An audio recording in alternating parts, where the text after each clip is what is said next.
Watch them move the priors. I got much to do, I'm biased. Big bosses moving silence. Yeah, me, I'm moving quiet. Ask me, I need me an island. New watch is perfect timing. No need for the surface shining. Ask me, I need me a few. I need me an island. I'm keeping it true. The man, I'm a wild, I'm keeping it cool. No need for the telephone hack from you. Yeah, tell a man no trouble. I don't want beef, man. I just want vibes. Big man like me, no need for the telephone hype. I got too much getting online. One rule, then I'm on side. Wrong move, I bet they gon' rise. No need for the telephone hype, yeah. Tell a man no trouble. I don't want beef, man, I just want vibes. Big man like me, no need for the telephone hype. I got too much getting online. One rule, then I'm on side. Wrong move, I bet they gon' rise. No need for the telephone hype, yeah.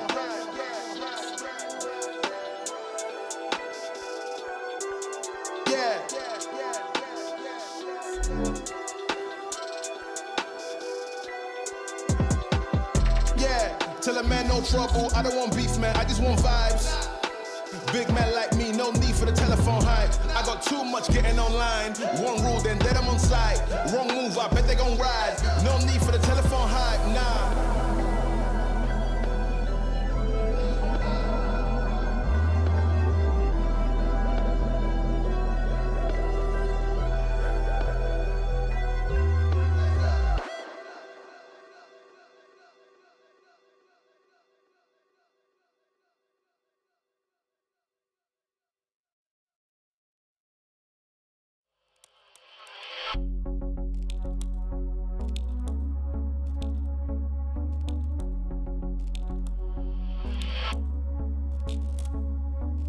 Fill him up another pot of blood. Then he throws the money on the bar. He never lets me keep the change. Fighting with the mirror, he's deranged.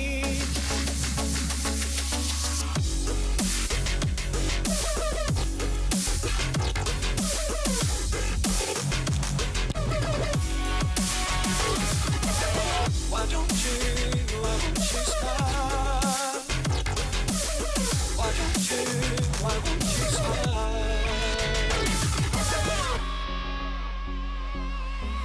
Asking me to play their favorite song. Play it so that they can sing along. Will they hear what I'm writing? I'll give them something more exciting. To make them smile, to make them smile.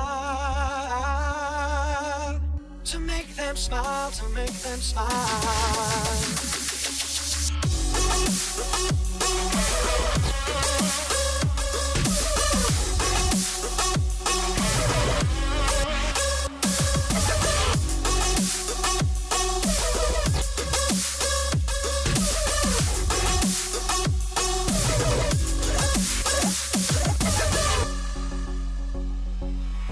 Says I never call or hang her on. Thinks I've got another girl in town. Should I throw it all away? Or should I stay another day? And she will smile, and she will smile. And she will smile, and she will smile.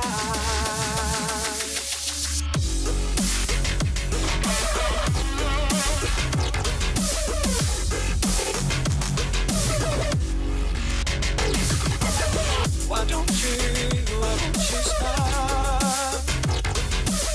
Why won't you smile? Why don't you smile? Why won't you smile?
fake like that. Head out of the game, I don't play that fact. I'ma kick back when you fake like that. Head out of the game, I don't play that fact.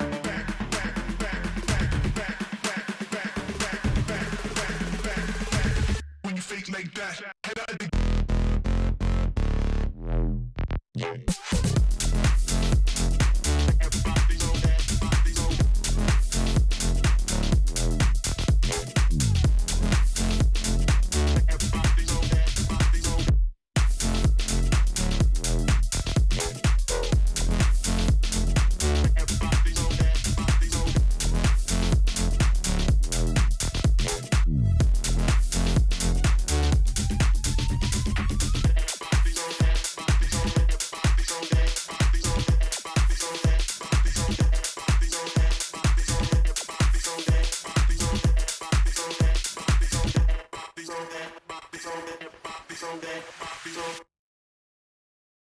I'ma keep winning, winning. I'ma keep winning, winning. Ooh. I'ma keep winning, winning. You can try to save yourself, but you only gon' play yourself. You can try to save yourself, but you only gon' play yourself. You can try to save yourself, but you only gon' play yourself. You can try to save yourself, but you only gon' play yourself. Yeah, you gon' need 100 men, 100 scopes, 100 cans just for you to watch what I'm doing under the sun again. God-given gift, MCs doing the running man. If you want me to get it poppin', may cost 100 pence. Yeah, what I supply is always in the man. The throne is mine, take that. It ain't a high five, got the upper hand. I'm too real, can't fake that. Who you know putting fear in them like this? You a vampire, still suck when you bite this. Lord forgive me for my sins, I'm feeling righteous. But they been next to me to show me I might just. They didn't think I could do it, I had to demonstrate how the flow is so heavenly, keeping demons straight. Who they fooling? I showed them the jig is up again. When I asked them who is the best, they get this to stuttering. Tell them I'ma keep winning, winning. I'ma keep winning, winning. Ooh. I'ma keep winning, winning. you can try to save yourself, but you only gon' play yourself. You can try to save yourself, but you only gon' play yourself. You can try to save yourself, but you only gon' play yourself. You can try to save yourself, but you only gon' play yourself. I came this far, nothing can't stop me now. They knock me down, but they can't count me out. I can't lose, I won't lose.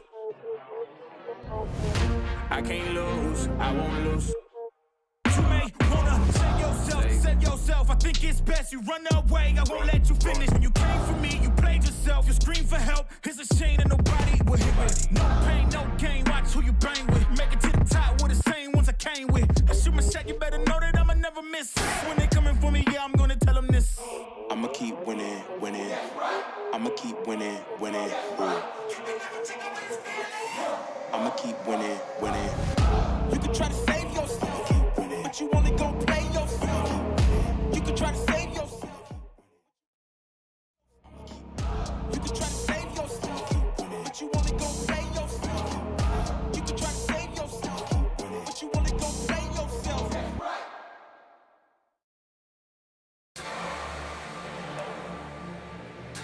Please select service you want. Select destination station. Select number of tickets to buy. Insert amount of money.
Take me out to the place I wanna be. Press like fire, all the scars in me. Didn't know why I was with. Yeah. Didn't know why I was with. It's like I'm chilling in the Matrix, yeah. No neon, but there's neon light shining on the people when it's lighting up their faces, yeah. I guess I see you in my spaceship. Beam me up, I've had enough of humans. I don't even come from extraterrestrial. I've been someone died in stratosphere. Guess they fear what they don't understand. I've had enough of this land, so take me up, take me up. I said just take me up, take me up. If it comes to me and you just trust me, I don't give a fuck. I will smash you into smithereens like I should turn to dust.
answered. I'm going harder, taking my chances. I keep it moving, I keep advancing, keeping it gangster. Getting the perks and I'm happy to earn them. Mr. Ambitious, kill it, I'm vicious, Mr. Determined. Riding the storm, but focus on rainbow connections like Kermit. The water on my shoulders, it was a burden. Now I don't notice it, everything turning, everything shifting, doing it different. I'm floating, I'm drifting. Shout out the slums, round the world we uplifted, doing it big. We about to change the game. We out here taking names. Let our voices rise. Let them reach the skies. We about to change the game. We out here taking names. Let our voices rise. Let them reach the skies. We about to change the game.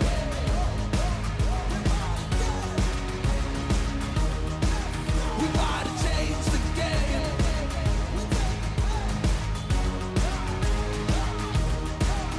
Let's go.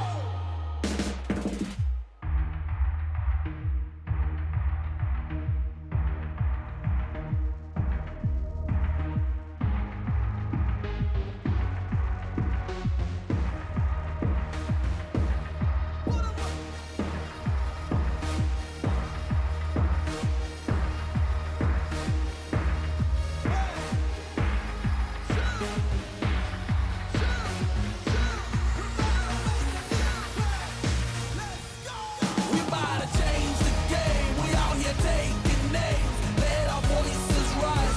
Let them reach the skies. We about to change the game. We out here taking names. Let our voices rise. Let them reach the skies. We about to change the game.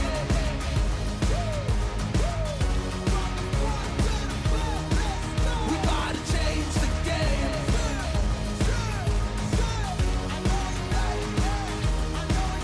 Let's go.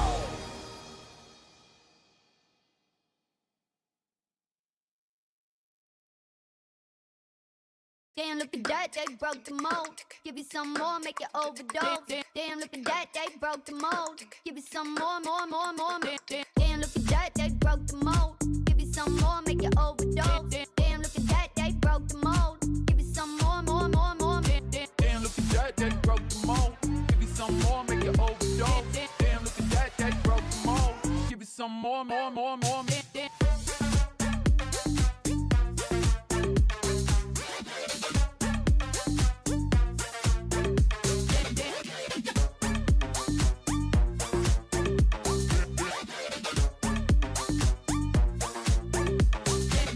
look at that, they broke the mold. Damn, look at that.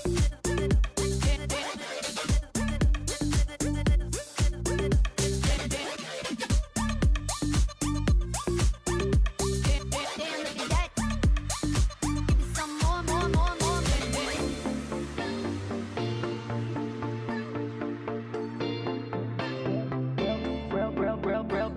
Real bad, just got it like that, got it like that, got it like that. Real bad, just got it like that, got it like that, got it like that.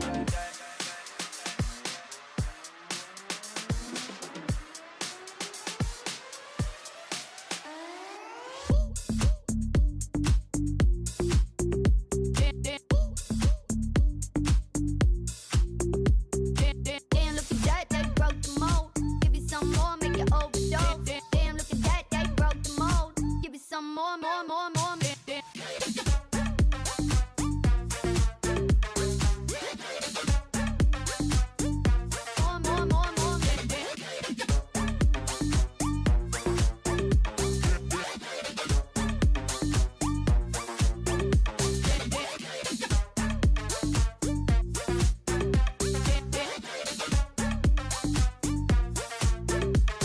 Damn, look at that, they broke the mold.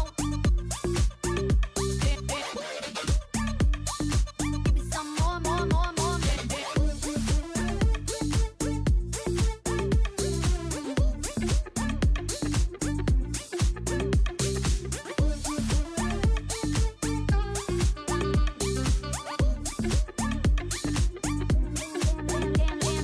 Damn, look at that, they broke the mold.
to make sure I cut the music more importantly. But first and foremost, welcome everyone to OTTO's Cup. It is the final week though. It's day 1 of 2 where we're battling out for the next 2 days. Best of 6 each day, best of 12, and it'll be the prize pool up for grabs. I'm joined by the amazing Gibson cast. If you haven't already, give this guy a follow, a superstar.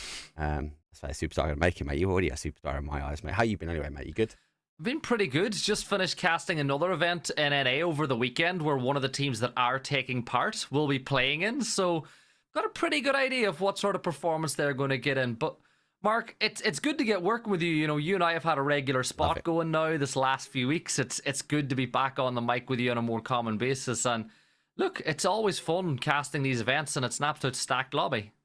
Well, this has been an event that has been going on. This is technically the second one for those that don't know when it comes down to sort of the OTTO Cup. It's obviously for Curry before, obviously it's transitioned, obviously there's money being inputted into it, and that's what we're seeing at the moment. Now, this event is slightly different from the one before, and I will talk a little bit more about the event coming, because that again is going to be slightly different. But first and foremost, I want to talk about the team. So the teams... So I say the teams that may be able to get here, we had an open qualifiers where 16 teams kind of battled their way out. We took a top 8 scenario where we got through to qualification. Now I was unable to cover that secondary day, but obviously the qualified teams, so Space Station, no surprise there. Sheesh, they went absolutely ham day number 1. So again, no surprise there. And same with Ascend and Vorpal Sword. Vorpal Sword for me, Gibson, they were placed in top 5 out of 6 games on day number 1. So didn't get chicken dinner, but the level of consistency with that team was looking good.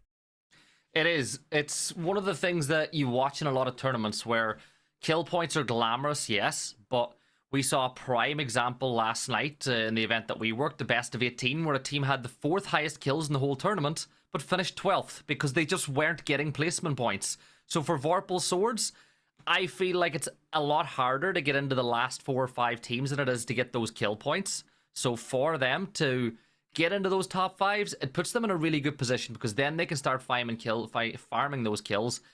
And eventually it will click where they're going to start to get those chicken dinners, Mark. So Vorpal Swords, great job over the qualifiers. But it is going to be a much tougher lobby tonight for all these qualifier teams than what it was in the qualifiers.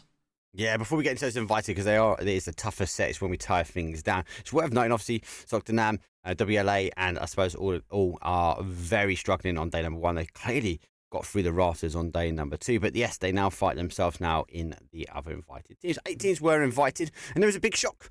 No official announcement yet, but I can't hide the fact that when you log in a couple of minutes and you get to see these teams, that actually you're going to be looking at a roster that has a logo called Red Line, but it's a full Entropic logo. So we are still waiting for official announcement. I've been told today that I'm not allowed to use the Entropic logo. That's why you're seeing this. And from what I caught up with Lucarux today, Gibson, it is this... Let me quote this. This is the same team as it stands for this event, but they're not sure going forward. Be a bit of a shame. It is a strong team. They've not had the performances, and there's no surprise, obviously, at the end of the year, we've seen a little bit of a different logo. It is silly season, though. So this is the time of the year where, you know, coming up to PGC in the few months at the after PGC, you will see chopping and changing and decisions being made. So I'm going to hold my breath and not talk about it until after official announcements have gone out. But it is good to see the roster still together for this event. And, you know, I've always loved watching Entropic play. So it's another chance to see them play under the Red Line banner.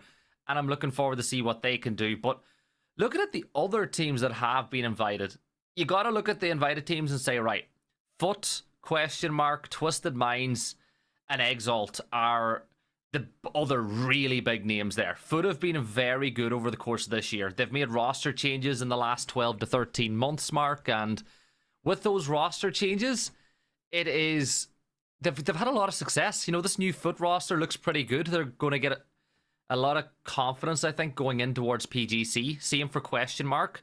Yeah. But the big one for me is we have another PGC team that made it through the qualifiers thanks to Paige and Pixel. Space Station qualified to play in this event as well, you know, with 2 European players. Yep. And I got to cast them over the weekend. They finished top 4 in a tournament in the Americas. And that was considering the fact that they were double dipping. They were playing 6 maps in EU and then playing 6 maps in NA later on that night. So they put in a really good performance while they were already fatigued.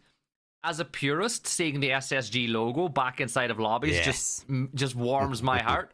But I think keep an eye on them, because you have, 8 invited teams, 8 teams that qualified through the qualifiers, and every single one of these teams are going into this final week with an opportunity to try to win the whole thing.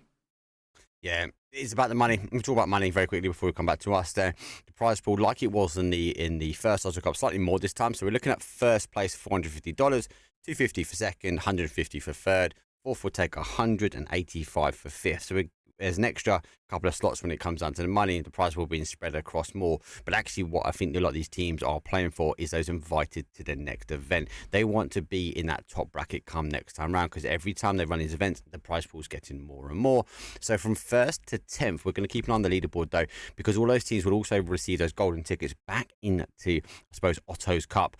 It'll be season number 3 for that one. So 1st to 5th, we're looking for money. 6th to 10th, though, we are wrapping up, though, with invited to next event. So obviously, key to make sure you secure your spots. Key that you obviously get these golden tickets.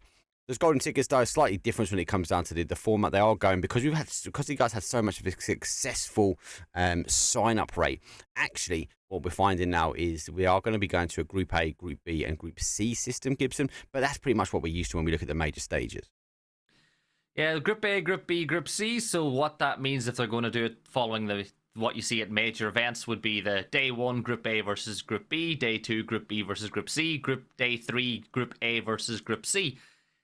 And I love and hate it at the same time, Mark, because when you think about the format, right, if you get a bad group, so say now, for example, you're in Group B and your playstyle doesn't mesh with the other teams inside of Group B, you have to play against them every single day that you're playing. Yeah. Whereas some of the other teams might just get a more favorable group and it will do them a lot more favors. But at the end of the day, when you've got 24 teams, it is very difficult to find the perfect solution. So I think the solution that we got is the one that works the best for this moment in time. And look, who's going to complain? 24 top teams going head to head? No way we could complain about that whatsoever, Mark. But there's a couple of other those qualified teams that we haven't shown love yet to either. We've got Sarvam in there. They've had a pretty good year. You'd think back to the events. You and I got to cast them a few times in scrims. We got to watch them a few times playing in PEC qualifiers and PEC. But then we got the surprise package of 2023 in there as well, and that's Ascend. I think everybody can agree they have been the surprise package. Kowo has done a fantastic job as their coach. They're going to be bitterly disappointed with, maybe the last month or two compared to what they had at the start of the year, that massive bit of success. But for a fact that they are looking to put down a statement over the course of the next few days as they get ready to travel towards Thailand for PGC, because Kowo wants to win. He is a winner. 100%. Talk about the devil. He's actually playing today. He's subbed in. No. We've got Mick and Killy guy, and it's Chris. So yeah, we'll be looking for the laser. And I think it's worth noting, Kowo, as we both had the blessing of working with him. Mm-hmm. If you haven't seen, you don't know him. This guy is a super strong player. But his his understanding of the game is really, really high, and how he breaks things down is just always interesting. So he had to step in for PNC. Germany done well, and Ascend. It's just, for me, they just need to work on that. The distance, when you have those longer events, those longer finals, we see them actually consistently very much out the block do really, really well. It's just sometimes we get closer towards the end, it's make or break for them. We've seen a few times it's been a bit of break, but when they make it look really, really good. So yeah, Ascend, and you know what, Ascend gets so much love in chat. There's always as Ascend, Rise Up Ascend, the German community. I'm not being biased, I've just come back from Germany, amazing place. They do get a lot of love in chat. So yeah, keep watching this space when it comes down to Ascend. SRM, yeah, no denying. A very strong team, and again, they get the hit and miss. I think they like to play a later game, so to speak. So a couple of teams eager to get things out of the block. A few teams obviously need to work on, I suppose, the ensuring they keep more consistent. Any early predictions here, Gibson? No, it's going to be against game number 1. We are just booting up now, so early predictions for a winner for game 1. Game 1, I'm looking at the teams that usually come out of the blocks flying. You can't look past Foot or Twisted Minds. They always put their best foot forward on day 1s of events. I also want to say that SSG are a team to watch, because again, they're going to be very warm. They've been playing all weekend long, so they're going into this with a lot of confidence. So yeah, if I have to pick 3 teams that I think could win this first map, I'm going to go Foot, Twisted Minds, or SSG. What about you, Mark? Who's your early runners for map 1? Agree with the SSG statement. Consistency, playing, consistency on the ball. So I think they are going to be in a potential to get a win. I might lean towards maybe a question mark, though, or Twisted Minds. I think question mark have a big point to prove as well. Twisted Minds, obviously, is kind of like you're guaranteed, you're one in your back pocket. Just with Twisted Minds, for me, though, I don't see them all the time. They come in and just pre-event, getting warmed up, and then they either do great or they don't. So I'll be interested to see that one. So yeah, I think SSG, I think we can both agree on that one. On the flip side for me, though, I'd maybe go for a question mark, though. Game number 1 for esports, I think they're going to do a lot stronger on day number 2. But for now, let's get into it. It's game number 1. It's a wrangle. It's had enough of us. Let's roll it down. Best of 12. Let's kick it off. One.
Game number 1, playing path number 1, best of 12, as I said. We are going from the south towards the north. Does favour a little bit on this sort of east-hand side, but looking at the primary drop spots, can't see too much rivalry. There is money on the line. There are no scrim protections. There are no hot drop protections here, Gibson. So we could potentially see someone find out for a car, but I think a lot of these teams will want to set a statement, but a statement is not going out early. Not in the early days. Again, you think about the fact that these teams have been scrimming against each other for the longest time, so a lot of those drop spots are maybe already gentleman agreement on where teams are going to go. No surprise, the SSG making their way towards the eastern coast. You look down towards the south, you've got Ascend going for their normal Novo drop, where Kowo will drop just below the satellite array so he can peek in towards Millie Island and feed information to his team. All in all, it's very much what we expected with these teams in the early drops. We're going to see a bit of action maybe in the north, as the zone could shift anywhere, remember, for all the new viewers at home. There's no defined rule as to where Phase 1 needs to go anymore. But I do see what looks like Laosh and Miza could potentially contesting for one of those hard spawn vehicles. And I think that Laosh has spotted the fact that Miza is a bit closer to ground, so he's just going to keep moving to his teammates. But yeah, they both had their eyes on the same vehicle, but Miza realizing that it's not there and Laosh realizing that he wouldn't have made it first will just keep on moving. What's your friend? He hasn't got the cars. Oh, he has got a gun, sorry. See if we can get the reload on time. When we'll die, we'll be airborne, so no turn back. Now, plane does come, obviously, up to that top side on the zone, does go late. Now, we do get that 50-50. Let me close that. We do get that 50-50 where we actually find out, hey, do you know what? It might go north, it might go south, but we need to wait and see. I hate these kind of zones, especially from a game number 1 point of view, because it does have the capabilities going multiple ways. I love it, though. This is, to me, this is my favorite one of those question mark zones. And I don't mean question mark the org. I mean the circles where you've got a decision to make whether to go north or whether to go south. So if you consider that the Millie Island zone, which, by the way, Bard called a Pepsi circle, which I think is a pretty good description of it when you think of that logo where you've got that line through the middle. This one's easier to rotate north if you need to. It's easier to rotate south if you need to than that Millie Island zone. But you will see teams that will hedge their bets just a little bit. Like, I like the position that Foot have got 8C and T-Bone in right now, because you can cross that bridge really quickly. You're holding territory on that side of the zone. Beamy and Vard, they're going to go into George. Would not be surprised in the slightest if they stay south of this river that runs into George Bay, and then they can consolidate their position when Phase 2 comes. But all in all, Mark, I think every team's going to be happy enough with that. Teams like Ascend, who drop inside of Millie, Win or Die, who dropped up inside of Zarky, they expect to have to rotate anyway, most of the time to get into the zone, and this is not a rough rotate for them. No, and there's been, again, if you're new to PUBG and new to PUBG esports, more importantly, there's a load of articles and a load of information about actually dropping Central, trying to keep Central on the maps because of that. It limits the amount of time you rotate. Now, there are some amazing players, and actually pretty much all these players here are super cracked anyway, but they will know very much how to get around certain players, how to rotate their way in. It's just the risk of these zones. It's just that which side of the water do you go on. So I wouldn't be surprised to see a couple of 2-2 splits maybe. But getting a 2-2 north and south, I don't know. I'm a fan of it though. You know, it's day one, it's map one. You're not going to win or lose the whole tournament on this map in particular. But this day in a best of 12, yeah, you can really give yourself a massive opportunity to win the event. Again, I'm going to highlight the event that I worked over the weekend. Falcons won 4 out of 6 maps on day one. They're looking good. I watched that. They're looking really good. Honestly, and I'm not saying this because I work both of these regions, because I do work EU and I do work NA. Thankfully, I work with you in a lot of these events, is the fact that I think both of these regions have gotten a lot better. You know, a lot of people like to talk about how strong some of the regions in APAC are. I think EU and NA are looking very good going into PGC, and I would not be surprised to see another one of these teams pick up the win in PGC. And again, EU are the defending champions. EU won the last PGC, and with Navi, the region's going to want to do that again. Yeah, we're going to want to.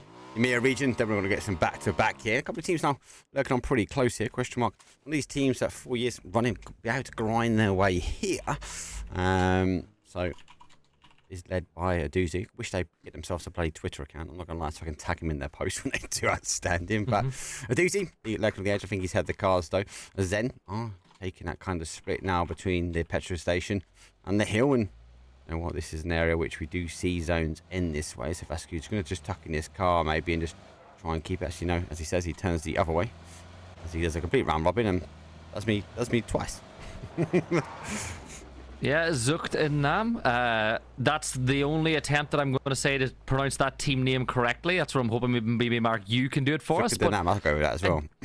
Yeah, a doozy is in that angle where he could catch a straggler. And question mark again are one of my favorite teams to watch. I didn't pick them as a potential winner, but again, that was for map 1. But again, you look at that roster: Besto, Aduzi, Phil First, and Dante.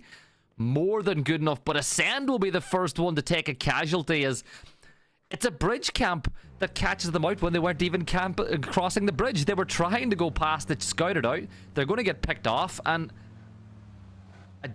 you feel like that's very unlucky because Ascend should have known that that's where the players from Vorpal Swords went, considering they had the high ground, and it would have been pretty easy to scout that out before you made the move. I think the only defense I can give on that is Vorpal Sword don't normally hang there. They will go across, but knowing the information, knowing the plays, knowing these teams, I think they've been doing their research here. And to our research here, we do have PCF. They'll work their way in. Quick kill confirmed, though, from PCF on Twisted Minds, but it looks like the same has been returned in the favour. So I think he's going to tuck himself in towards school. So it looks like they're now fighting for early train, early holding position with expectations that the zone will tighten its way down.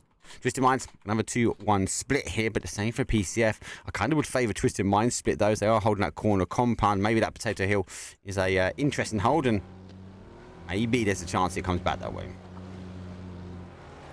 Maybe just, but we could have our first crash inside of Mini Potch now. Sarvem, CC dropping that nade, but it's just Airburst won't do quite as much damage as he would have liked. Hello, my bad. Will get knocked. Uba is able to get that knock. So sad getting knocks onto Shilla as well as the third party. You know, that's a great bit of third party action that we're seeing from a mile away. Exalt picking up some points, but Sarvem have taken one loss. So have WLA. We live again. But the real question is, where do we go from here? Because Sarvem were holding the ground and there is a player knocked, but I'm not seeing a lot of aggression or attempts here to try pick up on it. But I do like the move from Baron Peak to try get up onto these hills to look downhill. Yeah, such a strong, even from those rotations, you can be able to pick apart any teams coming this way. Dangerous zone, surprising that, if I'm honest with you, SRM allowed the team to crash. Exalt really haven't called SRM Esports any problems until now as he speaks. but actually they were on the back foot of WLA. SRM should have picked up on that. I think they should have maybe aggressed a bit more. Maybe it's a lack of information. I just worry because you can have teams living in these compounds for quite some time, and it's always ensured destruction, especially if the zone zips away from them. Yeah, but look at the control. We live again. They've 4 players up. They're controlling every single building inside this compound except for the 2-story that Sarvem are in. Yes, you've got Baron Peak on the hill above, who'll... At this point, I don't think Baron Peak's going to get a knock onto any players and buildings. His real job is to catch the push. So whenever we live again, make a move, that's the chance. Oh, Odin Mavisi almost getting the knock as he sprays down onto the door. But Hoba, pretty happy that he didn't fall at that time of asking. But again, look at Baron Peak's position. He can scout this out and he can feed so much information. But that information's only going to be as good as he can stay there. And Molodoc from Exalt is putting a lot of pressure on the Baron. The thing is, he can move like nicely where Exalt are. Baron wants to move a little bit more to his left. There's not much cover he can get here. I get the logic. I think you're 100% right in what he's trying to achieve. But in order to do that, he needs to move more into sort of this location here. Stop the gap, stop the run forward. At the moment, I kind of put him none and void at the moment. He might be able to cause a bit of damage. He might be able to make a bit of noise. But Exalt are really stopping SRM's ability now to really get offensive or be smart defensive. Yeah, the smokes as well just delay that line of sight for quite a while. So sad. Just playing inside the 3-story, the garage building. He's very aware of the fact that there is presence behind, but Uba and Molodoc are just continuing to put down pressure. You've got Fate a little bit to the north of this, playing on the bridge cube building as they're beside Kidney Island. You look at the split that Foot are holding as well. The zone shift does come in, and it's going to... Right, that tells me it's more than likely going to be a Yaz field circle. And Question Mark have seen the shift, and they have wasted no time. That is the signal to get gone, and they're going to try to get themselves somewhere nice to play. This is a lot of movement now for these teams here. Look at this, all on the move. 30 Sports obviously down numbers as well. They're going to be shifting as well. Wouldn't be surprised for these guys to try and lock down. We have the capabilities of going for a 2-2 split here on these compounds. Actually, they're going for a full send. You can see Kino already moving away. SSG, nice early movement for them. Sheesh now hold out in the field, and this might be a little bit of a hunker down in the flats. I'm not a fan of the flats, I'll be honest, but they can keep you alive. They can keep teams alive for a lot longer. Page, just getting in. 1 HP, find himself a new home. And it was 1 HP too, Mark. That's how close it was. PWD getting that knock and flush onto Janny as Vorpal Swords will get their 2nd point of the day. Nice start to map number 1 for them as they've rotated into the zone now too. Pacific Esports, you've got Lutney rotating on past here. He's making his move past Redline, who Lukaruk's doing his best to get that knock, but unable to find it. Lukaruk's Mixie, Nailup, and Ivas. And look at HC. Foot have been doing a great job over towards the west as well. That's their 2nd kill on this map as well. And they're more than likely going to rotate. Are they going to cross the water? Are they going to stay north for the time being? Curious to see what decision T-Bone makes, but it does look like they're favouring that Roshawk bridge. Yeah, I think you got to hear the gunshots now in front of them. They might deter. They could even go really wide on that north wrap and come back in, but we've got the information they haven't. What we can tell you though, SRM, first team to go down and out. I think Ascend will just hit the handbrakes now. And now they'll be able to survive out for a little bit, but the pressure will come in from teams around when they get the freedom of movement. Vorpal Sword, though, heavy on the gunshots, though, and I'm surprised PWD is not getting as punished, though, from Redline. Yeah, and they, of course, got a kill a little bit earlier on to Ascend. They got that kill on the rotate as well, so sometimes when your luck's in, and they'll continue to play over by this liquid compound. The Yaz Yellows, they have been fully secured as well. I think Pacifica Esports... very lucky they didn't dip into the wrong dot. As you see shots coming through from Ascend. They're going to just join Quetpa up inside this compound just north of Vesuvius and Pompeii. And again, probably pleasantly surprised. I know Quetpa went there a little bit earlier, but pleasantly surprised that you're able to play this position, particularly when you consider the way the zone's looking. Yeah, and this could be a massive play here, all going for that 2-2 split. And actually, they've gone for the field and in towards Yaz. Now, the two, obviously, Kino and Marbo will be able to hold out in a flat look. Two come 22 quite easily over there. But I'm surprised for the field play. You kind of look, especially if you get another shift now, that we might have teams that are late to zone coming in or desperate for a push forward. You kind of look at that position and go, do you know what? Stack up as a 4, let's go. It's game number 1. And all could go from a strong 2-2 split from looking from a zone point of view to having 2 on the outside edge. Yeah, Keno, you just mentioned as well, as a player that I actually really admire. Right. And, you know, he got that trip to PGC last year as a sub for, wasn't it, FaZe? Right. I think he subbed for FaZe at PGC last year. Very, very good player. Like, I would say a lot of people in the community might underrate him, but definitely keep an eye on what he can do. Uba and Fate, Hakatori and Lou able to pick up those 2 knocks. Molodok now with the nade in his back pocket, getting ready to push up over that ridgeline. That's a really good nade. Forced to sprint his way across. Molodok spraying with the AUG, doing a little bit damage back the other way, but was the last player standing for Exalt. This is not a position that you really want to be in. Dancing around the woods, and Batulins takes him down. Exalt are eliminated in 15th place. Good little area, nice play. I think I'm interested. Minds did work their way in after losing one. That's a 3. You can again hold this area quite strong. We are going for that Yaz field. I think there's no surprise here. Koho calling in the PUBG gods to bless him as the drops will come down. It's actually a blessing they might have force filled themselves though, but it will land pretty much square into their crate. So might be down a player, but going to be up some loot when it comes down to it. Still surprising, all holding that 2-2 split at the moment, and actually this next zone might be an interesting play. If it does play back down towards that southeast, I find Marbo and Keno maybe tighten themselves back up. But as it stands, they'll be doing quite a bit of damage, I feel. I don't know how many knocks they're going to be getting, but I suppose the flushes we have to kind of wait though. But for esports, going for a much wider rotation now to go pick up a drop and, more importantly, get himself now in towards zone. Yeah, the northern rotation as well is likely the safest one at the moment when you consider the fact that most of the teams will rotate directly from the west or south. So they will squeeze in that narrow area and make their way in through the city as they try to find someone in the zone. Nail up from red lines, able to get that knock onto iZoom as he wasn't able to just zoom past quick enough.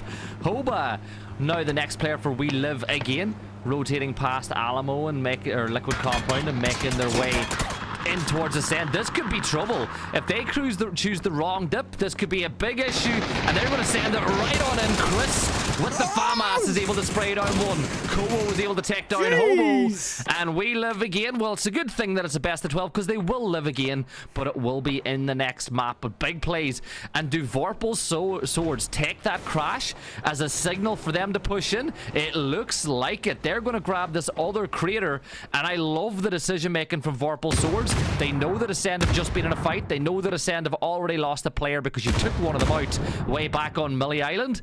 Yeah, really, really smart decision from Vorpal Swords. Let's see if that'll pay off. Yeah, it's a big decision from them. I think they would have liked the fight to last a bit more, or at least this Chris not to knock them down at FAMAS too quickly, but it has actually gone pretty quickly, and they are actually to go up on their feet. Nice play in there. They've dodged the first round or the first wave of U2. Now they can get themselves on towards that U2 hit as well. We are seeing Twisted Minds though with question mark though as the tab does get one, and Lou finishes up in the nades are going, and Kidikai does go down on that nade, so this Chris has to get a bit of offensive now from a defensive point of view, and some would say the best defense is offense, but Koho and Chris will try and hunker themselves down. Pretty dangerous though, because the U2 is coming in thick and fast, and Vorpal Sword know that they've got the numbers. Yeah, and really smart from Vorpal Swords to toss those BZs at the top of the hill too to prevent the Sand from stepping up over the summit, and then they're going to get that kill. But that blue zone nade on the top prevented Ascend from being able to push. It almost dared them to go back for the res. Really good decision making for Vorpal Swords as they start the day really, really strong.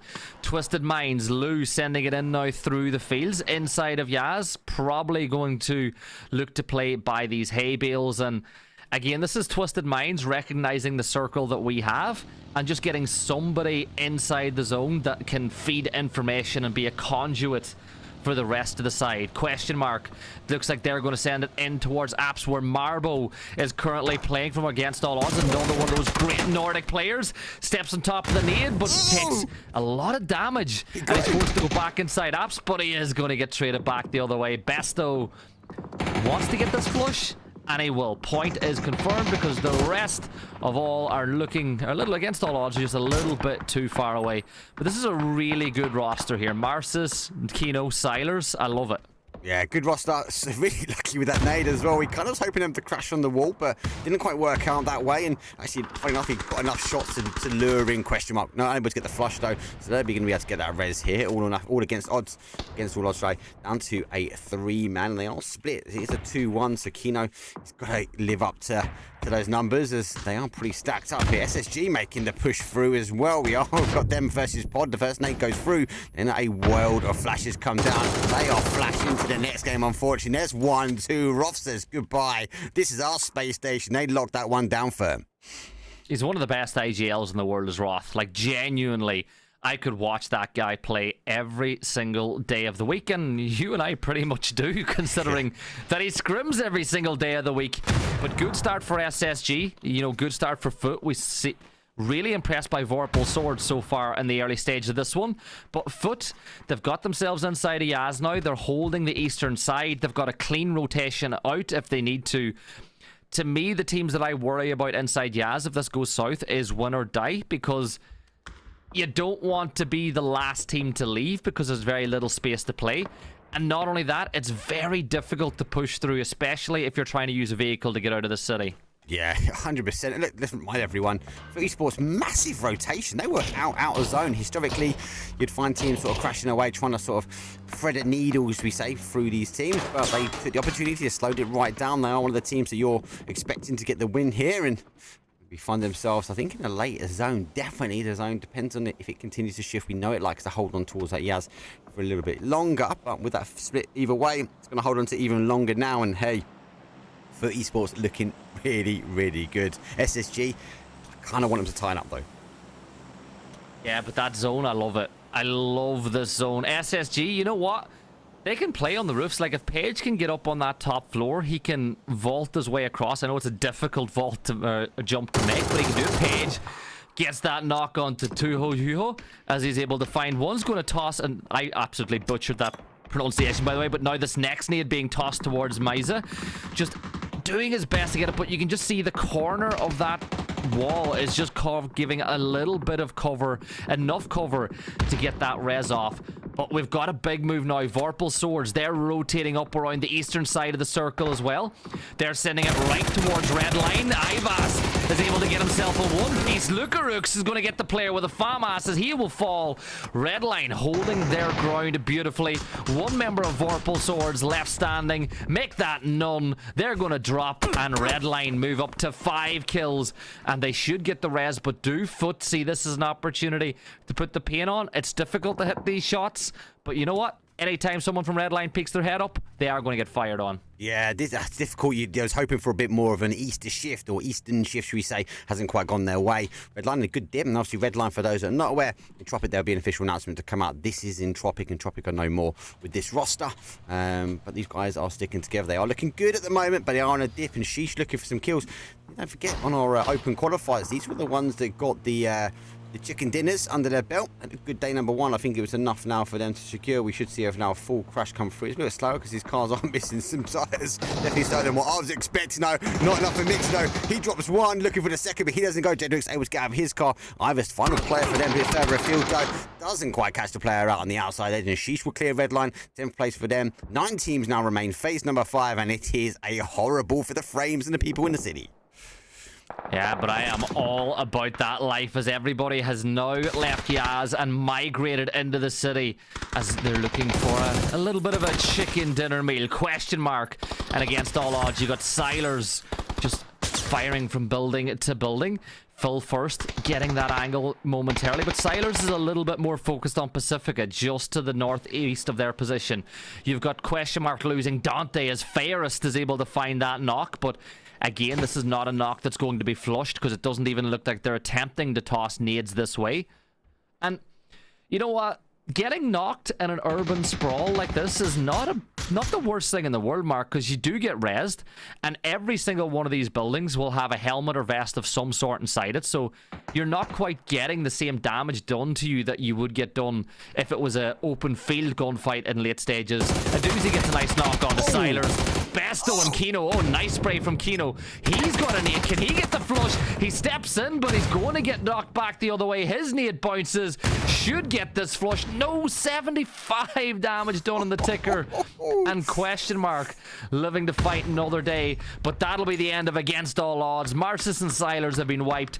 And now it looks like Pixel is moving over to join Sharp and Roth as they keep those tires safe.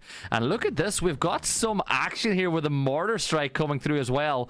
Roth from the high ground trying to put the hurt on the sheesh. Absolutely mental. He's got the time to do it as well. I just saw him. I was like, no way. I thought it was she sending it into the town like just a throwaway. But to see it coming from SSG, they've locked the space station down. And they're still spread. They are holding a lot of terrain. And when you look at this style of zone, they're centralised up. Phase number 6, 8 teams, you mentioned it right. The Urban, not just the ability to get back gear. You're able to get those vests back. You're able to get all those little bits and bobs. You run down the ammo, get some more util. But you're getting knocked. You're not always guaranteed to get the flushes unless you get caught out. This comes down to angles now, Gibson. Who's going to be able to lock down the right angles? What teams are going to fall upon their sword when they push in? It'll be a game of whack-a-mole for a while. You know, players just peeking through windows and people trying to hit them while they have a peek. Really important that you play close together because it can be difficult to push through. Sharp Shot with the Dragonov is able to drag Dedrix out of this lobby. You know, we're seeing a lot more of the Dragonov every single night I seem to cast because, again, 100 meters, say goodbye to your full HP with a level 2 helmet because it basically becomes a bolty with a DMR fire rate, and it's only going to get worse unless T-Bone gets his way. But here come Foot now, going from building to building, clearing their way inside the zone. I'd like to see, at this point, a lot of these teams with a bit of a spread playing close enough together that they can get reses if players get knocked now, because that's the one thing urban fights do give you the opportunity to do. Get those reses, like I pointed out already. It's very, very hard to get flushes now for the next maybe 2-3 minutes. Yeah, people, if they drop down, they are going to drop down, and that is about it. But we'll have to wait and see. Every angle is going to help. Zone is tying us up, and do you know what? For game number 1, I feel for these players. Best of 12 for the finals. Looks like we're going for a Yaz finish. Phase number 6, though. 7 teams still remain, people. 21 players are on this crazy battleground, and it is going to be a farm for damage. Oh, a doozy. Putting an RPG on the back, should we say, or Panzer. That is going to be very deadly when it comes into the later game, but we'll have to wait and see how close he can get before he unleashes the hell. Not going to be for long. Here he fires it away. Nobody connection shots, though. He's going to follow up with some more util to try and deny. Now, don't forget, he's only got one gun on his body now. He might need to get a reload. Yeah, this is a trend that we saw a lot of over the course of the weekend as well, bringing Panzers into late-game gunfights because it's so good for clearing buildings in particular. 8C, Roth got a little bit greedy there. He went for the drop and he got punished for it by Foot. That res is not going to come through, or at least very unlikely unless they can smoke him his way inside the zone.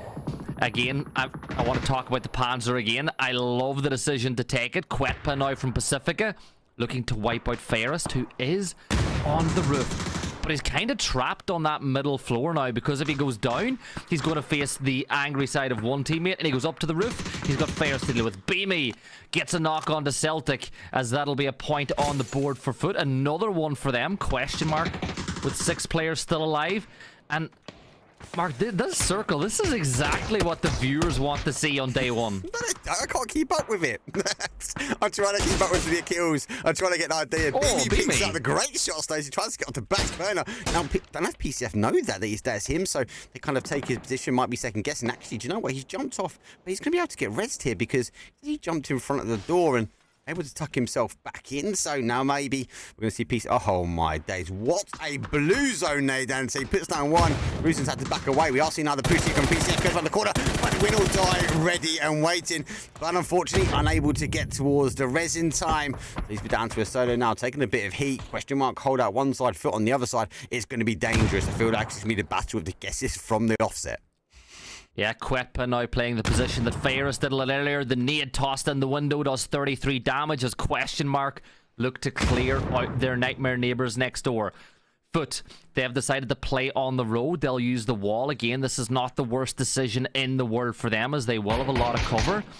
and they can pick their poison as to which part of the zone to step into. Phil first gets the knock onto Hyruzen as he steps on in and flushes that one out, as we've now got 17 players left alive inside the lobby. There's a nice couple of shots coming in from 8C that send Besto back into cover. Question mark lucky they didn't lose a player in that action. And oh my god, did that nade bounce off the metal bar, Mark? That nade's better. Leosh ain't going to get the, lightning ain't going to strike the same place twice. Leosh will fall. 6 teams left alive now. And Mark, 4 of the teams that we highlighted that we expected to win map 1 are alive and well going into phase 8. All right, twisted minds off just yet. Lou is surviving. He's got the shield. He's trying to keep himself out as much danger as possible. Now, SSG surely going to be looking that way. Roth with a P90. I think there's 2 P90s on the board. Yeah, Vard's got one as well. So a very dangerous gun to be having this sort of urban environment. Phase number 8 does mean we are going to go to the wire, and we have 6 teams. We're not even on the top 4 here. So yeah, exactly what the viewers want to be seeing. Now, some of these teams though are down some numbers, and PCF are at the bottom here. So they are. Also, it's the level of the free story, trying to keep low, trying to work their way out. But with only 1 player left alive, there isn't much more room you can take on. But it looks like question mark though, taking their time to go up. Does see those he will pop a couple of shots. No lid though. Just be cautious. And actually, there's a question: does Best even know there's a player up on this roof? I know for esports do. Might be cautious if he goes for a run up there looking for a lid. He might find himself falling onto a sleeping ranger. Yeah, we'll find out soon enough, because obviously Quetpa can hear the footsteps from Besto behind. Dante looks to be scouting out this direction, just covering Besto for the time being. He's leaning out the window, looking over towards Foot as well. But again, they've no clue. Foot have got themselves a crate weapon. Vard with the P90, the helmet. It's taken, a little bit of damage, but it'll still do him a lot of favors moving into the late game. 6 teams, 16 players as we enter the 30th minute. In 30 seconds time, we get phase 9. 16 players is a bundle to have alive, but it's exactly what you would expect to see in a circle like this. Yeah, numbers up. Working our way down. PTF does go down eventually, so Dante clearly picks him up, as he had to get himself in towards zone. Twilu still alive, still got UTIL as well, which is good shout. 2 more smokes on the board. That might be enough just to keep him in this kind of valley of smoke, but the valley of smoke can only last so long. We do have Roth though. We'll be checking this one out as he is trying to keep his head on the swivel. Quite dangerous up there. And a great P90 shot though. Does eventually get the final connection though on towards Phil first. Nades will follow though. And Nades in return will bounce off nicely at 1-2. That's a great nade. Well, question might be able to stick the res again. Oh, millimeters away from Best. Yeah, Pixel got a kill onto one of the members of Foot as well, as he stole that one away. And now the question is, can they sprint across to get the res back onto Pixel? You've still got Lou playing in the Valley of Mist as he's just waiting for those smoke grenades to dissipate and potentially lose his life. But Pixel, I don't know if... Pixel's a really good player and the numbers are massive, but how much of a risk are SSG willing to take? Lou has got the pin pulled on the nade. He's going to toss it up, but a doozy's there to get the kill. Vasku gets the knock on the T-Bone as suddenly we're seeing the push. It's a 4v3, v3, v2. 2 teams surely about to lose numbers pretty soon. Vard doing a lot of damage onto Tuho as he's going to get the flush or the knock onto Itzy. And all of a sudden, it's all down to Vard. And I know the chat like to use a hashtag something that rhymes with Vard for Vard. And I'm not going to say it right now, but he is a baller.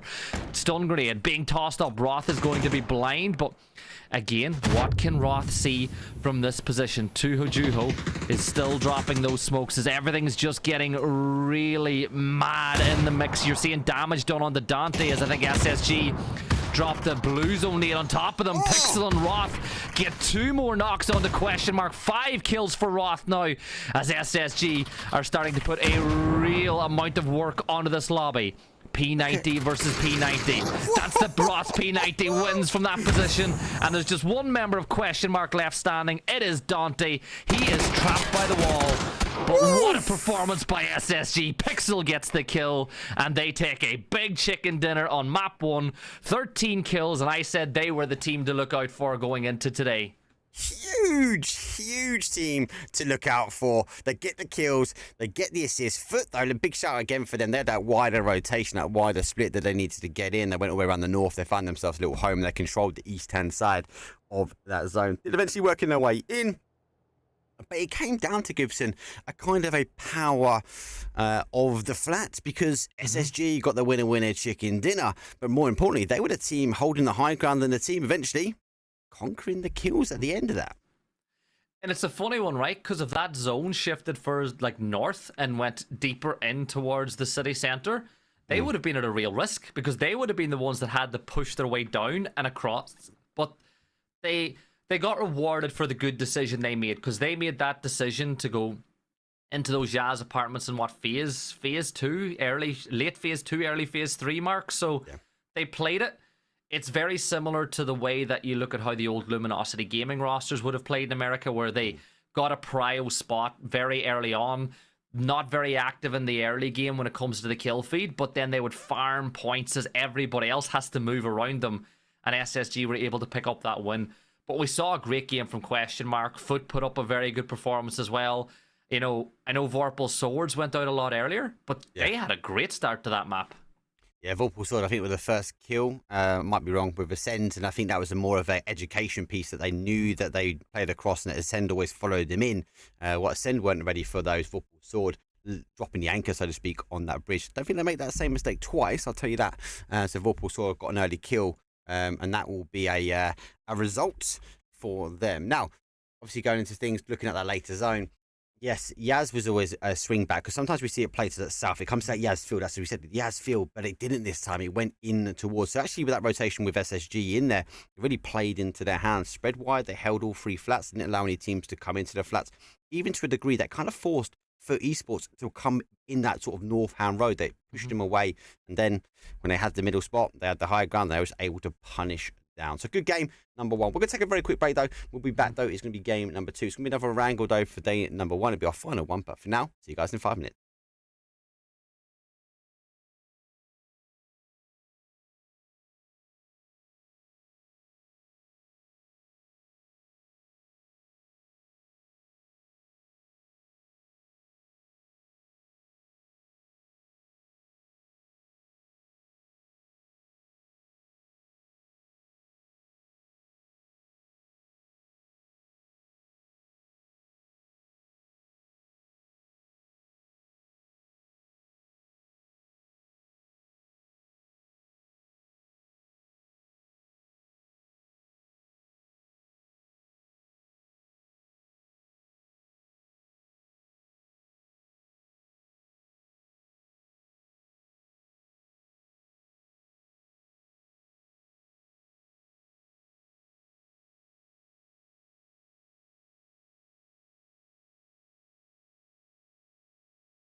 And hello everyone, welcome back into the OTTO Cup League Match 2. SSG managed to take the win on Map 1, but who is going to grab that chicken in Map 2 of the day? Our second trip to Erengel, flight path coming from 10 o'clock, making its way down to approximately 4 mark.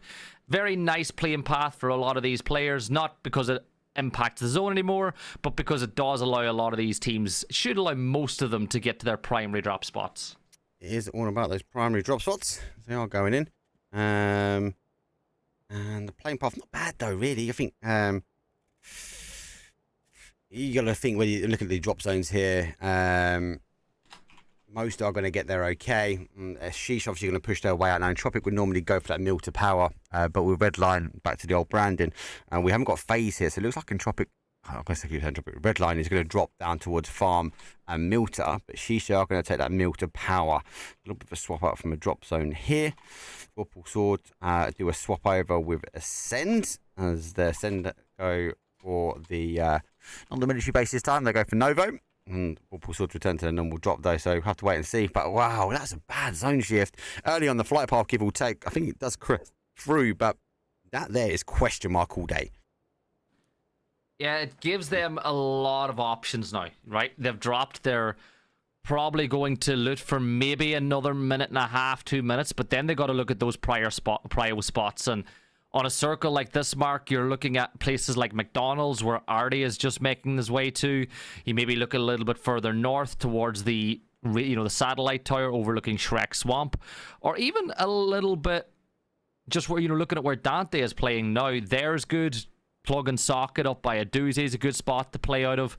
They have all those options open to them. I'll be curious to see what way they do it. At the minute, it does look like a doozy is going to hold plug and socket. Dante will hold the other compound while the rest of the teammates get looted, and they'll have a conversation. They don't need to make the decision right now. They have time to make it, so have that conversation, work out where you feel is the best place to play, and join the rest of your teammates from that point on. Yeah, and add to that, I think, Dante's in such a good spot at the moment. Remember, their normal drop zone's Primorsk, right? So they normally play north of Primorsk into that sort of hillside towards Quarry. Now, they might be looking at this going, we're going to be really late for that, so we need to try and hold out maybe a bit more on this west-hand side. I don't think it's going to be an issue. It's just not their natural play off of the sort of D-starter zone straight away. So should be able to adapt. They just need to work their way in. Exalt pushing themselves towards that compound in the centre. Actually, one of my favourite compounds, especially we used to play this in comp. So again, I like this area. You've got the hard spawn cards as well, but you can kind of hunker yourself down. Plus, as well, we've got the ability to shoot out on the field if you go take the tower looking over towards Gatka. A lot of teams pushing in quite early now, so WLA need to work on that sort of south side. They got that Quarry. Exalt looking on the other side of Llama. SRM also leaving. So again, a lot more of an early rotation that we saw from the last one. I think, again, subject to that zone, we're forcing these teams. Gibson, for me, though, got to look at Everest, right? We see it play late game all the time. Is it going to swing now towards the northwest? And actually, if it does, how much damage is that going to do? It does feel like the zone magnets there a lot, doesn't it? Yeah. It's got the vibe that Everest is where it goes to. Again, I think the reason why we feel like it always magnates towards Everest is just because of how big Everest is, like width-wise. It goes a long way across the map, so there's a good chance that it will be inside the zone, inside of Phase 2. I like teams playing Everest, though, particularly in the early game, because it's very unlikely that you're going to get crashed up there in the early game, but at the same time, you can just be surveyors. You can get out your 6x scopes, your 4x, whatever it is you're deciding to use, and just have a look around and see what's going on. You'll spot out vehicles pushing towards compounds. You can listen to gunshots and read the kill feed and get a really good idea of what is going on all around you. 8C as well at the moment, you can see in the fields. Another position that you and I talk about playing a lot is that radio tower position that 8C is pretty close to. Oh no, that's a tire gone for Laosh. The other tire's almost gone, and 8C now is putting a lot of pressure. I think Laosh is in a lot of trouble, and you can see the cavalry's coming in from Foot. Yeah, look at Foot this. are going to try to get this flush come through. At the exact same time, you're seeing the rest of Winter Eye come in to try to do a rescue job, a salvage, to try pick up their teammate and get him out of there. And they just get away with it. Oh, that was a quick decision, though, from them. Really quick decision. Yep. That was impressive for both sides. Foot, They saw the opportunity to get a point. They sent everyone going, Mark, but win or die. They, as soon as they heard the call of I'm still alive, they got right on and picked them up. About being still alive at the moment. That's Molodok raining the fire on CCO. Going to keep himself alive. OTTO is pushing a bit further afield, so been left alone. And again, another team, another player rotating away from the gunfight, so not wanting to engage fully. This is because we know it's a 12 game. We've already had one down, 11 remain. It's all about getting the points on the board. He's going to wiggle his way through. For esports, they are also playing back this way, and they are hunting for points quite clearly. Most of the teams, give or take, all getting in. The Sen taking their time now, coming over the bridge. And Vorpal Sword will take the other. They've taken the west. Sheestor are yet to move. SSG, game number 1 win, as you mentioned. And actually a very strong win from them. Pod, they're going to take the high ground. And Arzen Zokdanam is going to come over from that sort of Georgie Pool area. A lot of teams have donated up here, though. So we are seeing teams, give or take, in and around the centre. With a couple lurks on the outside. Will we see the remaining teams, again, push for more of a centralised spot? Yeah, Leos gets a knock onto Sarvim. They crashed. They actually dropped the coupe on top of the roof, and well, CC is going to get picked up on that one. But Sarvim fans, I know there's a lot of them in chat. Every time you see Sarvim playing, there's people dropping all those emotes in chat. So let us see them. Let us get some love for Odin Mavisi, the last player standing. Hopefully he can get some points on the board. But is he aware of the fact that he has got a neighbour, Hoba, is in this compound as well, just north of Quarry? And Odin needs to be very, very careful that he doesn't lose more than an eye. I don't think he knows he's here, right? Because I think he Zeki'd down and cut the engine, pulled in here, and Odin was in FPP view from him. He wasn't looking down towards his south. Now, that car coming in, I think that would be an indication. Yeah, you can definitely hear this buggy now coming in. So that actually the advantage I'd say WLA had on Odin was he didn't know they're here. Now, with the car coming in, he's going to have the information. He's going to be a little bit more heightened alert space as he is the remaining player now for SRM. So yeah, I suppose every emote will keep Odin alive for a little bit longer. We'll have to wait and see how many he gets into chat before other teams start to send their way down. But I can definitely tell you WLA is making a push. I don't think he even looked back to know that he's got a blue zone. They're chasing him down at the moment. Yeah, well, he knows now. That's a good pre-fire around the corner, but he steps back inside the BZ need after taking a little bit of damage, and that will be that for Sarvim as they are wiped. And it was just very good, a very good push that came through to pick up that kill without losing anybody in return. Red line, they're going to rock up into the compound just north of Dog Hill. Lukarux is there with Evas. They're going to smoke this out and make their way over towards the barn. Again, this is a smart use of utility. Lukarux doesn't know how many highs are on him, so he's going to smoke it out so he can get in there safely. And it's a good decision. Yes, you're using utility that you can use later in the game, but what's the point in having utility if you're not around late in the game to use it? Yeah, and there's an advantage. You're mostly going to get some back in the flat as well. So we'll have to wait and see how that goes, but as it stands, he is alive still, and he is able to get himself towards that. PCF though, with a 2-1-1 split, I think Celtic's in that position to try and catch those teams rotating in between them, avoiding that compound south of those chopsticks. No one taking a little bit of a longer distance stab at the moment. What about rotations? Send to find themselves now with a 4 strong. They are going to take their time. Kilikai does put up on the compound, hit a little bit of a scout down towards Naileup and mix it at the moment, trying to figure out if there's any players there. It won't take him too long. Actually, they have the opportunity now to descend. Oh, instant reaction from Kiliai to put his stomach down, hit the dirt, keeps him alive. You've got to remember, if he tried to wiggle his way back down there, that could have been a different outcome. Yeah, that Navi compound can be a tough nut to crack, so you take the shots, you fall back again. They've got other options open to them. You can see the fact that everyone else is donutted inside the zone, so Chris will probably go up to Tempo compound. I think Tempo will be a pretty nice place to play. For anyone wondering, that's the compound that his vehicle is pointing right at this moment in time, and I think that's exactly where Chris is going to go. Red line will send some fire their way, but no shots are going to hit. Look on top of the hill, though. Pod Samolet have got themselves the high ground. They've got a line sight down towards SSG. You saw shots coming in from Pin and Hakatori, and SSG need to be very careful that they don't get split up here by against all odds, because it's very, very tough. And yeah, They're getting on the move early. I like that move, but that zone shift is nasty. What? And question mark are being rewarded by going south, and they've got prio position. What is that? The drop in the water held onto the zone and went, no one's got this one just yet. We're going to have 15 teams now rotating their way in. Lucky enough, SRM might be looking at this one going, thank God we're not part of here. Sword will take the south side on that quarry rotation. I'm kind of keen. Twisted Minds do take the high ground here because will try and tighten themselves back on their compound, hoping that it will come back towards them. BCF, I think they don't go any further. They fend the loss. They'll be able to hold out. SSG get an opportunity. There is going to be a lot of fighting on this west-hand side, though, as Zen do pull up, though. At exactly the same time, Foot Esports eager to try and take this hillside. Now, Asku has held. Nancy might be able to cause some damage. I don't think they're going to be able to get the fire. They're not even looking back this way. Nancy's able to put punishment down on one. Zen, going to be unfortunate, though. He did turn back. Yeah, Vasku picked up on top of Pride Rock. So Foot point on the board now for Beamy, who, of course, played in NA over the weekend as well. So he got plenty of practice in. He was subbing on Friday night. Beamy gets that. That another kill on the board for BB as he hits the shot with the bolty. Exalt now, Molodok trying to hold back Ascend, who are just going from compound to compound. They had a look at McDonald's, but the drive-through window was closed, so they're forced to go elsewhere. You have SSG rotating from the north just ahead of them. They're going to play on the edge of Swamp, but this is likely going to kick back towards question mark and Ascend. You know, I'm looking at where the largest amount of land mass is. And I think we're going to get our toes wet with this final circle. I think it's going to be very swampy. Oh, it's got to be, right? We start with that. We know it can't survive out in the water at the moment. But we do know it's going to be quite difficult for these teams to survive. They feel first, though. Taking some shots, though. Does get its Chris. The glimmers past him. Kilikai gets the opportunity now to roll.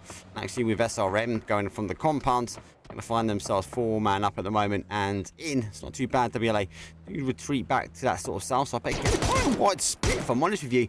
Holding one on this north side. The rest do descend their way down. And the danger is if you get a knock here, especially if Izum gets knocked, he's going to be able to get the res on him. Yeah, and we saw this Izum got picked up pretty early last time for We Live Again as well on the rotate. So, got to be very careful. Looking at the edge of the zone here by Primo, Redline getting into a fight with Sheesh. This is the two teams that met on the eastern side of the zone on the very last map. Hockey just trying to pick the right player to have a shot at. Spots out Mixie. Lands a nice shot onto Evas, or somebody else landed a nice shot onto Evas from Sheesh. Maybe it was Grendy's, but not able to get that knock. And this is the problem with these long-range engagements with something like the SLR. It does bounce a little bit, which means that you can't. It's more difficult to get those two shots on the bounce. But Mark, elsewhere I'm looking. Twisted Minds are pretty happy. Vorpal Swords are the same. Question mark looking good. We've got a lot of full rosters alive and kicking with good zone position secured. But all that could be put up in the air when this next shift happens. Yeah, 15 teams, 57. It's not as much space for everyone as they want to. She's having to try and rotate their way through. Luke though shooting one. Grenzo does spin around. It looks like a full commit this way. Johnny's down for one though. Nate does get the knock for him though. As Hawkeye swings by, but that buggy doesn't have much to live for. He's going to be unfortunately going down, and she's down to that final player. They're going to send themselves down and out. And Redline, aka Exentropic, where clear up. Unfortunately, the zone does shift away, but they've got maybe just a bit of movement, maybe just enough to try and get themselves down to zone. But it will be a race between them and Vorpal Sword.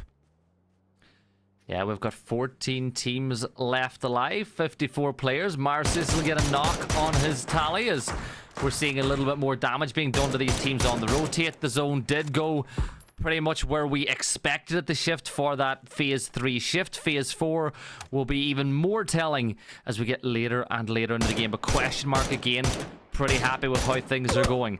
We're seeing Pacific Esports getting rid of the tires here. Quetpa just trying to make it difficult for Ascend. You know what I always say, Mark, mobility is winnability. And if they can be mobile and agile, it gives you a better chance to win the game. And that Pacific are just trying to work against that. And that is a good call. Let's give that a massive shout, though, for PCF, because they know it's going to be very hard if the zone shifts away from Ascend. I think it will hold on there. I think we are going to get that swamp ending. But if it did move away from there and it moves away aggressively, PCF are going to be a lot more mobile than what they are. And potentially, they're able to catch them running in the field. Yeah, and I'm looking at teams on the move, Mark. Again, I like the teams that are being proactive when they can be. Vorpal Swords, they've sent one player inside to scout for the rest of the team. They'll join him in pretty soon order. You've got Exalt still playing inside McDonald's. They've been there for quite a while now, and you know, Celtic here is looking to see if he can get a knock, right? You know the compound's being held, but you can't do anything about it unless you get a knock. Pod Samulet, they crash on towards Beamy, who's putting up big numbers so far. Vard is DBNO up on top of the roof, but Hackatory and Rocks have a lot of work to do if they want to try to get Foot completely immobilized. Vard will drop. 8C is providing some cover from way off in the distance on that off angle. So that means it's a 2 versus 3 at the moment by this compound.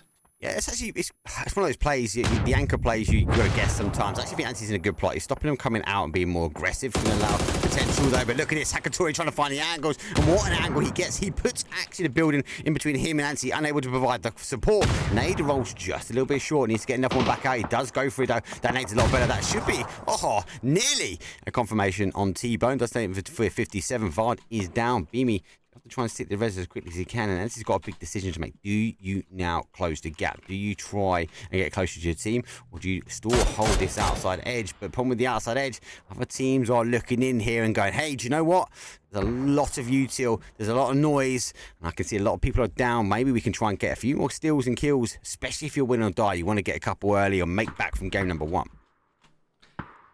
Yeah, Itzy, of course, as you can see, still holding that angle, but the zone will begin moving soon, so he will have to keep on moving. Beamy taking a lot of damage as well. As you can see, that HP dropping dramatically, but of course that is because he's trapped in a fight. You're seeing a rotate come through here as Roth spraying towards Pacific Esports. They've elected to move now, and Thunderlost is able to get that knock on the Page. And do they go for the flush? Sharp Shot's going to get knocked by Artie as well.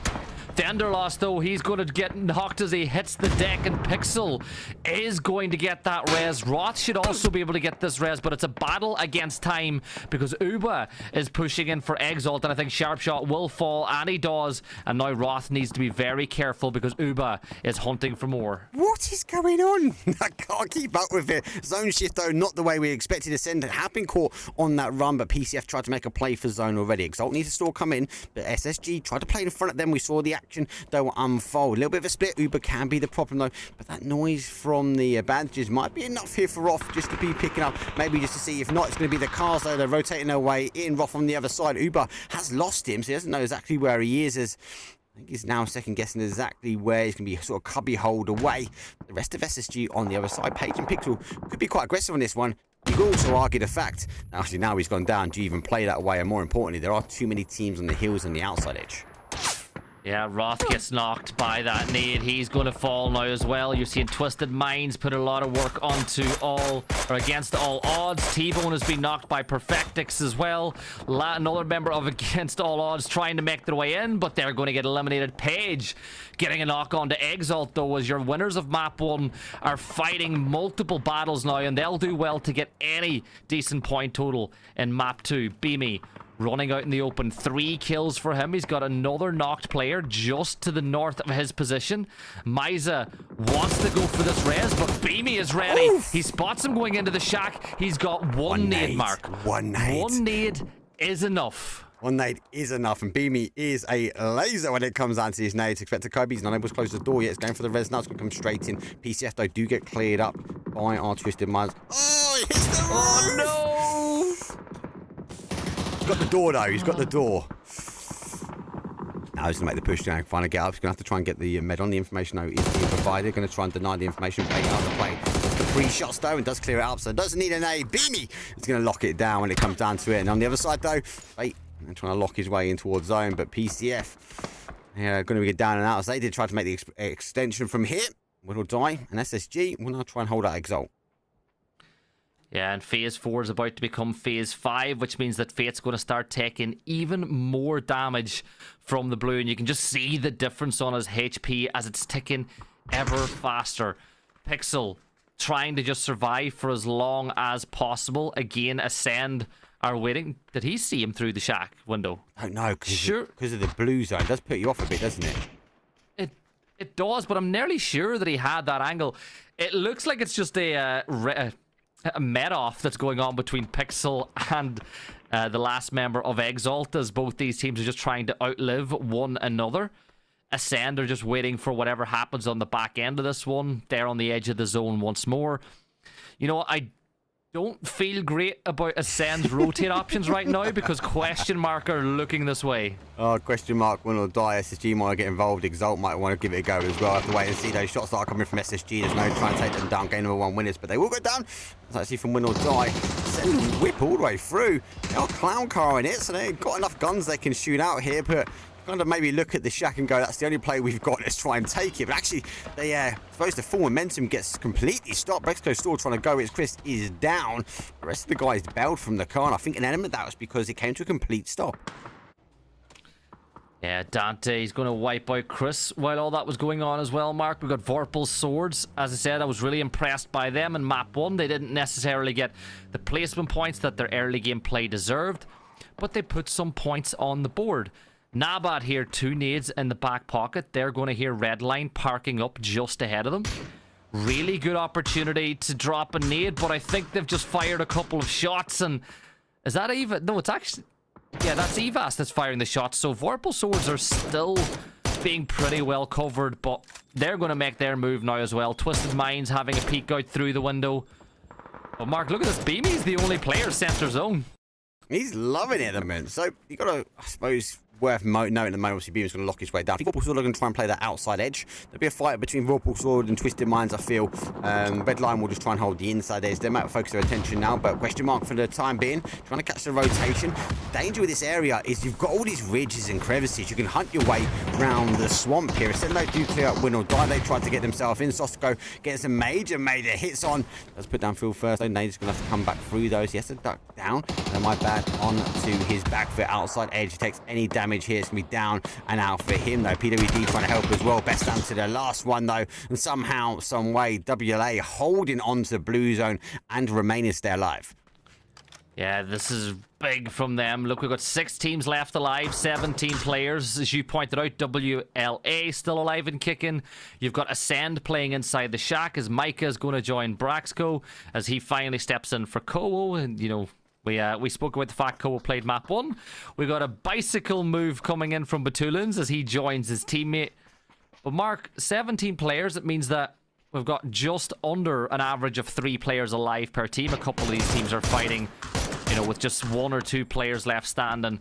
But this does look like you would expect the likes of Redline or, you know, Redline, Twisted Minds as your kind of favorites to take this map from this point. I'd throw Twisted Minds if they can clear Vorpal Sword. They can clear Vorpal Sword, they've got the higher ground, then they're going to punish from the higher ground. I think Vorpal Sword's a bit too close to Redline. Hopefully they don't get tempted to take the fight. Vorpal Sword just need to focus on that Twisted Minds play at the moment, but this zone shift a little bit further away. They don't have a lot to play. I think they've got a big decision to make. Do they crash in towards Redline or take that fight on with Twisted Minds? It's a decision they got to make. I think you know where Redline are. You know, that's the only benefit you have here. I think the only issue they might have is the fact that if you want to fight with Redline, you're putting yourself in the crosshair of Twisted Minds. So it's a tough decision for them to make. But, you know, they'll do whatever they think is the right decision with the information that they have. Lou is going to roll the UAS a little bit closer to the zone as well, so that they've got that opportunity for a late game full send, if needs be. Vorpal Swords have the exact same thing at mine, but their issue is Phase 6 is creeping ever closer towards them, and they are really... You know, you look at that position, it's a lot more open than they would like it to be. Yeah, they are making the push forward now, but one in the inside dip. They're in live there. So, again, trying to get another zone out of this. The shack is in, I believe, as well, so you might be able to park the cars up, but I don't think you'll be able to keep the tyres alive for the next zone. So, Vorpal Sword maybe not going for that crash just yet, but on the other side of the zone, though. Lucarux is trying to take the fight here. WA, though, does get knocked down by Mikado from Ascend. And my bad, he did hold on towards that blue for some time. He's now shooting that util over. The connection. Lucarux, though, still able to hold out this side. Redline got a big split, though. 7 kills on the boards, and I think they're trying to hold the east and the sort of southwest. Yeah, this is actually pretty good. I was going to say this is pretty good from Ascend, but just as I say it, Mixie is going to get that knock onto Braxco, and then that'll be so sad falling at the hands of Micah. So Ascend have 5 points on the board already. They're guaranteed at a bare minimum 2 placement points as well. They'll just be hoping to eke out a couple more. You know, there's one. They get an extra point because Nail Up has managed to take down Hello My Bad. Down goes We Live Again.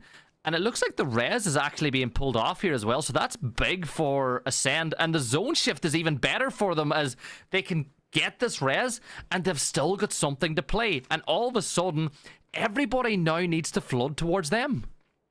Yeah, Beamy's in a bit of a weird angle as well, so you're not going to know he's here until you come over that hill and see a car and make an expectation. So the only downside, Beamy has to get on his knees to maybe take a fight. He might get lucky. The car might crash into him by a mistake. He might try and hold up, or he might even, to a degree, still lay low because there is no real ridgeline. It's going to be the fight now for this top side, this west-hand side. Twisted Minds are closer, Gibson, but Vorpal's Sword, they've either got to go for him, they're losing their tyres, or they're going to dip themselves in and take on Redline. Yes, you can see Perfectix marks 696 damage as he's putting up pretty nice numbers for himself in this one.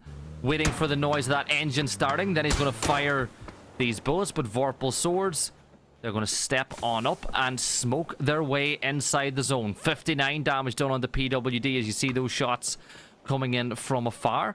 Micah from Ascend is able to get a knock onto Nailup as they're focusing on Redline, and that to me should be a signal for Vorpal Swords to push towards them, and that's exactly what's going to happen. But Perfectix is in position. He's able to get one. Lou's going to get another as Krem is going to fall. Oh, this is all going wrong. Vorpal Swords eliminated.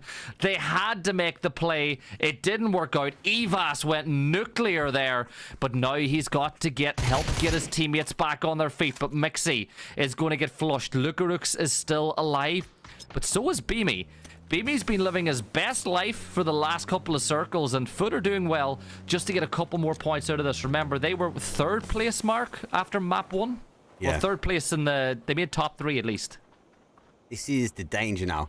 Just in mind, it's going to find another little ridge. They're just trying to delay, waiting for everything to sort of kick off, noise happen. This noise, oh, they are going to try and make a guess that someone might be holding out here. Ascend have no way to ascend up this sort of cliff face because Redline are going to be the ones causing the damage. Going forward though, he's trying to split the gunshots out a little bit. Redline though are pretty much tight on the inside. All teams now in, 4 remain. We've got a 4v3, v2 we run, and you gotta love when it lines up. You really do. Twisted Minds, Redline, Ascend, and Foot. Beamy. Oh, that nade. Hello.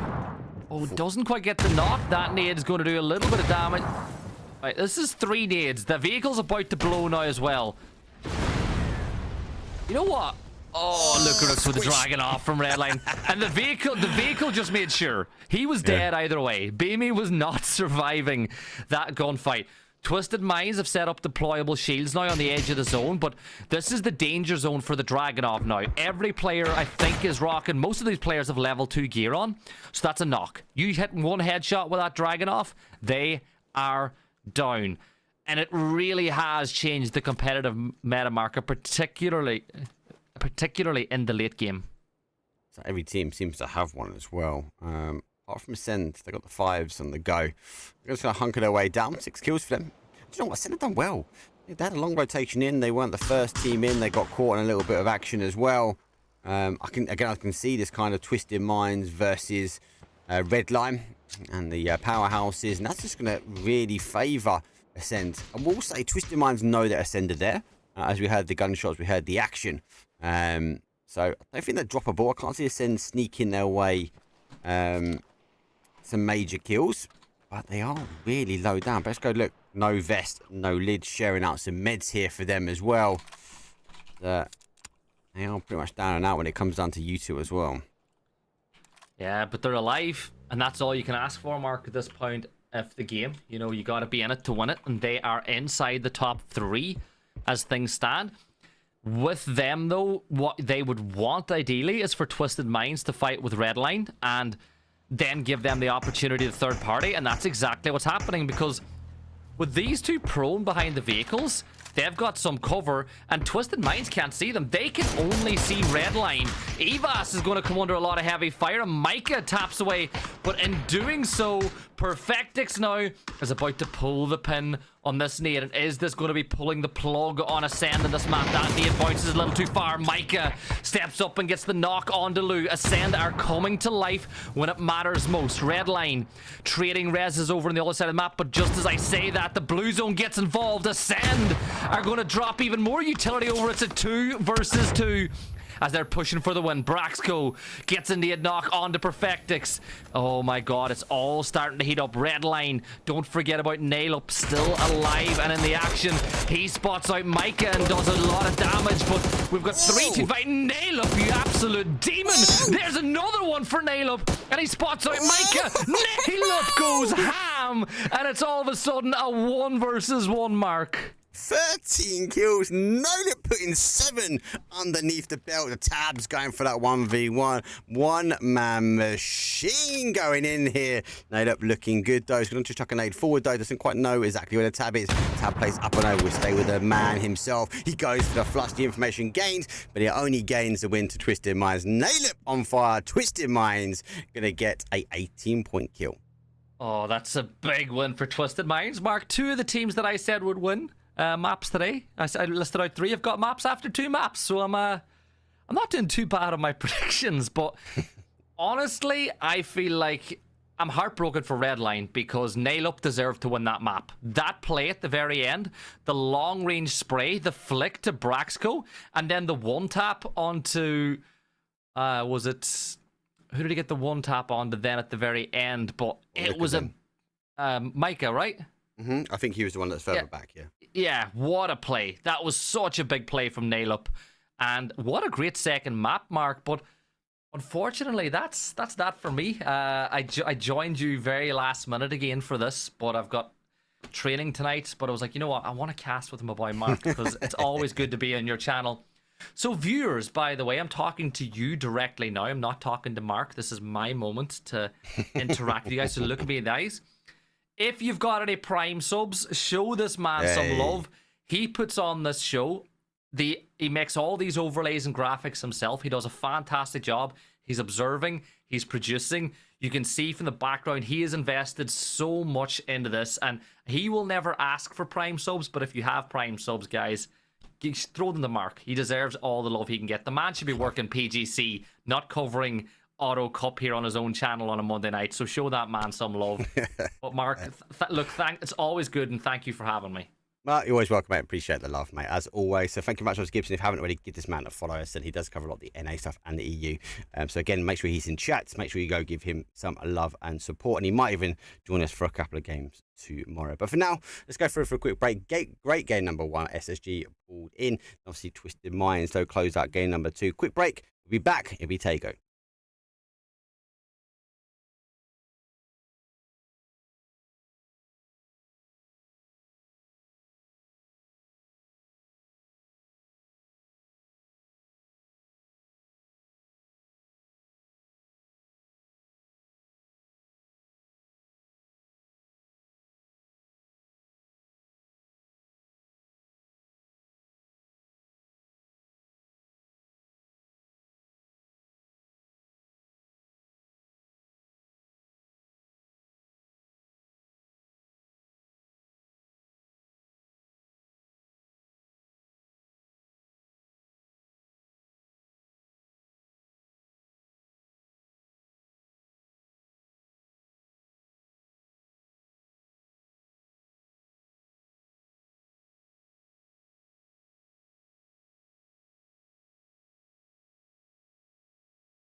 Oh, as I saw the last little bit. Welcome back, everyone. Obviously, unfortunately, now we don't have Gibson Car, so much love. Again, thank you, mate, for jumping in and showing us some love.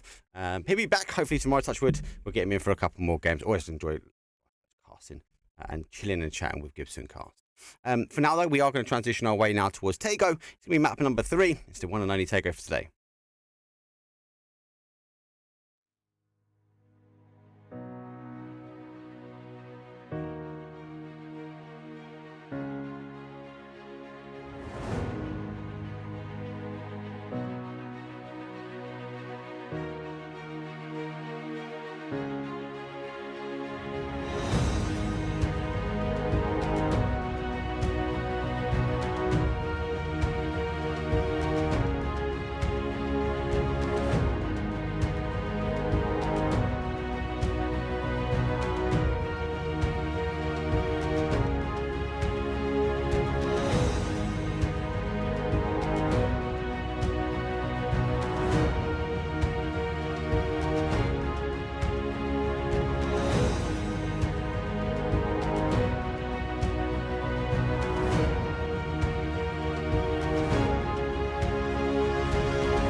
Here we go. It's a game number 3.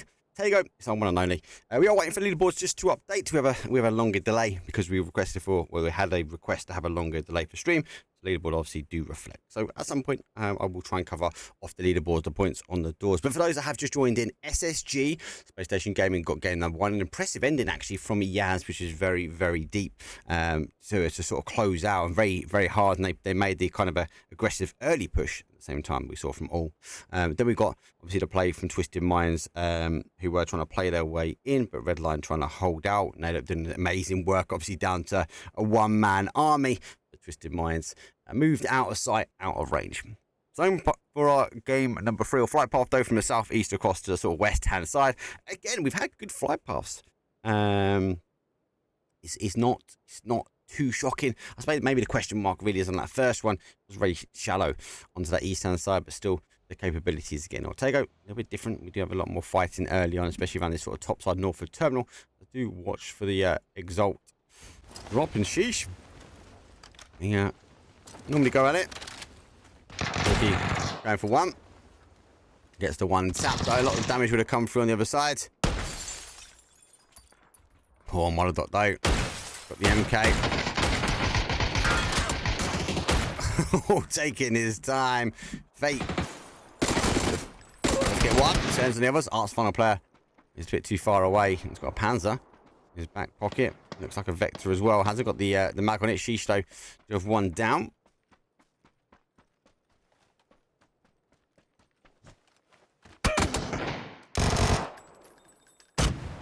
The RPG. He gets the connection where needed. Oh no. He's on his Todd now.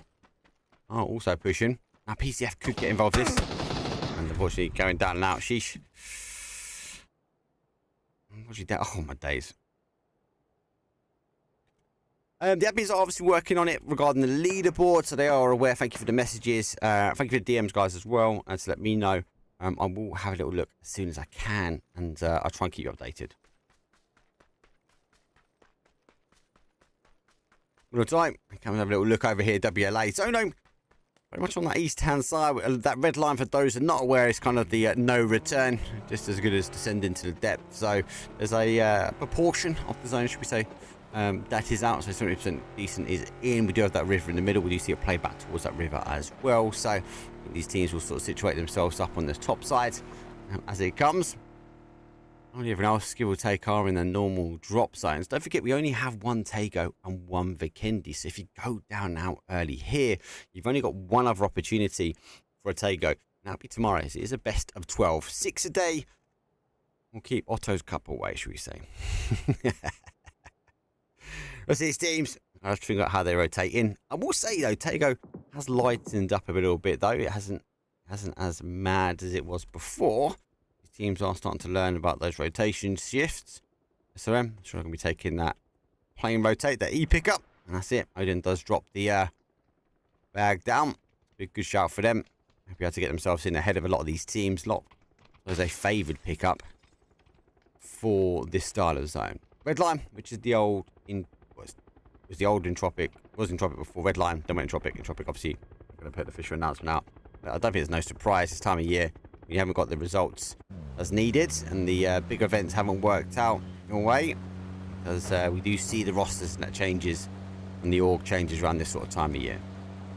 But after the sad times, there's always good times. We always get good news. So that do come out. Now, Silence needs to reload that mini. We might be able to do a little drive-by in his mind. Hello, my bad, though. He is taking some shots. Might be enough just to send the guys further afield. I think they know now it's only one set of shots. So Kino does make the turn now in. Hello, my bad. He's going to try and deal with a 4-man crash by the looks of it. Here it comes. So sad, though. Also back and oh my, what a drop though. Picks up 2. Unfortunately, doesn't know which one to shoot for as he goes down. So sad though. He did come in. No, but goes in, but he comes down as well. That store needs rain. Hello, my bad. Flushed out. Hope it's stored down. Izoom making his way in towards the compound as well. Needs to get his as he can though. Beryl been swapped over though. Izoom seeking his way in as well. He's got the momentum. He might be able to get in there in time. So sad. He's just going to try and hold out. 4 nades in, you're kind of just going to launch it straight in there. Aha, SRM, they want some kills, they see this, they land straight into the battlefield. One goes down, Sheila whips his way around, picks up Marbo. There's the steal on the board, there's 1, 2, straight in for them. Aggressive E pickup, you don't see it all the time.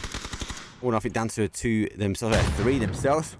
That's the final player now. Izoom on the outside. They just go explosive. Bit held on for a bit too long. Izoom's got a huge decision to make. Does he continue on this fight here, or is he now trying out? Football sword on the other side. They are looking here.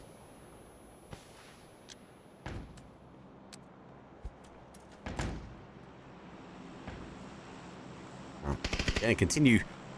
Oh no! No! No! No! No! No! Is that coming this way? It's very short if it is. It's very short.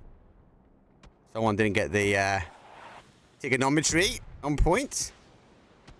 So, all making the aggressive crash, though, on towards WLA. WLA down to a 1. Now, SRM E-pick-upped into this one. E-pick-up down, saw the smoke and went for it. So, a huge play from them. I think they want to get themselves back in towards the fight. Oh. Now try and hold their way out here, but got the angles. I think they're trying to be baited out here from SRM. PCF on the outside edge. Vorpal sword on the outside edge as well. So you have to wait and see how that one eventually goes down. PCF though, they aren't getting the knocks. They have the other angle. Long distance knock as well. Izoom, I think he's seen enough now. He's like, I'm out of here. Ash, they're coming through all. Maybe just try and make the push. They know the knock is happened though. Aaron Pete goes down. Odin on the other side, but taking some heavy hits. Has to back himself up against the wall. Lays it down, but he goes down and out. Sheila spraying through the smoke. Now comes out the other side, picks up one, lays down to get the confirm. Shot him in the eye. That's terrible. Down for a 2. Should be the end of SRM. Aggressive push from them. All seem to survive somehow, but they've bled some numbers. And WLA also bleeding numbers as well. They're down to a 1. Wait. Well, I thought Tego was a little bit more quiet. Jeez! I didn't think SRM will be aggressive. E pick up down. Space Station rotate their way past here. Sheesh on the other side. They're going to work their way in. Outside edge as well. So they're going to take a north rotation. So they're going to be doing the same as well. Long distance shots, though, will rain through. So win or die. I'll be seeing our pod team, though. They are descending themselves down on that E pickup. So they should be good. They're pushing their way towards airport. A couple of airport finishes recently.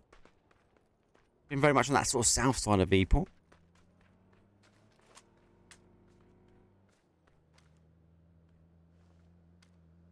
I love Gibson in the chat, letting people know who the pickups are. Okay, you gotta support your teams. Question mark our team, which will receive some points. Good to see the EU teams getting a bit of love up there as well. On the tickets. Sheesh. Taking the slower rotate. And they will keep themselves in this top side. Don't forget, Twisted Minds are only around the corner. Pataulin's the man of the rocks. Should about hear the car coming in now. Reposition himself, I think, to make some noise. And Here and now, play pick on the outside edge. Shisto are maybe going for the crash. He's going to wait for a full commit though. Does now pick up Johnny. Good shots. Picks up one. Takes the full turn around the car. Whips across. Maybe stops. Gun able to get the confirm. No, Johnny does sit in towards a little bit of a dip here. Between us needs to figure out what he does. Goes to the outside edge. Make sure he's got the cover where he can. Lou does get the steal. Lou's quite far out as well. You've got to give Lou a big shout here. Zoom picking up PCF, so he's putting points on the board. Jordan's still able to hold. Shisto giving up. Reinforcements, though, do come in. And they are going to follow SSG's rotation now. They're going to go over towards the bridge. Zone should be descending down. PCF hold the high ground in the middle. And I zoom. He did run back. Remember, he was where all were. He ran across the open terrain to get back to that compound. Looks like I zoom played in 2 times now. Gone down a little bit earlier. We're going to have to wait and see. Esports on the other side. I've lost one. Hard is down. And hold a little bit of a 2-1 split. SSG, they are chipping away at this zone and working their way in. Pixel extends down. Zone. There we go. That comes at a shift. Will die. Does hold out. Goes for that south side of airport. So again, we've seen these in the qualifiers. So the teams that were in the qualifiers and SSG were, I think, geared to win that one. I'll be honest with you. SSG at that point, for me, were like, oh, they're gonna win. I didn't close it out. It was a big push though from Footy Sports at the top, but sorry, from Shisho from the top, and they caused them some problems here. Question mark. You know, just going to park themselves on the outside red line, a little bit further in from them. I think the focus point now will be down towards that sort of south side. So maybe stop question marking. You've got limitations of which way they can rotate in, but we'll have to wait and see.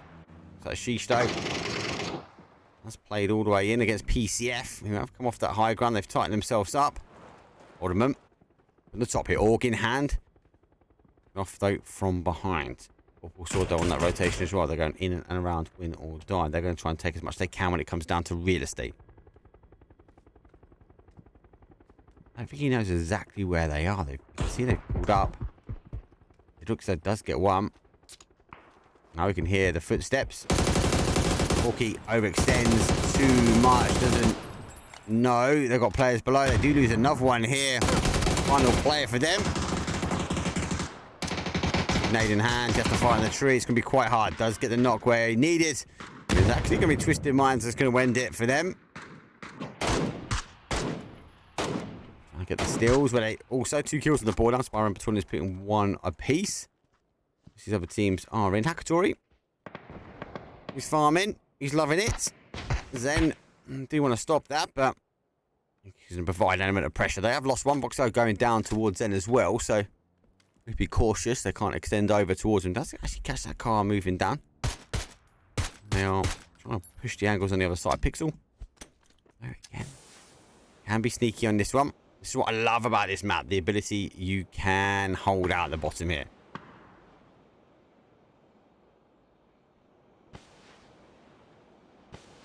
Looks like most teams are in. Loose or on that higher ground.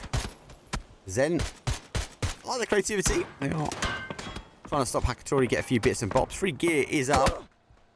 Let's take a big hit. And looks like the reinforcements are here. Oh, they're going to turn. They're going to duck down here. Do they turn? That's a big question. Oh, they don't. Roth, though, puts enough shots on. Send them a little bit back towards their compound. Question marks on the other hand. They are making the push now. They're going to go around towards Redline. Don't forget this team know they're here. No surprise. Best Zeke either way down. I think Luke Rockstone has already spotted them. Up to go. Base number 2. 28 seconds remain.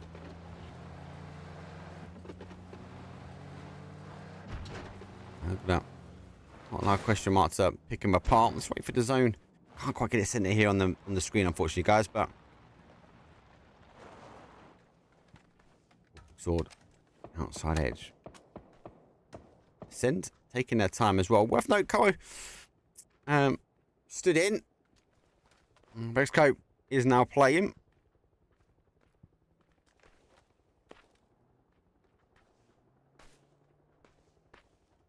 Oh, zone tighten his way down.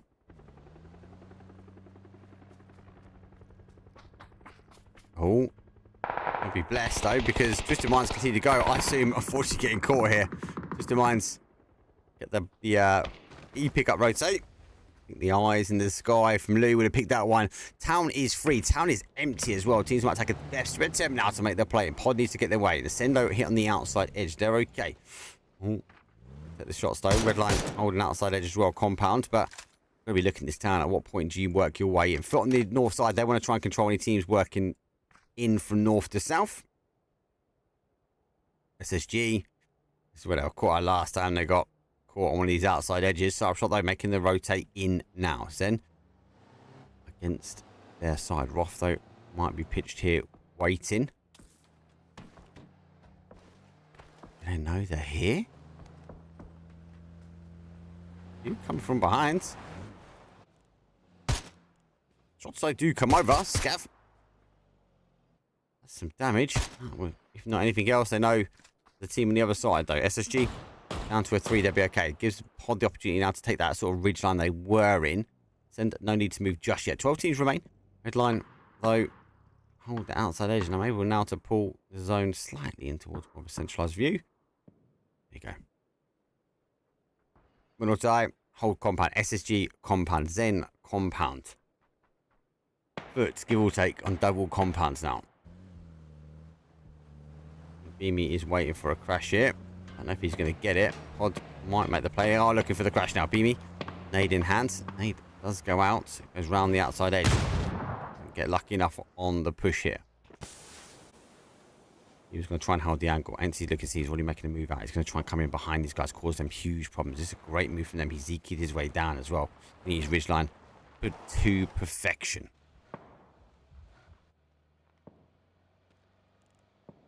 Oh, he picks up pin. Pod is a very underestimated team as well. These guys don't get enough love. They're very creative. It's creative when it comes down to the Foot Esports team. I win the train really well. One down and out, unable to get the confirm. Beamy's looking for another angle now to get the nade over. He does launch that nade out. Splash damage alone might be enough. It is. Let's cap into one. You know, has played on the outside. I'm not looking for him.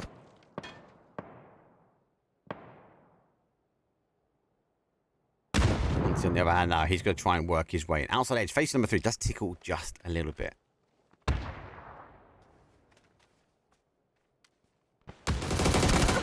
Oh, Hakatori! Final player, puts Ansi down. Oh man, no, I don't know if they're going to be able to get that res. Face 4 is going to sting in just a little bit here.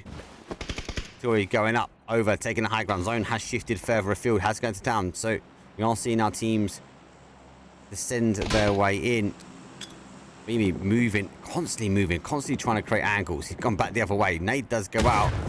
Be lucky enough for him. The gunshots were round and back. Mimi waiting for the peekaboo over the top. Doesn't quite get it. Hakatori trying to find the angles himself. Shots go across the T-bone. Now going to try and come back there. But SSG come back this way. Having to get his way back down. Doesn't even hit down the deck. A sharp shot puts him down. Pod, 12th place. A strong game. It's going to be an interesting hold now for a couple of teams. One of them being Twisted Minds, as they are in sort of a dip and crevice. But eventually we are going to see these teams play out. They're lucky enough for them. They're not too exposed when it comes down from behind here. They need to be cautious here. Redline will send through the middle. Zen taking shots at them. Vorpal sword, queued, ready. RPG out there. Full run over. That was not happy with the RPG. Maybat going to try and do what he can. Picks up one, trying to wait for the second. Gets a second as well. Maybe close the door. 20 left. Here's the cook of the nade. Going to go out. Oh, he sees him as well. Oh, he's going to be able to launch his nade out. It's going to cause destruction for them. And we're going to pick up Naylor 1v1 here. Nabat somehow holding. 12 kills remain. And they go down. Vorpal sword tighten up. And Nabat, the man, will try and hold that one. What a hold. The discipline not to pull the trigger as well heavy is insane. Oh my days. I think the SM boys will be pushing in here going, how did we get away with that? Massive play. Now, ECF down numbers as well. Foot Esports are down numbers, but I'd arguably say a lot warmer between them. They are under fire, and that's a long distance shot as well, so Not playing peekaboo. Oh, he sees the car now.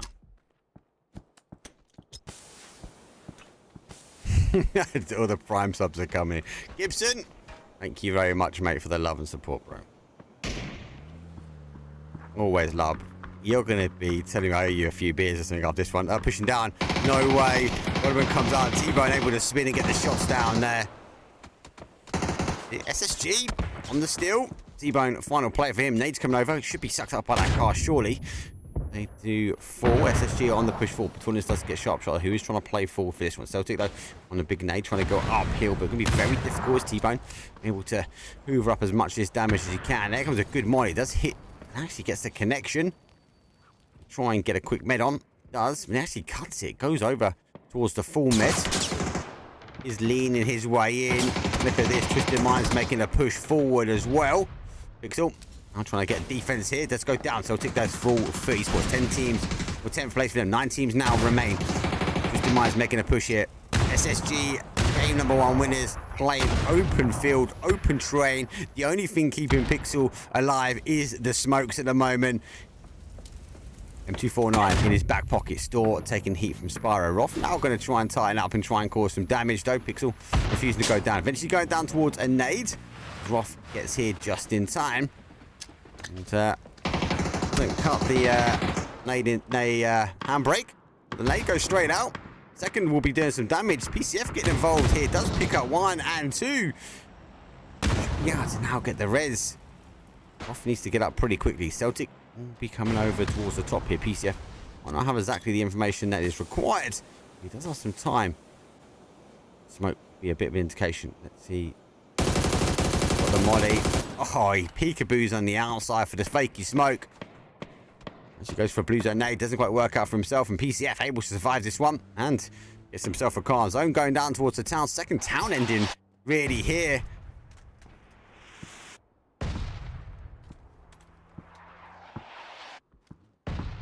Keenan does spot Celtic. Still not inside zone here. There is a barrage of U2 coming down. That's coming from Ascend. Outside here. From all. MG laying down. That is utterly disgusting. Keenan's got the off angle though, having a duck down. Silence though puts the MG back to work. Able to pick up his boy.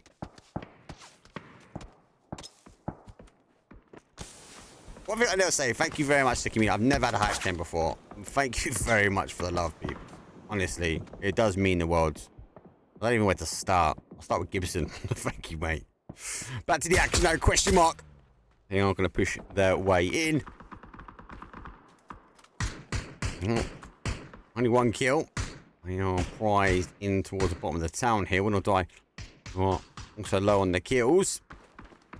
All ankles. Now, it's not going to be like our game number 1, I'll tell you that. Much more of a smaller town.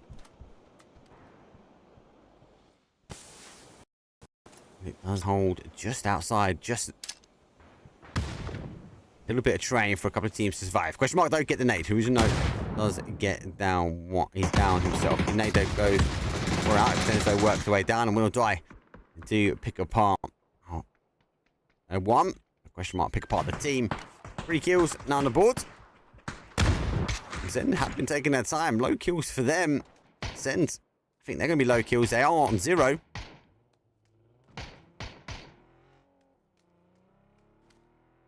Going to relocate back. All are the strongest when it comes down to here. Gilikai wants some loot. He's already got 3 gear up. To get himself a nice little angle. It has been spotted here by our all, so it won't go unmissed. Dendo do make a massive play in towards the zone. Oh, they're going to be cautious. They've dropped the ball. There's 1. Outstanding. Gilikai gets down 1. I think that was a call that they got the knock, though, back inside the zone here because they're making the push forward. Ascend going down. Big nades, though, come through. No connection. They've got the R3 stacked up, though. It's Chris will put him on in front of that door to stop any sort of further pushing. Blue zone ain't won't do enough. They've had to go around the other side. He'll try and get this res. I think he will. And I think he'll get it pretty clean as well. Kilikai still causing some issues. All needs to get their way back in. Kilikai opting just to go straight back for his boys. Unable to clear all. Stops him coming in from and causing problems for this team behind. And Zen really been put on full hold here real different game. 5 teams remain phase 6 compared to what we had. 6 teams, like, was it like going into towards phase 7 to 8? It was a bit of a different style of ending. Purple Sword hunkering away down, being chased by question mark here. Unfortunately here for against all odds, Kino. You know he's a strong player. He's got very limited spots now to go, and unfortunately he's down and out. So no Hyundai is the last one in. And that will be the remainder for them. Sens, they are 4 strong. Zen, they are 4 strong. Question mark, they are 4 strong. Only Vorpal Sword that are losing some numbers now. So they do go backwards and forwards between those two. Sword in a bit of a crossfire here between these powerhouses. Knock has happened, so Zen looking to try and get that one. We know Neighbor can dig himself out of these starter areas.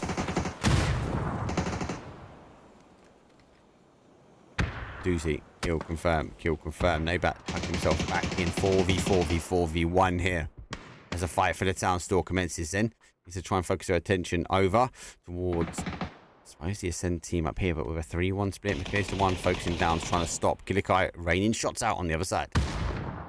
One nade's going up, but been hoovered up really by the tree. Neighbor, I love it. Picked an RPG up. He's waiting for the push now. Question mark.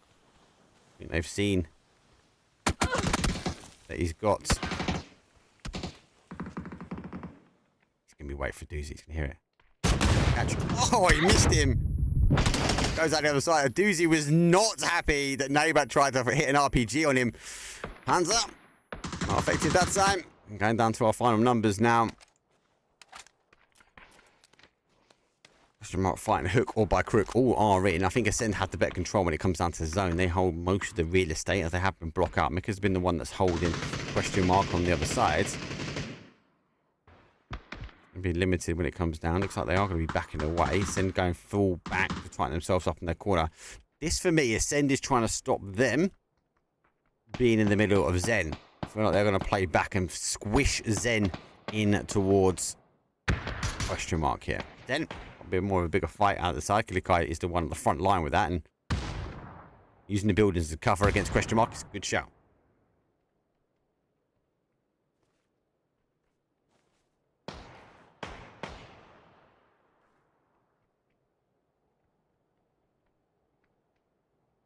These teams a big experience when it comes down to urban fighting.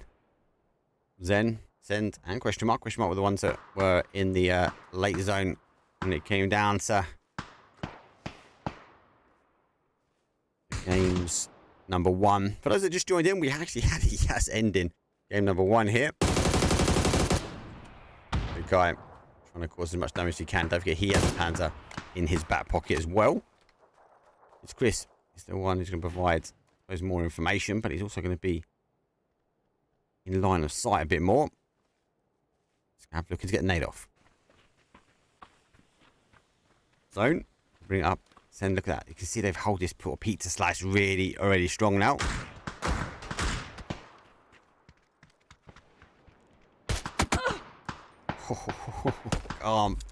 Zen can't play peekaboo. Ascend have done exactly what I think they wanted to do.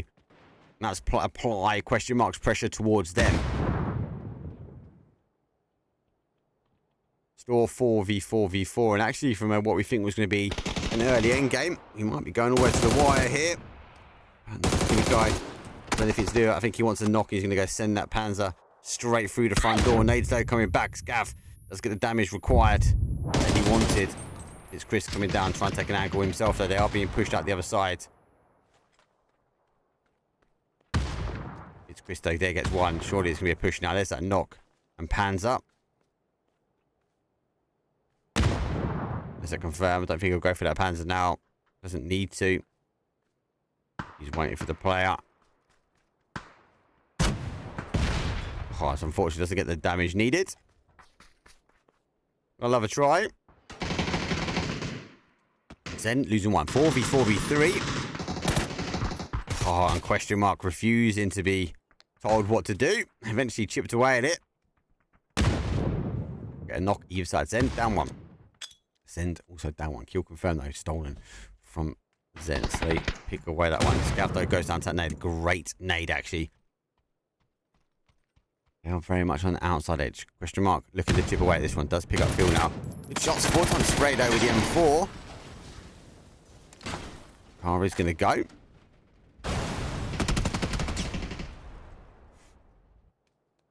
It's Chris taking to the higher ground. Only 2 kills here for Ascend. Big damage. Pretty much 4 on the board.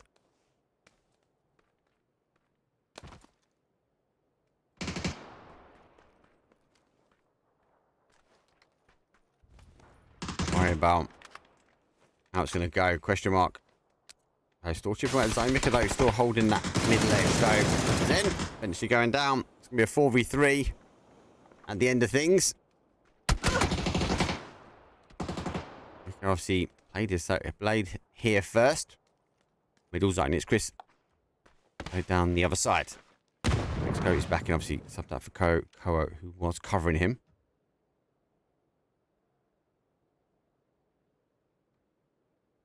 It's Chris is going to play peekaboo up and over the top though. From such an early fight early on, teams descending their way down. That SRM parachuting to the fight. 2 powerhouses are going to get caught.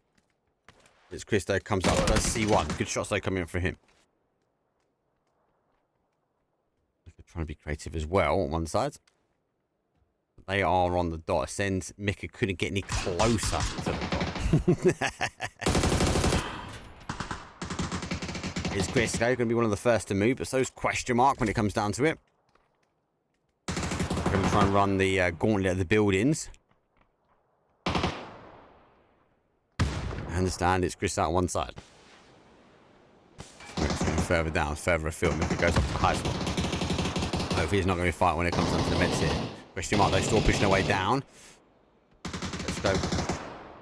Mika now going to know there's people above him, or below him, sorry. Question mark now knows people above. It's not as like Dancy though, as he's trying to come out. Ducey though, the blue zone there is going to cause him some huge damage, but it's also going to cause them damage, having to leave the building as well. Ready to jump back up, ready to get the angle back. It's on the other hand though, he's waiting for the zone to come out. The smokes have denied information though. Question mark doing the right thing.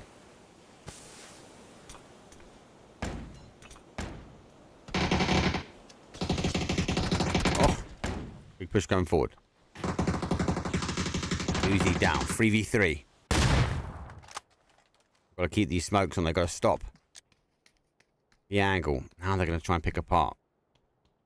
Question mark a lot tighter. Be interested to know in chat what we think is going to be the hold. Because everyone's get themselves underneath. Hopefully it's not going to be a matter of medding their way out. Best is down. Dante's on the outside. Mika. So top 3v2. Shotguns now going in the way. Chris is very much on the outside. Still trying to fight to survive. Question mark. Oh, are they pushing back for a res? Surely not.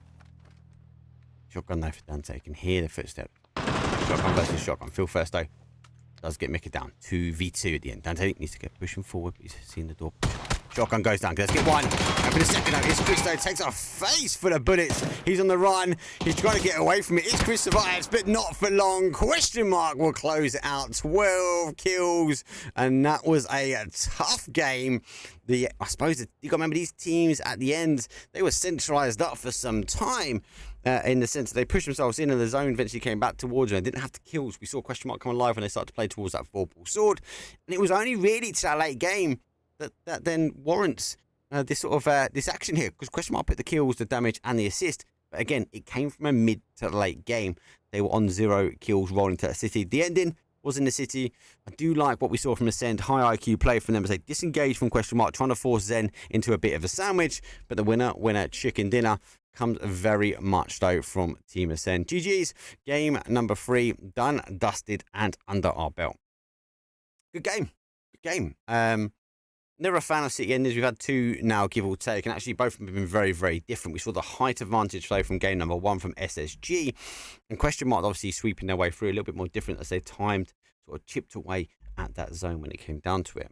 Good game, all in all. I do, as I mentioned, I do like that high IQ play from Ascend as they kind of like, they were in the front and they were pushing the teams out of zone, but they kind of gave Question mark a bit of a bit of zone so they could push their way in towards end. Did help them out, not really when it came down to the kills, but a good game. For now, that will be Tego done and dusted for day number 1. We're going to take a very quick break. When we come back, it'll be the snowy blizzards that is going to be Vikendi. It'll be round number 4. I'll see you guys in a second.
Now, 2-seat endings.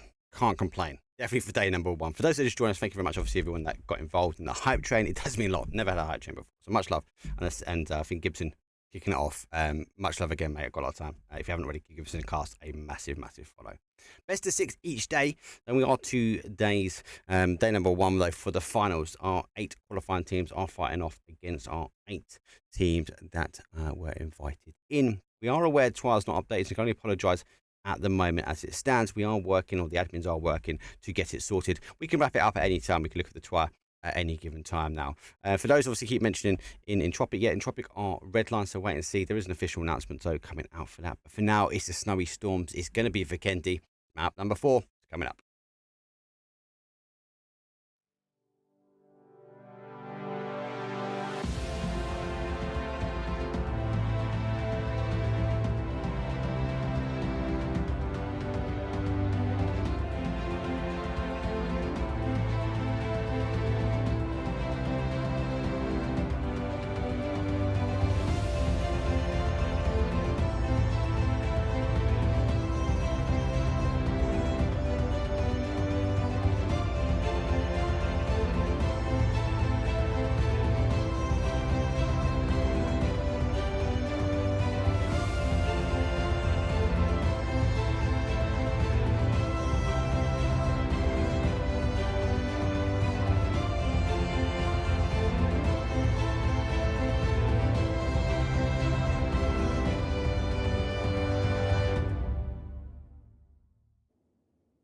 Let's go. Map number 4. Vikendi. Always an interesting one. Let us know what your thoughts about this map, whether it should live in esports. I think it should. I just don't like the snow blizzards in late game. You've heard me rant about it far too much, people. Zone, or flight path, should I say, before the zone is going to be in east across towards the northwest. We just have to wait and see, really, where this one is going to end up. As we do know, once we introduce Tago into the map rotation, that the zones are not subject to the flight path anymore, so it can go a little bit more random. Do you like this map? Most of these teams should have their prior drops. Just having a look through Discord as we speak. I think we are pretty much down and dusted there. Full sword, kind of a bit early. WA over the top of them. PCF normal for them. Castle can be taken by our red line team. But esports though are just after. But we also have Beamy, who's a little bit further afield from them. SRM will take train station on that split. Question mark will go high up towards Cosmodrome. Bull Die will go up across the middle. Vorpal sword. I said they did land early doors. Now we'll be looking for those cars and playing their way down. Sheesh. A little bit further in. Goes to the flight path and pod. We'll go for Dino. Twisted Minds. Their normal split for that lumberyard. I actually do know I'm a little bit lower than this, but obviously because of the flight path, they couldn't get to that corner compound. But they will take lumberyard quite clean and find themselves on the outside of the zone. SSG, game number 1 winners, need to try and take on Zen. And our Ascend team, they're going to push their way out towards that coal mine. Late drop for them. Pod, looks like they're already on the move. An early rotation, actually.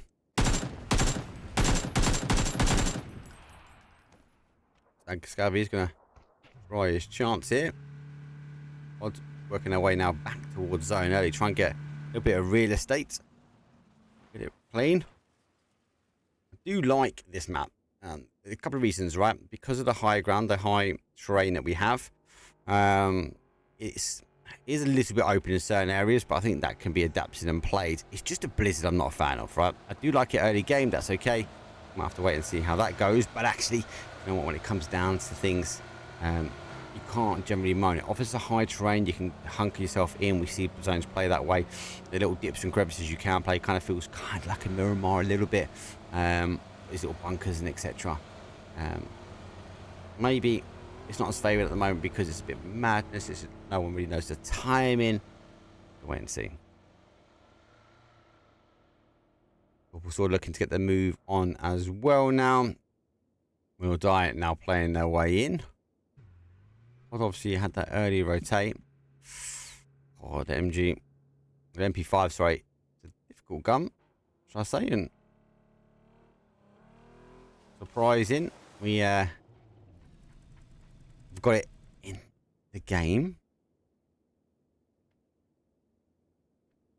Again, thank you everyone that did partake on the hype train. Honestly, thank you very much. It does really mean the world. It's quite difficult. I'm on a 25-minute delay. So by the time I get around to seeing all these notifications, I'm like, whoa, what's going on? Things flashing up in my face. SSG went down to Winery. They will work their way in. Now, high ground, let's note a couple of high ground points that would be above train station. I think Win or Die will try and hold hold out. The other one is actually by kind of that sort of southwest side, by 30 Sports actually. Out of that west hand side, Deco is a good spot. There's a little bit in the middle though. Looks like SRM are going to try and play for that. Looks like our red line team are looking to, I suppose, capitalise on that before SRM. So a little bit of a clash of heads here. I expect red line to stop. I do expect them to keep going. Not as high as the other field, but actually, I might just have a quick look at this. It's going to come up and over though. SLR in hand though. He does catch him now, pushing away a field though. Odin will be looking about his radio. Shots though do come out. Luke Rocks is down. Ivis trying to get back to the car as quick as he can. Able to get himself back into cover. But Odin is making the push forward. Oh, it gets him down to a one shot, but red line, you're going to be disappointed with that. They get caught, and that was just based on timing. That rotate really worked out.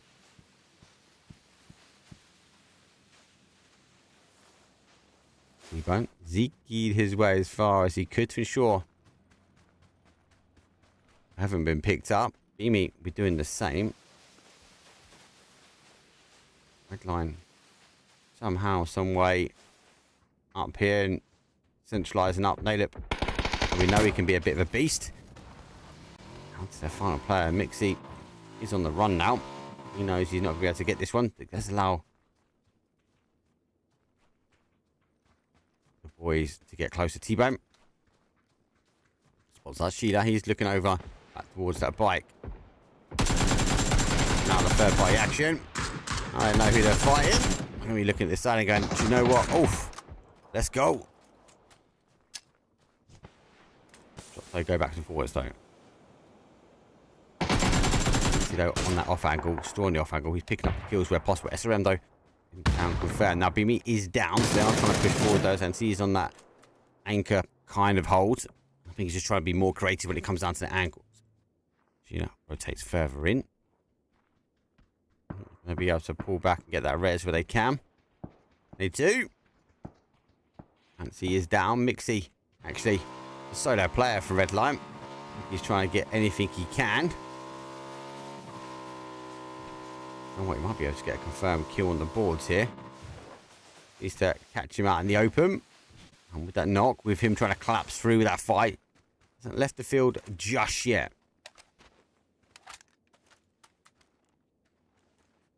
I don't know exactly where he is. Unfortunately, he doesn't have the train and cover. A wiggle. Make him dance. He's taking some heavy hits. He does go down. So at least there is a point on the board. 30 Sports on the other hand, though. You're now pushing him. Hard down. Beamy down to a one-shot. T-Bone does pop the smoke, though. Izzy going to wrap their way around. It's WLA trying to make the play on the compound. SRM getting back on the party foot. Down to their final player. T-Bone gets eye zoom. He has hardly anywhere to play. I don't think he's going to be able to get that res. WLA down some numbers as well. So sad. Just try and get this knock. He does see him. He does go through. T-Bone on the other hand, though, he is going to be on the back foot. And he actually gets a shot through. WLA go down, but he's unable to get the res. So 30 Sports down to a 1. Oh, L down to a 1 as well.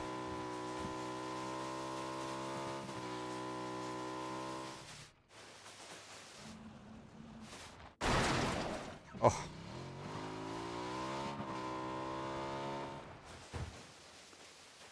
Well, actually, early doors, actually, because I'm having a look at the map there. They've dropped in their sort of train station. The high ground has been taken against all odds. All, I think, in a good spot. But it's going to be dependent on the zone, right? I'm not going to say. Always dependent on the zone, Mark. What are you talking about? But I feel like the zone plays either way here to that high point. Odds hunker down in towards the compound as our send team. At the time, 3 Sports does get eliminated, and that's around a bit of a return.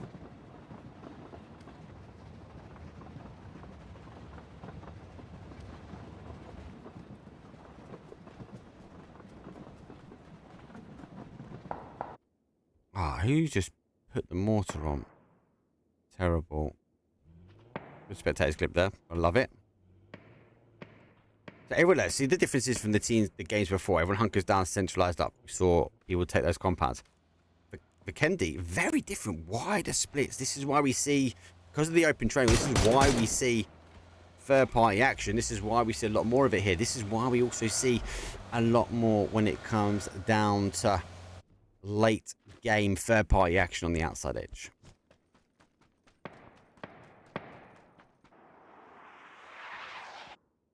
Comes fire their way. He's under and on to sort of protect this though for Twisted Minds.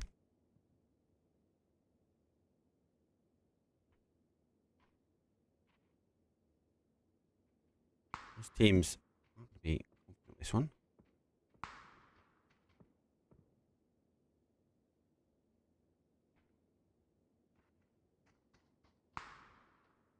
When will die. Takes a little bit of a higher ground. Looks like SSG after taking a longer rotate. Remember they dropped and rotated away. Now pushing towards SRM. SRM decided just to launch the flare and light that car up. That might be a little bit of an option. Pixel. Get his eyes on.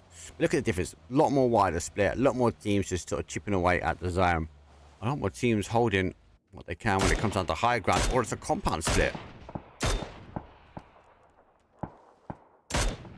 See, and he's holding out, and the zone does descend back towards the high ground in this northeast corner. Oh, good. Train station looking good as well. Pixel is on the hunt, though. We do see SRM leave the area. They're down a number already. RL still surviving out. She's holding their compound. No need for them to move. His pod's going to try and rotate the open train in front of them. Spyro just on the adjacent side, but he's going to get a full crash on. Oh my, I didn't even know he had an MG in his hand. Oh, he picked the wrong side, goes down. We kill, confirm. Full pod. Opt to crash in. Looks like not.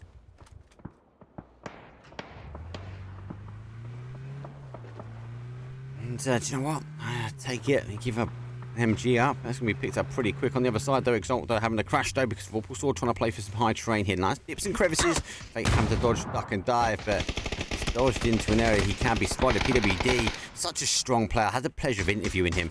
And such a great player, great IQ, got the off angle here, knows exactly where they are, picking them apart. Football sort of said in the qualifiers, they were top 5 out of 6 games. Consistent, unable to get the chicken dinner, but the consistent level was there. They were getting a good number of placement points, but also getting a good number of kills. Football sort of looking to get that one on the board, but SRM getting involved as well. There goes 1, 2 down. SRM causing issues now from behind. They having to use the car as cover. The zone descending down. We are, and a lot of teams rotate their way in. Oh, BOD. Having just to survive out. He back down as well. Exalt able to use this sort of canyon they've got. Having a look to see exactly where those shots were. He knows he was there. Get this off angle. Uber. Don't think he's seen him. Not swung round on him yet. I think he's heard him now. Nades are coming in. He does get the knock, not the re-knock. Unfortunately for him, he does go down. Exalt. And will survive out. Not a bad area. SSG. Going to take him for train station. All. On the other hand, they've been playing their ranked. And so, that's Blue Zone. That will bounce nicely as well. Should be able to get that confirmed. I can't imagine Page ruling out this one. He might just be able to outdo it. Second one. Oh, Silence says, hell no. You're not getting out of that one, mate. First kill on the board, though. SSG down to a 3-man. Sees though pushing around on the other side. Good angle, though. Pixel, though. The M249. These players looking to be more aggressive. They are pushing in. Oh, he sees him. He runs out the back. How has he got away with it, though? Oh, my days. Pixel's got away with it. What a freebie. Once it's down, Marbo pushing their way through. Danger with Doe. The train station. We know we've ranked. It is easy for people just to hunker their way down. You know? Needs through the train yards. Will go really well. We hit the X-ray on. Does get a knock. Although able to survive. Second aid coming through. There goes to confirm that second nade should get the knock. He gets it on time. He can't. Nade does come in. Marbo picking up Roth. SSG. Down players now. Pixel. Let's see if he can get any more freebies out of this one.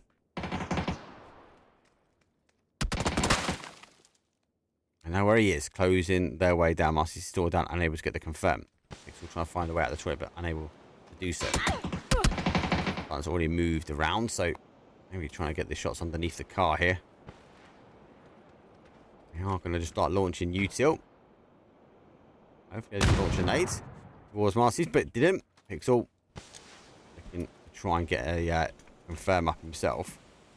I don't think they'll do enough, surely. Bit of splash damage, but they've got enough cover. Over the top, maybe and far away. Nope. Pixel didn't quite get the confirm. Didn't get the angles needed. Having to tuck himself back in towards cover though. SSG down to 1. The game number 1 winners. Right, looks like they're getting PCF. Down. PCF actually fully down. So, an out and round. That's all. Back to a 4. You know, the M249 can put away players here.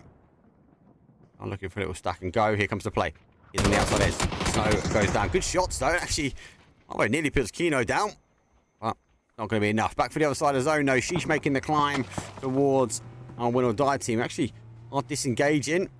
And he's just far. At the end, Twisting Minds on the other hand, though. Down players as well. But just down to a 1. I don't think he's going to get the red. He's got to do it pretty quick, though. Nades over the top. Best is down. Usually might be trying to be aggressive and do a bit of a drive-by. Doesn't actually go full drive-by, but does allow the opportunity for Dante to rotate round. There should be a re-knock happens, though, with that nade. Dante able to pick up one. Comes up the smoke and gets Doozy down to a 3, but unable to get the confirm up, though. Ace in hands. It's Chris. Got the shot to Zen, but longer distance rotate for them. So holding the higher grounds. On the other hand, though, she's still pushing forward, though. Hakatori puts down Edrix. Yeah, is further out. So is our Walkie and Janny.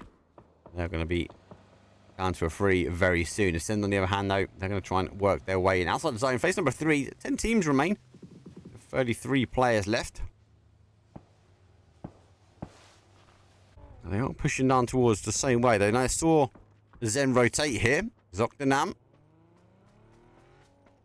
We're under fire from its Chris, but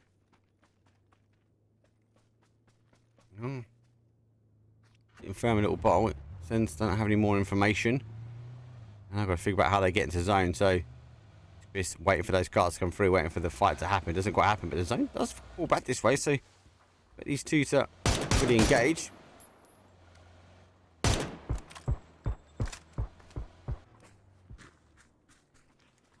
Bascudo down around the outside edge.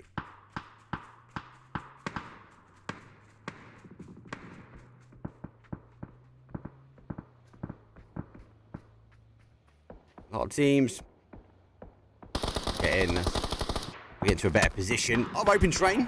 This side of the zone. There's Chris down. Zen wrapping behind. I think it's then trying to push for the base of the field, or base of the hill, should I say. We'll die, won't be able to push up. SRM going to cause these guys. There's going to be a lot of action on this sort of south side. I don't know if Sheeta's got the information. Why, they do see the car, they do push up. They're taking it with a side swipe themselves. Zen going to hear the cars rotating. Have been picked up. Also worried about sort of Exalt team. If they know they've got a team at the base of them. Unable to make the peak here. Then gonna have to try and take on SRM. SRM aggressing their way forward. A team that has been on the front foot, back foot, front foot. Wait and go.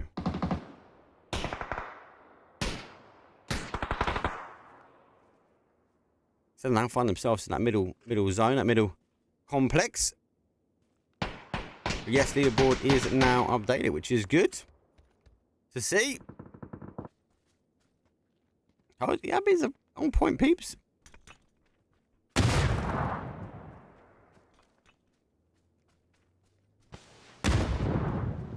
Shoot it down. Zen looking good on the snowy terrain. They all come up and over the top here. SRM. Needs to hold. Oh, he gets the back. Oh, he can't get it confirmed on him. Now he goes over the top, makes a push forward. Gets now they're not though. Secondary player unable to do. Odin final play now for SRM. Got caught unlucky. Couldn't quite get the covering fire across towards CI. But nade goes back and forwards. He's got the off angle, goes off, and unfortunately does get the nade kill one side, but unable to clear it out. Zen will hold the other side though. As we work further afield though, Exalt on the push here, but Scope is down numbers though. There's nice confirmed done. Kilikai is the final player for Zen. He's going to try and hunker himself down in the snow. Sheesh, still chasing zone. Oh, how unlucky is those shots? Had the opportunity to get Hakatori's feet. Hawkey's down. Goes zone. Sheesh though. Oh, just trying to hold everything he can. Johnny unable to do so and actually goes down to the outside edge. Phase 4. This is going to chunk. He's got one more med. Oh, he's got to get in as well. Got to be well timed on this. No. Ouch. Exalt. They're going to go, but she's going to follow straight after. 7 teams. We make ourselves now in the point pot. All nothing. Silence is on one. What is going on, lads? Look at this. Huge outside play. Sorry, final player there for win or die. Trying to clear up this sort of west-hand side. Though zone has shifted away. They do have quite a lot of real estate to work in.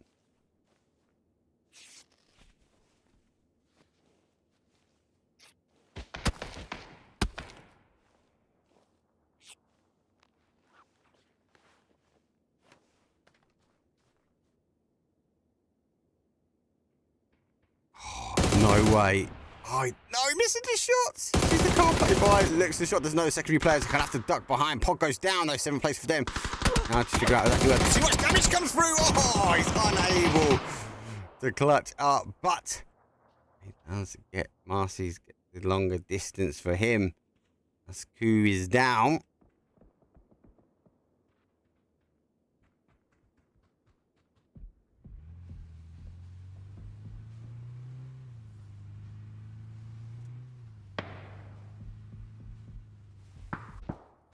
Continue to make a push forward, but they are going to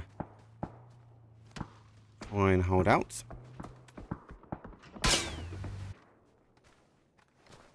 At best, making a push forward now. Send Kilikai. He's been spotted. Doesn't know which card to go for. Best is going to make a guess though. I think he hears the footsteps, the pitter patter, and Kilikai's boots. Nade we follow straight up, and oh, explosives! Sends unfortunately 6th place.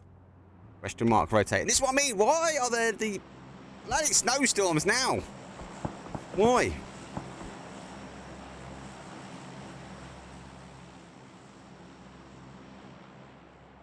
Zone being blessed with a number of drops. I'll tell you that now.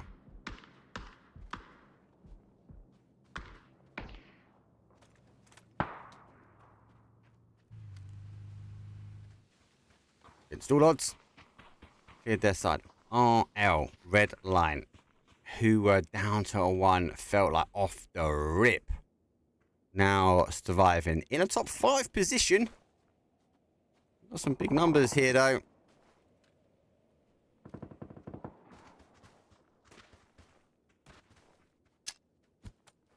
I'll play homage. Mixie, 2 kills as well.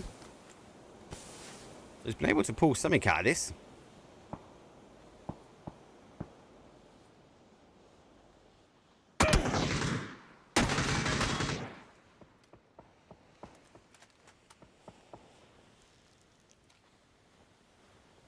Oh no, he's gonna have to start being round. Oh, he's got so much coming his way, hasn't he? So much coming from his way.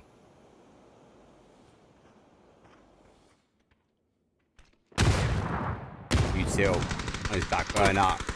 Down to 1. Kino's gonna pop up with the FAMAS now. Oh, he just tucks himself just enough in. Oh, Util coming in. You know, he is literally waiting here. Zen playing their way down. He's actually taking shots from question mark. Though Mikey Mixie alive a little bit. Still trying to push forward. Has he got away with this? Is he good?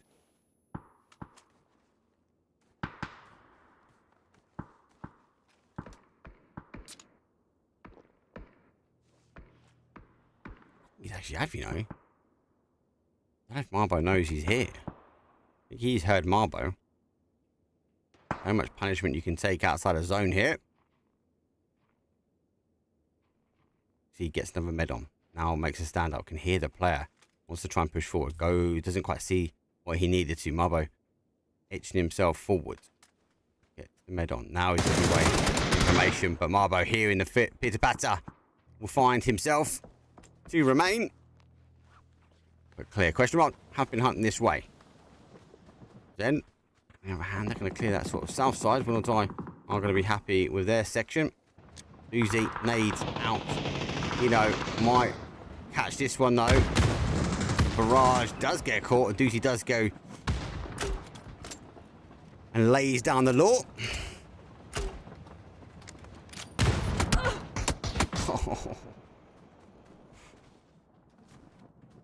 Doozy. Now, 4v3v3. 3 teams remain. Face number 6 could slow down. I feel like it's been a lot of outside edge play earlier on here, but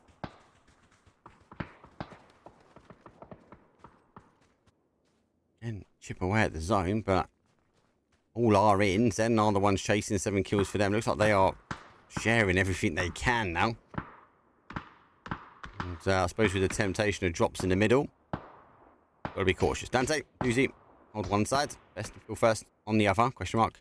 Geared to maybe look at taking another second chicken dinner. They've got the additional number, but we know that doesn't always mean big impact in these style of zones. So, let's see what they can do. Technically, it's a 2-2 split here against a 3 on either side.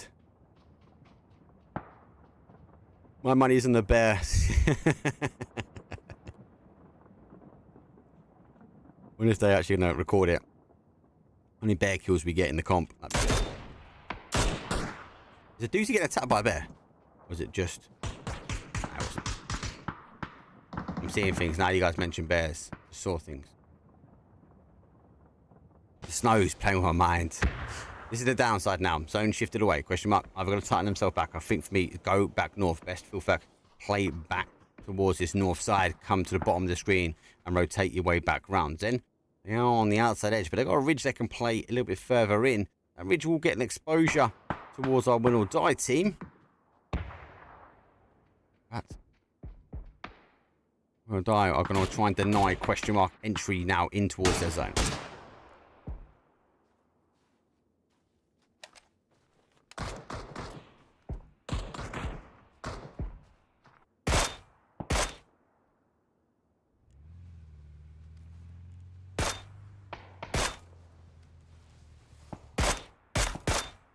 Shots come over the top, don't they? I think he's the one like so. He's just bouncing information out towards the guys.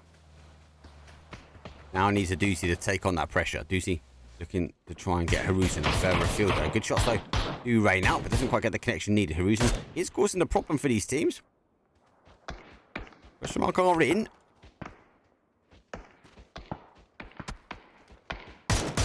That's the problem. Haruzen gets one, unable to get the confirm. We're also seeing a wider push. Dante is trying to deal with a solo player. He's sneaking his way forward. He could be a big player. He needs to get this knock here. Haruzen is the problem for question mark. 3v3v3 as it stands, but one could be a problem. The snowy terrain causes some issues. Leostow coming with a bit of a util himself. Nade over. Good splash and a nade. Going to know there's some damage here. Ready? Question mark being forced to come off the hill. There's a fire from the mortar strike comes in. Leosh lays down one. Question mark though is split. Let's see what he can deal with. More mortar fire coming down for question mark. Let's talk about digging him out of that spot. As Dante having to continue to run away from this one. Blue zone nade will be launched. Will die.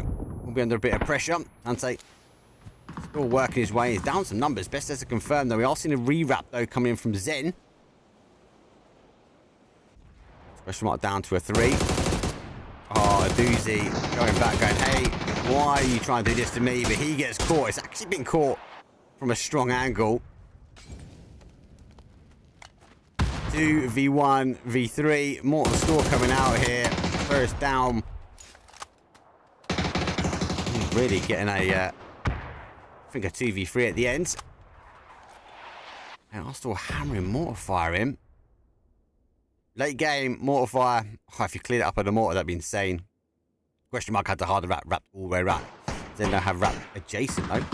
They are going to cause the damage. Information now denied. The doozy is confirmed out. 9 kills. Zen are looking good on the snow train. 11 kills for question mark.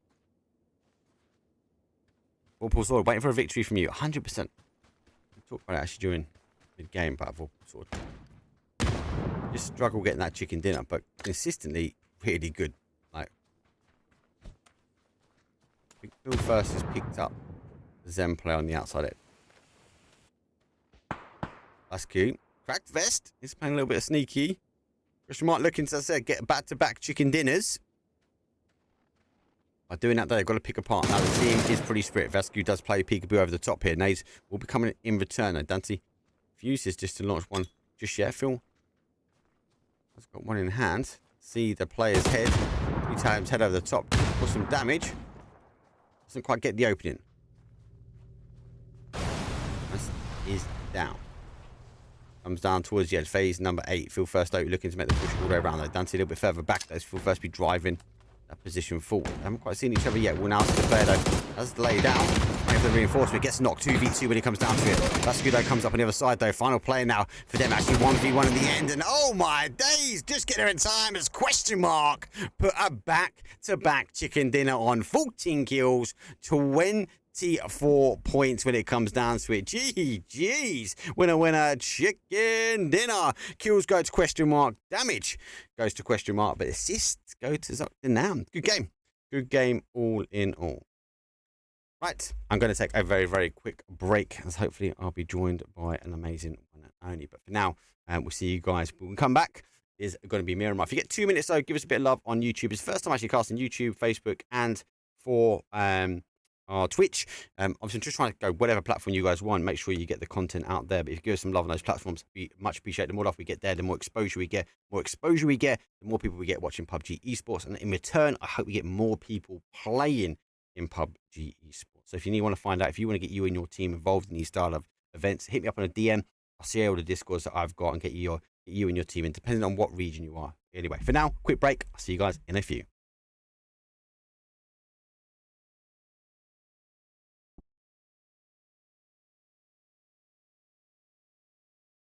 And she will smile, and she will smile, and she will smile, and she will smile.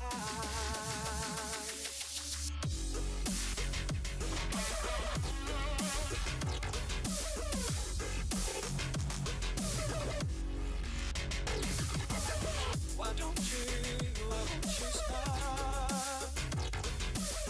Why don't you smile? Why don't you smile?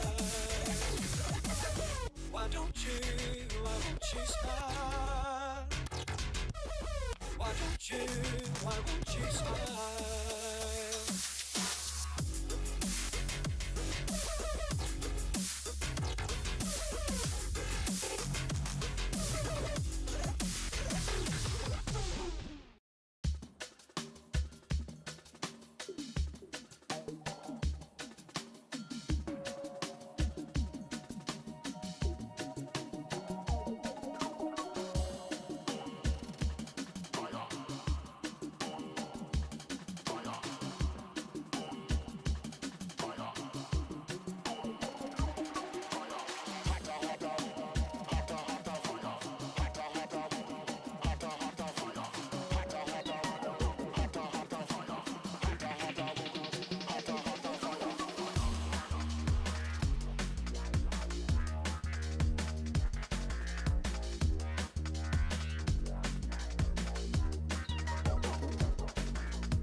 Oh, welcome back, everyone. And look, we have one go. We have an amazing man come and join. You didn't welcome to the stream, mate. I've known you for the community. It's the guy, the brains behind Being Sports, a huge person when it comes down to PUBG, mate. Welcome to the stream. It's the first time we get to cast together. How are you? I see you in chat. So how are you anyway, kind sir? Interested, nervous, happy to be here. This was very unexpected. Full disclosure, this is my first English broadcast ever. I usually cast in my native language, which is German, in case you didn't notice by my accent. So yeah, I'm just happy to be here. I guess it's the old saying, if Mark Power calls, you pick up the phone, right? So I'm here now. Hi everyone. I hope you're having a great time.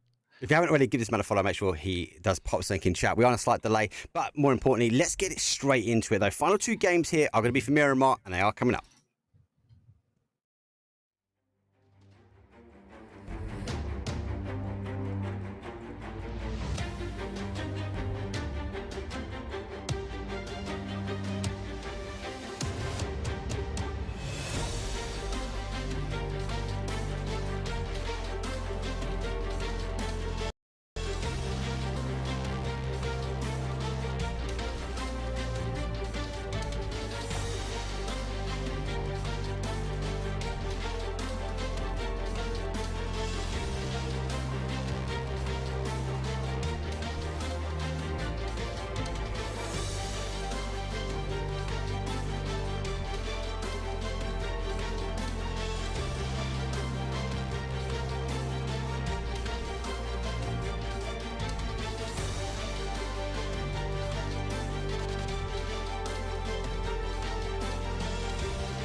Here we go. It's map number 5. Gideon, the one and only Bing Esports, the mastermind behind so much support and love for PUBG EU.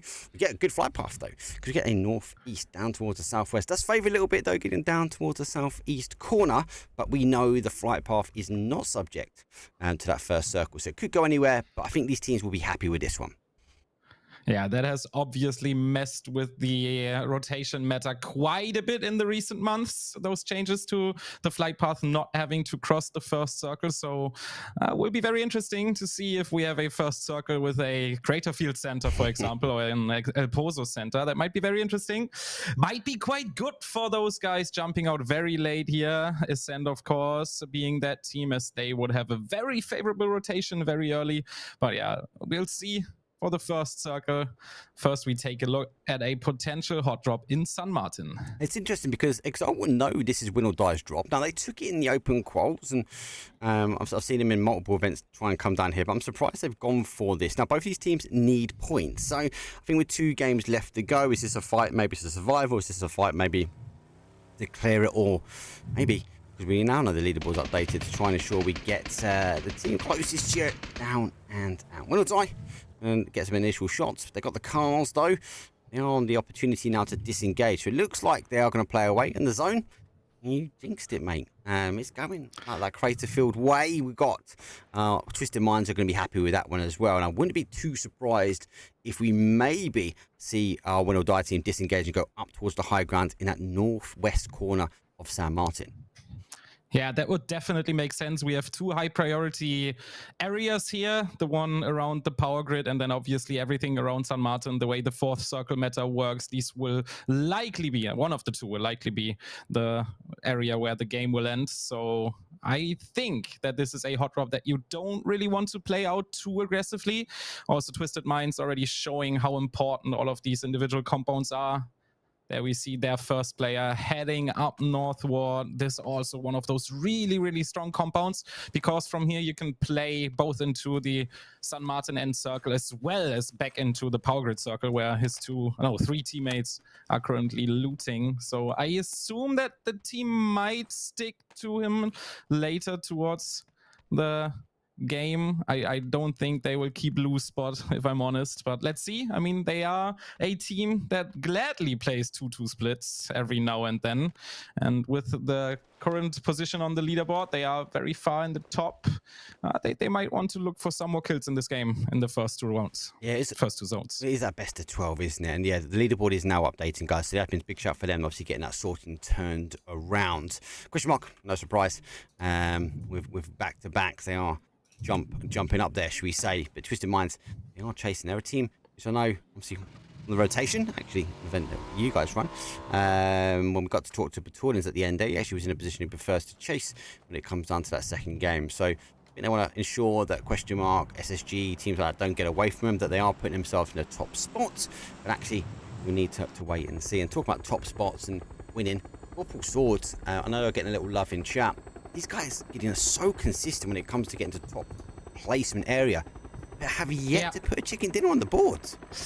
Yeah, but I think this rotation that they are showing right here, roughly around the 4-minute mark, is a good indicator for why they are so consistent with the placement points, because this is just super smart. They don't have a lot of loot, but you can predict this 4th zone so well. And yes, every now and then you will have a hard shift in the 2nd zone, and then you get a bit punished for the early rotation. But in every other match, they will profit from this move. Twisted Minds see it. Spyro trying to be the anti-air gun here, but he's not going to get any visitors soon. But somebody else from Twisted Minds might. Blue power shots goes down, lays him as Vorpal Sword trying to wiggle their way to get some boots on the ground. Lucky enough though, they only have the 1 player. Lou is further down the road, so you get Nabat. He's down. He's going to have to try and hold the outside edge, ensure that we don't get the push further afield. Now I think Twisted Minds got a big question now. They know who they took out in the sky, so it's do we crash it in? Do we try and take as much as we can? Do then on the downside they might get caught on that fair play action, which we are seeing from Win or Die coming in from behind. So I think Lou, I feel like he's in 2 minds here. I think don't engage, don't hard crash this one, take the other side of the road and just wait it out. This is such a key compound that you highlighted already. If he had waited 2 seconds longer in the open field, I'm sure that he might have gotten knocked, but now they are safe and they want this fight. They are sending Batulins in, and he's just gonna jump peek the window. Here's that nade, and it's likely gonna relocate. Molotov is a smart idea here. A little bit of damage. Oh no! Oh, that was a horrible situation to be in. He might go down here. No! Last little sliver of health, saving him from going down. Another nade, not gonna do anything. And now it is a 4v2 situation. Vorpal Swords in danger of going out early after me saying so many positive things about this rotation. Well, I think I was in the same mindset as you, because I thought they were going to go for the high ground. And I think the expectation was there might be Batalions already up on the high ground, but it wasn't. They are holding further down. Now, they only have 1 remaining person left in the compound. Wax Grim is the final player. Now, he has smoked out, so he's playing for a little bit of a peekaboo, but his little tippy toes are going to get picked first, and Spyro is going to close this out, though. Vorpal Sword, let's see what they can do as a solo. Maybe able to get up 1, but maybe not, though, because Win or Die looking for the third-party angle here. Haruzen comes up and over the top, though. Oh, he has just millimeters away, makes the push though, the pitter-patter of the footsteps, able to get 1, able to clear up and at least put a point on the board. Thank you very much for the car. I took an E-peak up. I couldn't ask for anything more. Well, at least they dodged the 0 point round with that. Razor still obviously a chance of making this a much better round for them. Not what they wanted to get from this game, but at least they still have another small chance. Win or Die losing a player, obviously horrible in this scenario. Getting such a good first circle, getting out of the San Martin fight with their current position on 11th on the leaderboard. Well, that is the unrefreshed one, of course. I don't actually have the refreshed one yet. No, it's a 10-minute delay, so you are correct in the numbers you've got. We are still waiting for a game, but you obviously are a man in the know, so you know that I've got an undelayed one, but it's not quite. I can also fetch that one myself. It's still delayed, so don't worry. Don't stress. The numbers you've got at the moment, mate, are the right numbers that we see. So we will technically be half a game behind. And I think an element of that's because we've got a larger delay on the leaderboard, and we're also a large delay. 25 minutes we're currently delayed. So guys and girls, get blessed with the amazing voice of Gideon in 25 minutes. And it's good to have a German caster coming in, because I came back from Germany yesterday. Absolutely loved it. Oh, I saw your picture of the Cologne Dome. It's so beautiful. Oh, I wish I was closer to Cologne. You messaged me and I wanted to meet you so bad, but it's like 4.5 hours away from where I live. And there's a lot of work going on right now at Being Esports. And obviously a lot of PUBG work as well. Beautiful little cup coming up. The way of the European community, but I can't say anything. Oh, it was close. I know it was close. You had everyone on the edge of their seat there, Gideon, asking for information. But yes, I will back in the sense that you are a individual and a group from Being Esports that are always helping and supporting and trying to do as much as you can. So if you haven't already, give Gideon a follow. But more importantly, get on the Being Esports and make sure we get all the details posted in chat, because it's definitely a channel to watch. There's always stuff going on, and it's not just PUBG they do. And they've got a massive thing though with CS at the moment as well. So again, make sure you get on their socials, and I'll make sure Gideon put some stuff in exactly 25 minutes in chat. Thank you so much for all of the kind words. No, you guys do the kind words. You guys do the hard work. You always put in work in when it comes down to these games. So just to get more people watching, I think is the key thing. And you are doing the Lord's work when it comes to that. I'm so happy with seeing so many people here in the chat watching the OTTO Cup. Yes, OTTO Cup the second time as well. We've got a third one that is coming up. So as I mentioned before earlier on the stream, first to fifth is on the money bags, should I say. Then when we get down to sort of down from 6th to 10th, they get invitational towards OTTO Cup number 3. So there is always another one in the pipeline as well. So I like this. I like the ability you can get in. But we are going to a Group A, Group B, Group C format. So yeah, I suppose it's that kind of standard what we're used to, right? It's what we've endured this year, which is kind of now the standard, I think, for PUBG. It will be slightly different in PGC, of course, with 32 teams heading in. Speaking of PGC, Exalt continuing with the unfortunate trend of being last, with the exception that in this cup, it will not give them a spot in the World Championship. No, that was it's very the last interesting. time where they... that was crazy. What I wanted to say is, this is the last time where they can actually get some practice in, and I don't know the right word to describe it. I'm surprised to see, or sad to see, that it's once again not really going their way right now. Yes. Let's hope that they will find a lot of great things to work on after these first 4 maps. Yeah, to improve before the PGC starts, because I really had high hopes for the lineup. Yes, obviously Odin didn't make it either, the initial, and obviously he was sitting back in Mexico chilling, but they were still able to qualify, and obviously as a result, Navi didn't get through. So a lot of controversy, should we say, around that. But they are a team with the talent. They have the core, and I've always been a fan of Uber. I do speak openly. I feel like he's a good gel player that can pull together a team. I'd like to see him do well, but Globals is so stacked. Yeah, definitely. And it has only gotten more and more stacked over the past years. Yeah. I mean, that's obviously always going to happen. The average esports player is always going to get a bit better, especially with not that many new names getting into the scene this year, at least. So it's going to be pretty crazy, and not much room for error there. Unfortunately, we have seen quite a few errors from them in the past. So we'll see. Let's not stomp them too much here, because I still think they can do great things. And I think it only takes a couple of little fixes every now and then, and they might actually find their A game back.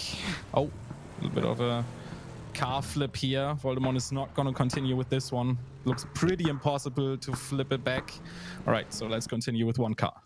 Yeah, let's go. We'll just leave that one there. We can't catch one, but talk about leaving one there. Spatulin's the man of the rock. You can't leave him with the ability to climb up. Sneaking his way up towards SRM, able to get the knock though as Baron Peak goes down.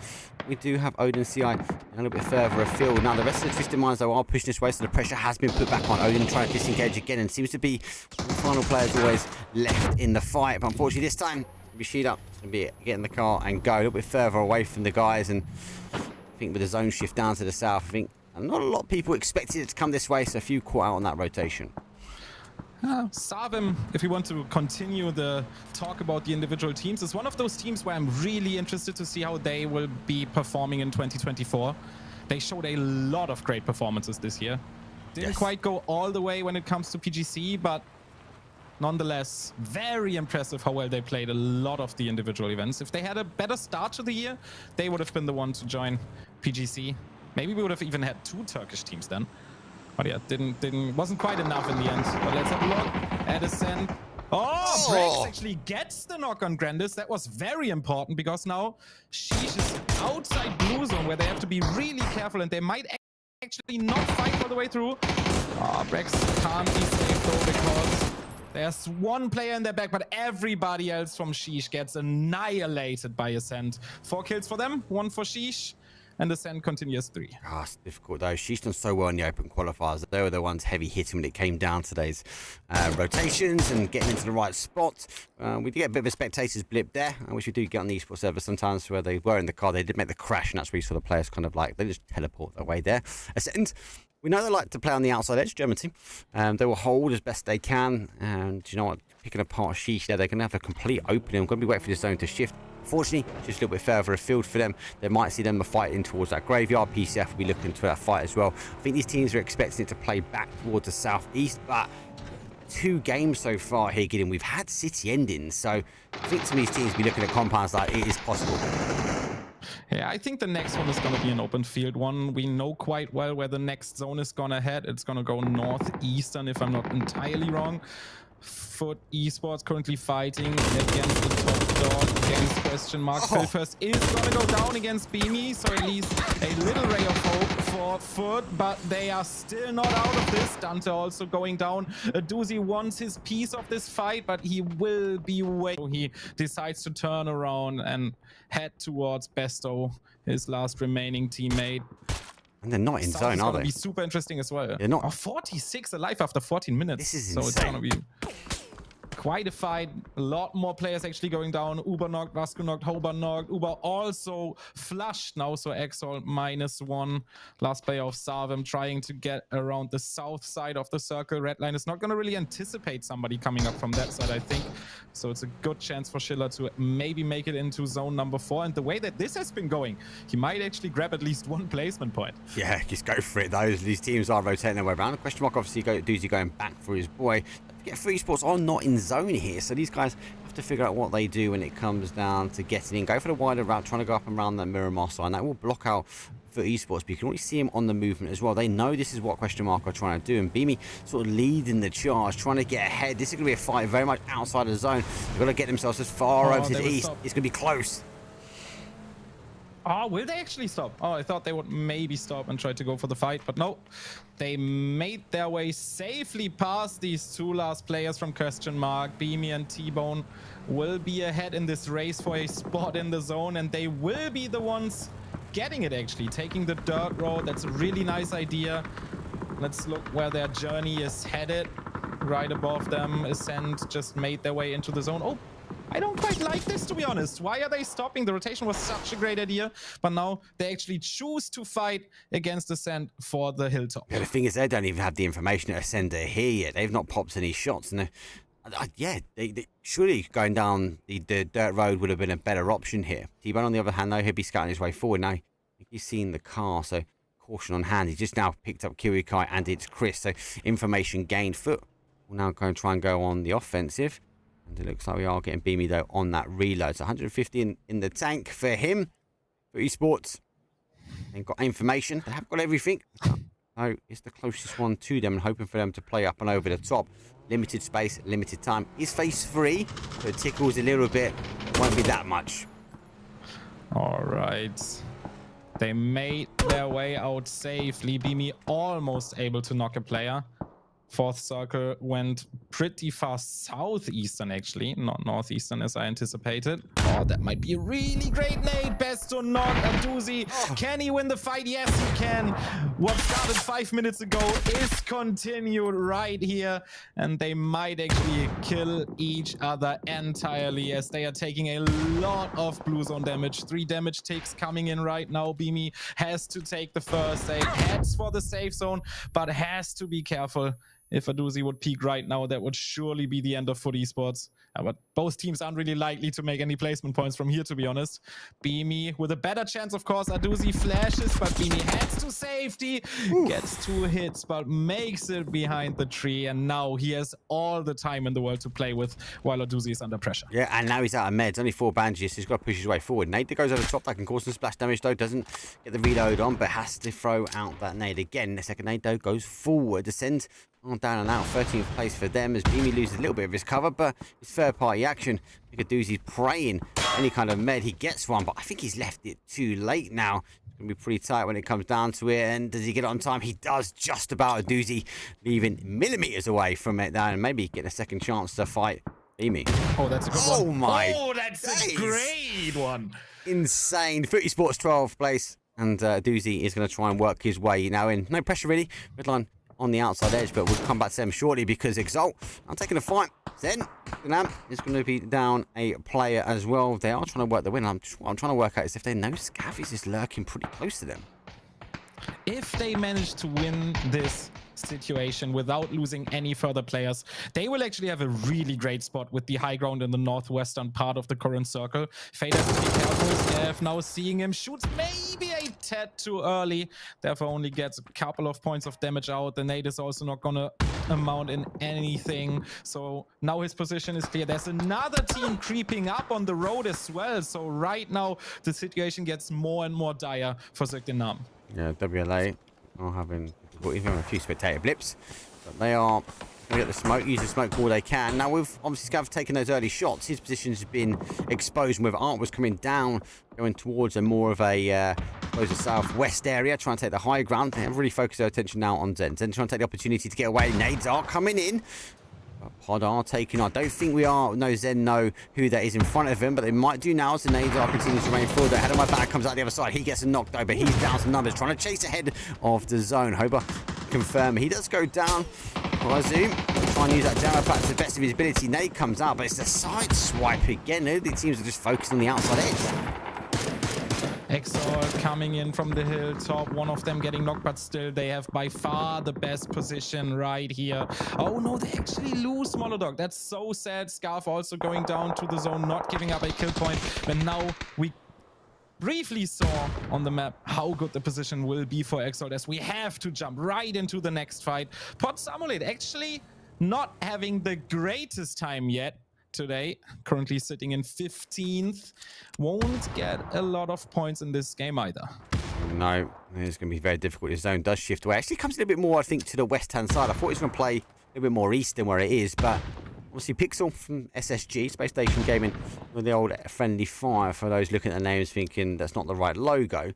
They can't look over. They want to get aggressive onto all, but because of Exalt's position, they can't quite do it. So Pixel trying to take the long distance shots, but it could be a matter of time before they disengage.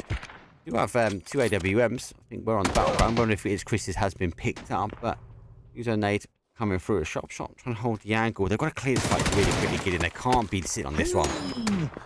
Nice anticipation there. AWM shot not hitting though, so it's still a duo fighting against them for the compound. Page trying his best, and he does actually succeed in getting the next knock, so it's a 3v1 now. SSG are for sure gonna clear this compound. Oh, they actually already have it. Yeah. The last one is already in the shack inside the zone. Not a bad situation to be in though, if you're the last one of your squad. So against all odds, we'll have to actually go against all of the odds, because the chances of winning the chicken dinner from there are slim to be, well, that would still be optimistic. He's probably not gonna make it, but at least he has a chance to get some more of those juicy placement points. This year, he's in the placement points now, unless SG not making the crash that way. They're actually going for the high train, so Page leading the charge. He's working his way out, puts himself in between a lot of the teams and Exalt. I don't know how well that's going to play off, because the higher you go up here, the more exposure they are going to have. Now, Sharpshot does get the AWM in towards the shack. Good shout for them. Page might be looking at that going, I think I've gone the wrong way here, but we need to wait and see. 6 teams now, 17 left on the clock, and SSG are the ones under a lot of pressure because get the car, and it's a bit of a firing squad now. That smoke looks like Swiss cheese right now, with all of the bullets going straight through it. Sharpshot and Pixel have to make their way through. Think they might have already used all of their smoke, so There's not much room to play with. After getting the last player from Against All Odds, they probably really wish they had a car to get to that check, but no chance. The steal coming through, actually. That's good steal, and it's a good now nade. Sharp shot trying to make it. Can't do it. Perfect getting that kill as well. Page is the last one. He might head for the shack now. Ah, no. Makes no sense. Zone already shifted.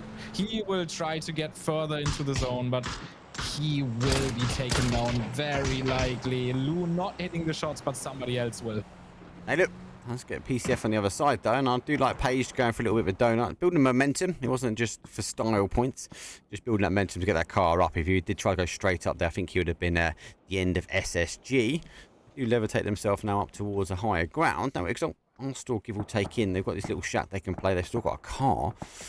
Everyone will be looking at this, though, as Twisted Minds maybe in one of the better positions as Redline chasing down PCF. PCF trying to figure out how they get in as well. And I think after this, we are going to get a bit of a clear opening where Exalt going to be punishing, but also Twisted Minds at some point will be looking, actually, when can we end anyone on this sort of southeast corner? Because we want to focus our attention now back west. Not enough room to play with on the eastern side. Redline trying to go all around the zone. They will actually run, or more or less drive straight into Schiller. Last player from Savim actually managed to get some placement points. At least one of my predictions is correct in this game. Schiller actually getting the frag on Nail-Up. Ivers, he's gonna get further into the zone unless he gets one more hit on him. Has to prone for now. Can Schiller see him there? Doesn't really look like it. So Schiller, he's the one who has to run right now, and he's using a rather perfect timing, I would say. Twisted Minds currently too busy with a team pushing them from the other side of the road. I don't know. I think he's got enough space there. I'm going to see now the push now coming in further afield. So we've got 3 single players. 5 teams, though, remain. Redline with 1 with Ivers. Sheila with SRM, who we saw really early on, down to a solo player now. Ivers, obviously, was able to smoke his way in and around the shack. I think it's a bit more of a bait, if I'm honest with you. But Spyro picks out on solo. SRM going down. You know what? 5th place. Huge shout. GG's. Take it. Exactly my thoughts. So well played to actually get so many points in that game. Got another frag as well. 3 points for placement. That's far more than they could have expected from this game after it started out so horribly. Ivers still in this. I mean, the dinner is most likely going to go the way of Twisted Minds, with them being 4 and the entirety of the other 3 teams accumulated, bringing 4 players to the battlegrounds. So it's very likely. This also, now that we have a little bit of time, is one of those games that everyone who's interested in strategy behind PUBG Esports should watch. It is incredible that they made it into this compound. But, well, let's talk about those AWM headshots. 2 quick knocks from Voldemort, Pacific Esports.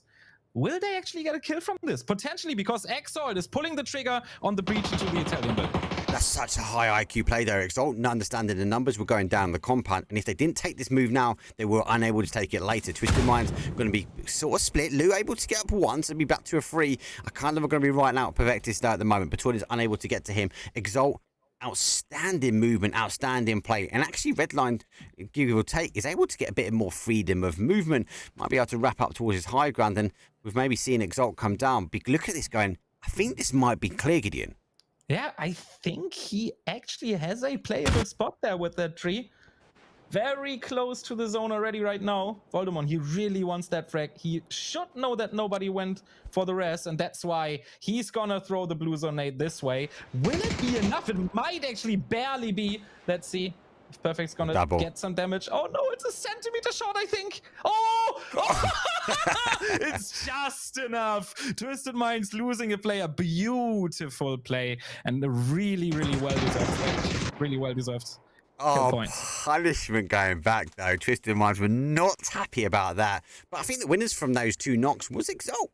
They're able to get themselves now on the compound. Redline now on the outside. We know, obviously, Redline, for those that might have just joined in, it's the same roster as Entropic. They've gone back to their old name, as I believe Entropic are going to drop an official announcement shortly about them withdrawing from this squad on PUBG. It's the time of year, unfortunately. But Redline sticking together for this final event.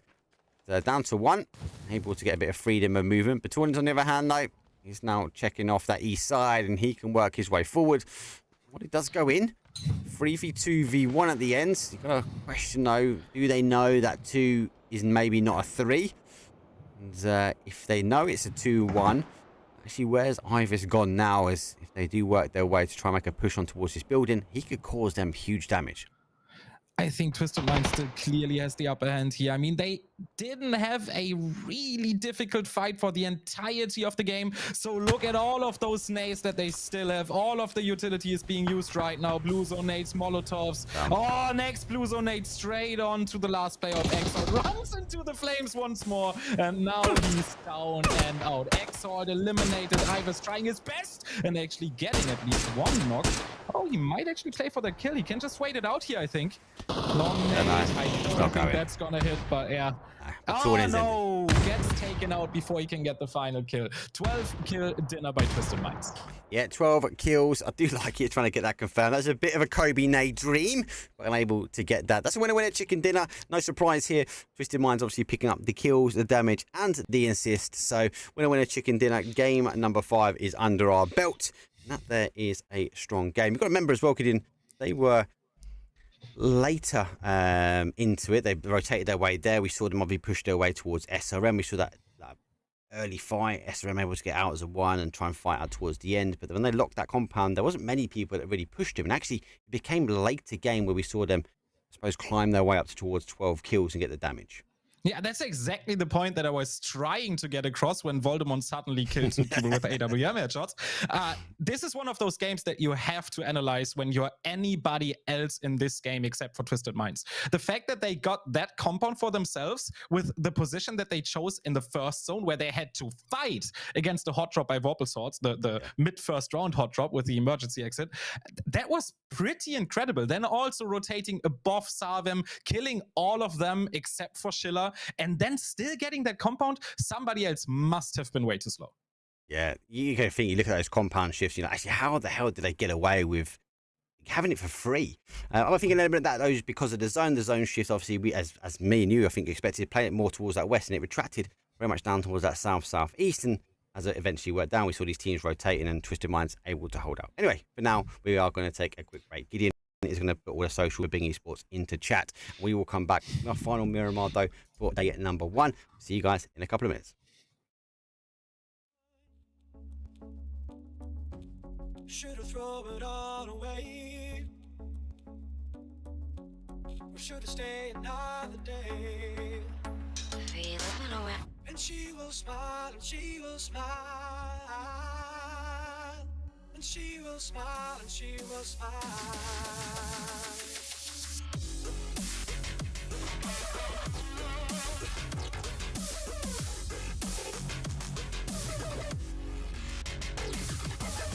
Why don't you smile? Why don't you smile? Why don't you smile? Why won't you smile?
Oh, welcome back, everyone. Now, apologies. I put Gideon last minute. So there's nothing to do with him. It's getting noise gate. I think we got it sorted. Apologies, over on a 25-minute delay. It's been requested as you by the organisation that is supporting the event. So it does mean we are watching your comments as you guys are just starting to watch the game, but we are at the end of it. So for now, let's have a quick look at that leaderboard. Now, it has.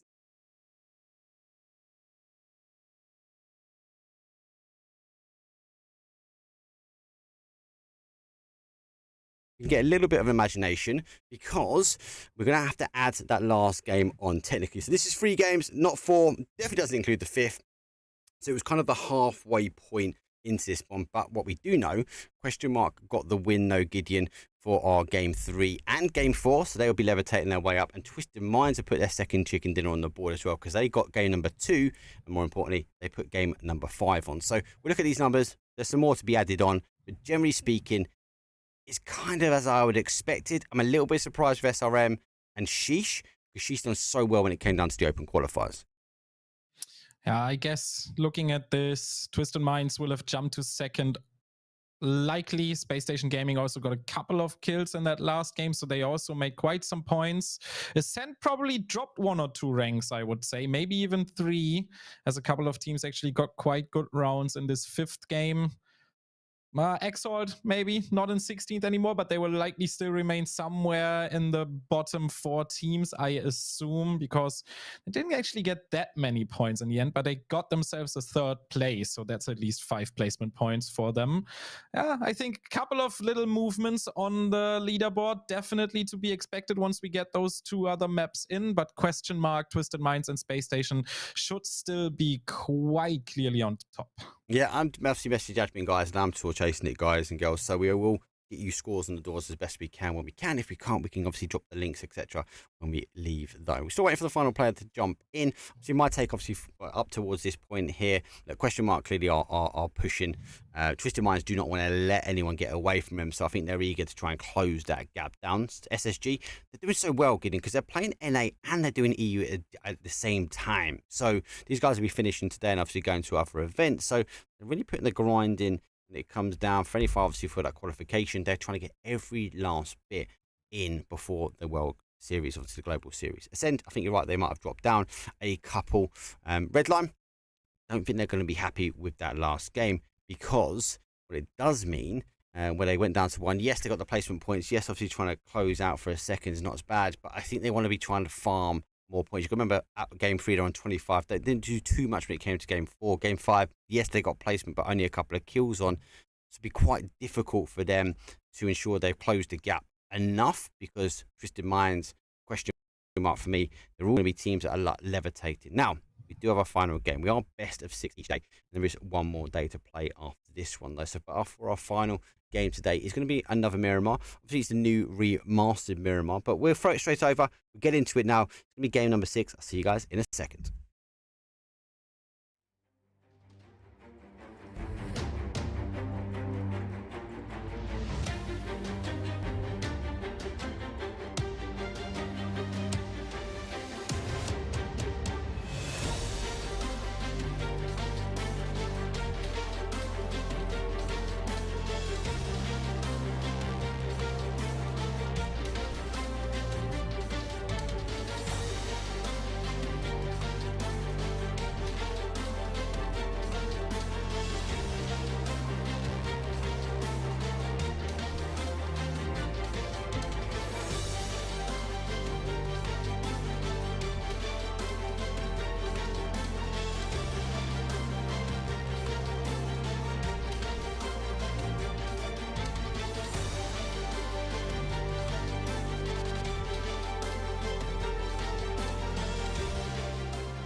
Now, I didn't want to throw you guys straight into this one, but I had to hold because I had to relook at the map. It's a horrible flight path. Southwest, pushing the south towards an east.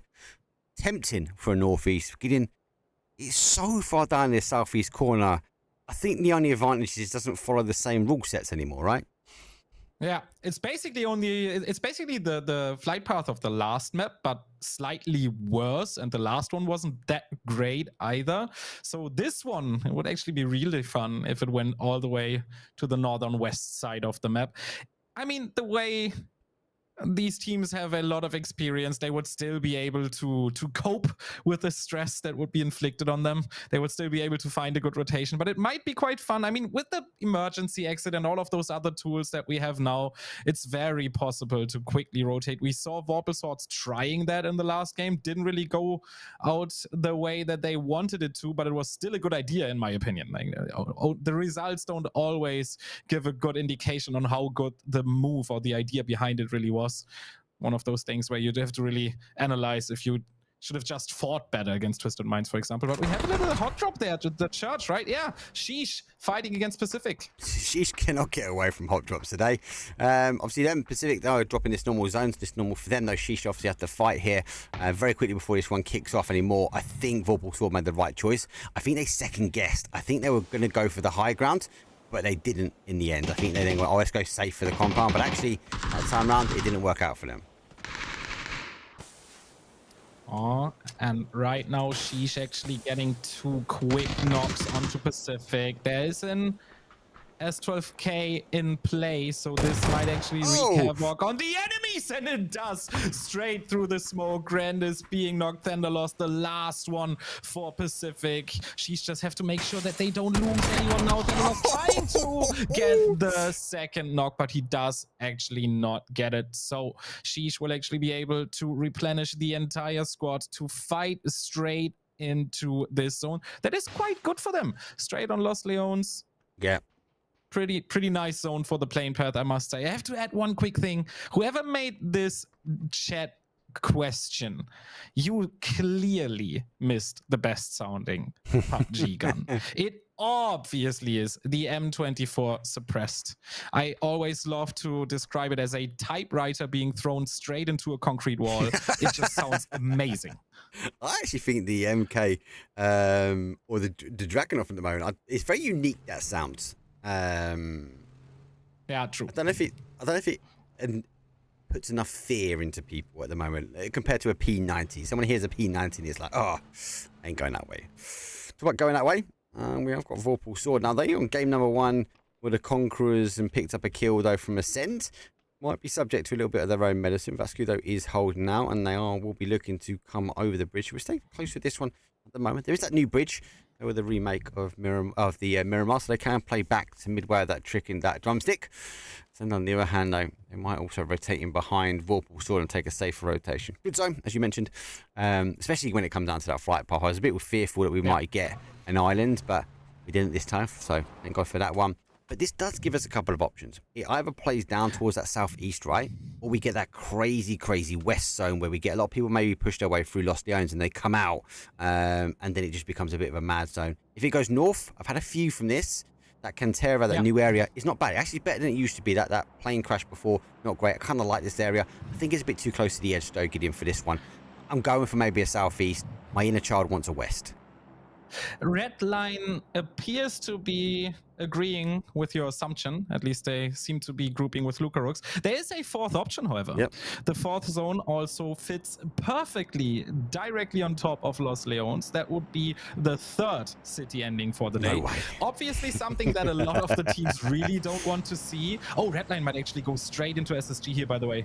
We have to keep an eye out on that. Roth being the arrowhead. Oh no, actually Sharpshot being the arrowhead of this rotation.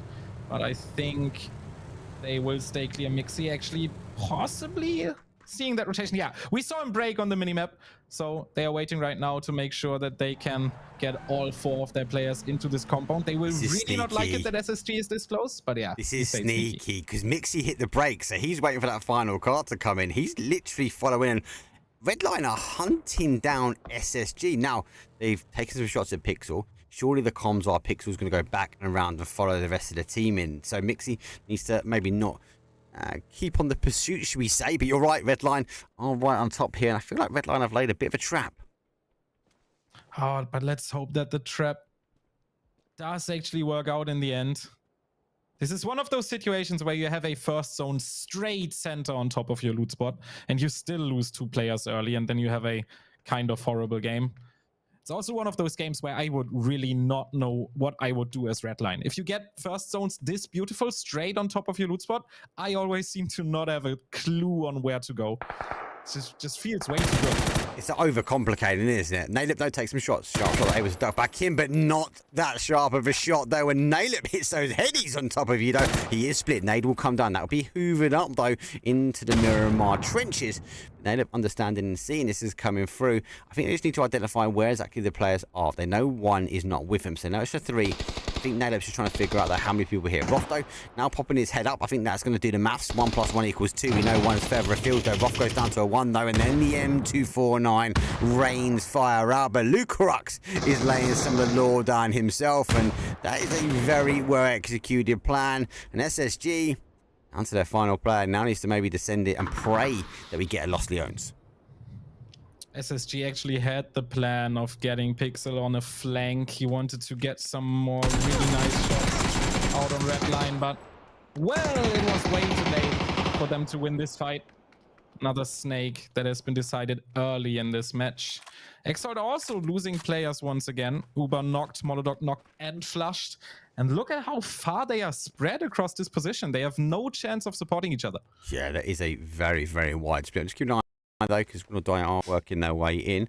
Leaderboard is updated. Obviously, you can give it a refresh update for you guys as well now in stream. So !Twire, give you some more scores on the doors, guys. So you can get tuned there. We'll try and bring it back after this game, though.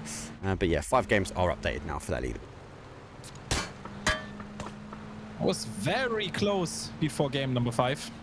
Yeah. 32 all the way down to 28 points from 2nd to 7th place. So 4 points between those 6 teams from 2nd to 7th. That will have definitely changed after game number 5, 100%. Yes. Might be another fight on the horizon, by the way. Ascend appear to be trapping Sheesh. They might actually get a... Yeah, they have seen it, but does Sheesh have an idea? I don't really know if they do. No, well, Sheesh actually... If not, one of their players might unfortunately go right here to scout. So, might be a free kill for Ascend soon. No, Johnny's down. So, Med, is he taking that? There's some shots going out. Yeah. So, you do know they're here. Sheesh obviously coming off the back with that early fight and that drop. Hawkeye now shooting their way back. Ascend exposed. With the Hawkeyes. Gets the shots over. Doesn't get the connection he wants, but Ascend have the opportunity now to disengage as they know their plan has been busted, but they do have one player further afield, so she's lucky enough to have that wider split. Ascend taking their time to rotate, and that's kind of the Ascend style. They do take their time coming in towards zone. They want to have that those late to mid-game fights. They don't want to take anything early. Oh, they're going to pull on him. They're going to pull on him. Oh, and they have the way faster car, and they are all 4 in the Mirado. Grandis has a very, very bad future ahead of him. 42 HP right now. They will chase this all the way down. All 4 of them being in boot camp right now. They are having the best time of their life, but the rest of Sheesh is quickly approaching. They should probably take the easy way out now. Yeah, they saw it. Will not get the knock. Will not get the kill. Sheesh protected their mate. Oh, that could have been really fun if they had actually followed through with this. Like sharks in the water, they sniffed the blood and it was like, we've got this, guys. And then we just go to him and he's got the bus. Now, I personally know because I drive one, they are super slow, but you know what? He used the hill to his advantage. The wind was behind him. It was a sandstorm pushing him down to safety, so to speak. So, able to get back. Sheesh, good reaction from them. Ascend, I was about to say that they don't normally like the early fights. They normally like the mid to late game fights. So actually seeing that from them, nice and aggressive stance. I think they're trying to get as many points as they can now for game number 6. Standard game plan for Ascend. I mean, we've been casting them a lot in German, of course. It's always play from the outside, rotate late, rotate straight, and then spread really, really far, get a lot of spots from where you can acquire information on the map, and then rotate in to the center somewhere between zone 4, let's say zone 3 and 5. They will have a chance to do it here as well, but they should get another car, in my opinion. No, they are playing for an emergency exit right now, 100%. Sheesh want to actually pull on it. Oh, this might be a very interesting situation, but no, sheesh. Too little, too late. They will fire a couple of bullets, actually hit a few of the Ascent players, but not enough to get a frag. Wait, one is missing. Yeah, there were 3. There were 3 anyway. Final game. Ah, I didn't notice. All right. That's good, that's good. So, zone to go south. Now, I will say this, and this is not by some like PUBG gospel or like something that I've got some inside knowledge, but every time I get this zone, every time we see resort, every time players get tempted with resort, we leave resort at a very late and very awkward time. And Vorpal Swords were one of these teams were on the downside. Sandstorm's going to sweep its way through. Teams will try and get to these locations here, but before then, Ascend unfortunately laying down towards question mark. Best puts down 1, 2, Romano. Mika trying to get himself to the foot though, but he's already up here. Oh my days, they get boots in the ground and put him down. Oh man, that was so important. If Brex goes down here, I don't know if Mika can play this, but that was a nice little drop shot by the German IGL. They will heal their wounds right now. Question mark, not in a position to punish this any further. Ascent have to hope for the zone to come towards them. Their rotation options are very limited. They are actually 0, I would say. So they will play from this roof all the way until the zone hits them, I assume. I will try to go for some kills. Pot Samolate actually looking at it as well. Up in the air right now as well. They will go further down south though, towards the water. They are doing this the more defensive way, I would say. They're looking for a spawn. Oh, the Sandstorm is such a nice timing. But they will actually head straight into the compound, and it's empty. Zen are playing the southern parts of it, but there will be enough room for both teams here. Yeah, this compound is a larger compound, so able to share a bit of love. No, you do feel like it is dangerous, but I think Pod used that Sandstorm well. I think an element of that decision making was actually because of that Sandstorm. Then have picked him up, so that 2-2 split though won't be as clean as they want it. Is Ascend going to be able to get that zone potentially? I think there's 2 options here. It's going to come down to where sort of Pod is. We see it ending that road here quite a lot. We do see it go out towards that sort of Twisted Mines, but it is closer to the edge. So I'm still looking at a west side here. I think anything else would be a bit crazy, but we've had 2 city endings already. So what's another crazy end zone? First, I would like to get back on a point that you just mentioned, the Sandstorm, because exactly what you just said is one of those reasons why I don't quite mind the Sandstorm as much as the Snowstorm on Vikendi, because there's an element of predictability with it, right? So you can see where it starts, you can calculate where it will end and on which point of the map it will be at what time. And I think they just did it really well here. And now let's talk about crazy endings. I don't know if there are so many crazy endings. I mean, the bunker, of course, below Ivers, where Zen has the direct... No, not there. That's going to be hard. That's a shift away. That's a shift away. There's 2 which are major for me. Well, the crazy one's Lost Leones, but it has to go very much towards that west side of Lost Leones because of that phase 3, phase 4 shift where we see Redline, right? Yeah, exactly. I mean, that it's still possible to end at least at the entrance of the bunker. I don't really know what the English word for this position is, to be very honest. Oh, well, we're going to have a very, very normal 4th zone, so no more talks needed about the crazy ones. Next shift has to go slightly towards the southern side of this zone. There are a couple of different flexible options, but it has to go away from the north. So it's going to be one of those standard things right around Port Samolet, maybe going towards Hawkey of Sheesh, but it's going to be somewhere in the open field here, and it's actually one of those zones that I really enjoy because there are so many options to play this on foot. Yeah, this is a good option. And for those that obviously look at us and go, well, how the hell do we know this? One, there's an element that we've casted this for a long time. We've been in PUBG for quite some while, but there's also elements of parts of terrain that we know it can't end in. They're called unplayable, so it has to push away. If you haven't already, try.gg, amazing website. Get yourself involved. If you actually get yourself on their paid account, which is like a couple of quid, there's hardly anything in it at all. You get access to go back and look at these, and in that little tool, you can actually put the zone circles on. So the middle of the zone has to land on a playable bit of terrain. You can't go out to any like craziness water. And obviously, when we've seen so many of these, you can kind of have a good PUBG guesstimation of where they're going to end up. So if you haven't already, get yourself on try.gg. Go show them love and support as well. If you want access, if you are running a team or looking to put a team together, it's a tool definitely for coaches I feel like you need. They also have a couple of the most wonderful people that I've been able to work with in the industry. Oh, 100. They have a person named Trisha there who's always ready to help, answers every single question within a couple of minutes. So yeah, just amazing people, amazing platform. Make sure to show them some support and use their services if you want to become a better player. Yes, yes. The services are very unique. I said, especially if you're running a team, it's something you need to look at. If you want to look at yourself as an individual, getting that IQ, getting that information gained, again, tools that you can be used. Zone starting its way down, SSG down to 1 pixel, obviously ducked himself in towards Lostian, so should be able to, should be just follow SRM here. He's got a couple of options though. If he does go down for that south, that Hawkeye split, you go up and over the hill, it's going to run into a bit of traffic. If he goes a little bit higher, I've seen this, go towards the send and actually play a little bit more on the north side, that'd be better for him. Depends on if SRM move afield. I mean, most obvious option is right dead center of where we have the zone 3 right now. But let's talk less about zones, more about the potential fight between Exalt and Twisted Minds. Artix actually made his way sneaky into the compound of Perfect and the Tab. He's gonna try to find a good timing to get the first knock, maybe get his friend Fate involved in the fight as well, and that's something that Twisted Minds would really not like. And this is actually the position where we had a ending right here in our German championship of being esports, right here at this little building. That was insanity. One of the most fun games to cast that I ever had. It's not too likely the way that the fourth circle works, and I think we hope we're not gonna see it again, but we had it once and it was a blast. He's like I've not had the zone. I've had it on the other side of the entrance. You know, it goes out into that field a little bit more on that sort of east. But yeah, I've not had it that close to the heart of the entrance though. Talk about hearts of the entrance though. She should find a new home now because they have Twisted Minds pretty much close them on the top side, but they are very wide split. This surely is a collapse now down towards Hawkeye.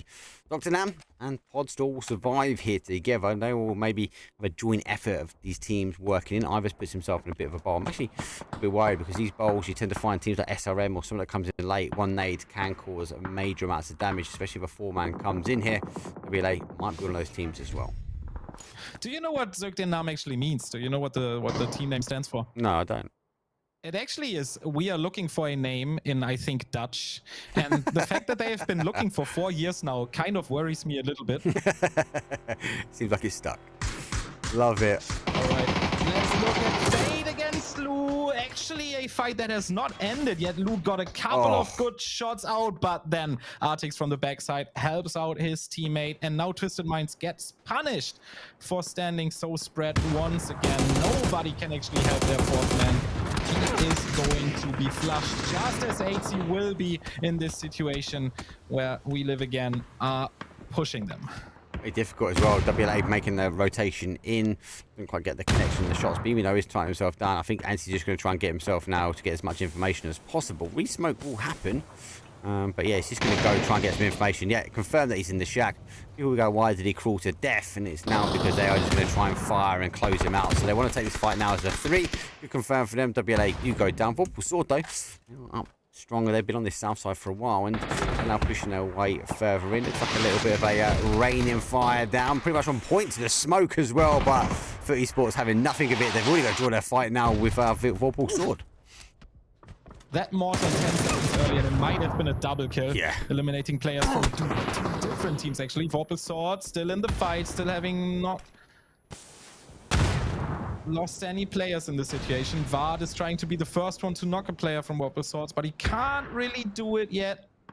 Bad situation to be in for Foot Esports all of a sudden. They won the fight quite clean, but now they find themselves pushed straight into the edge. Have to actually rotate by car. Beamy is taking the Mirado, trying to get further, deeper into the zone.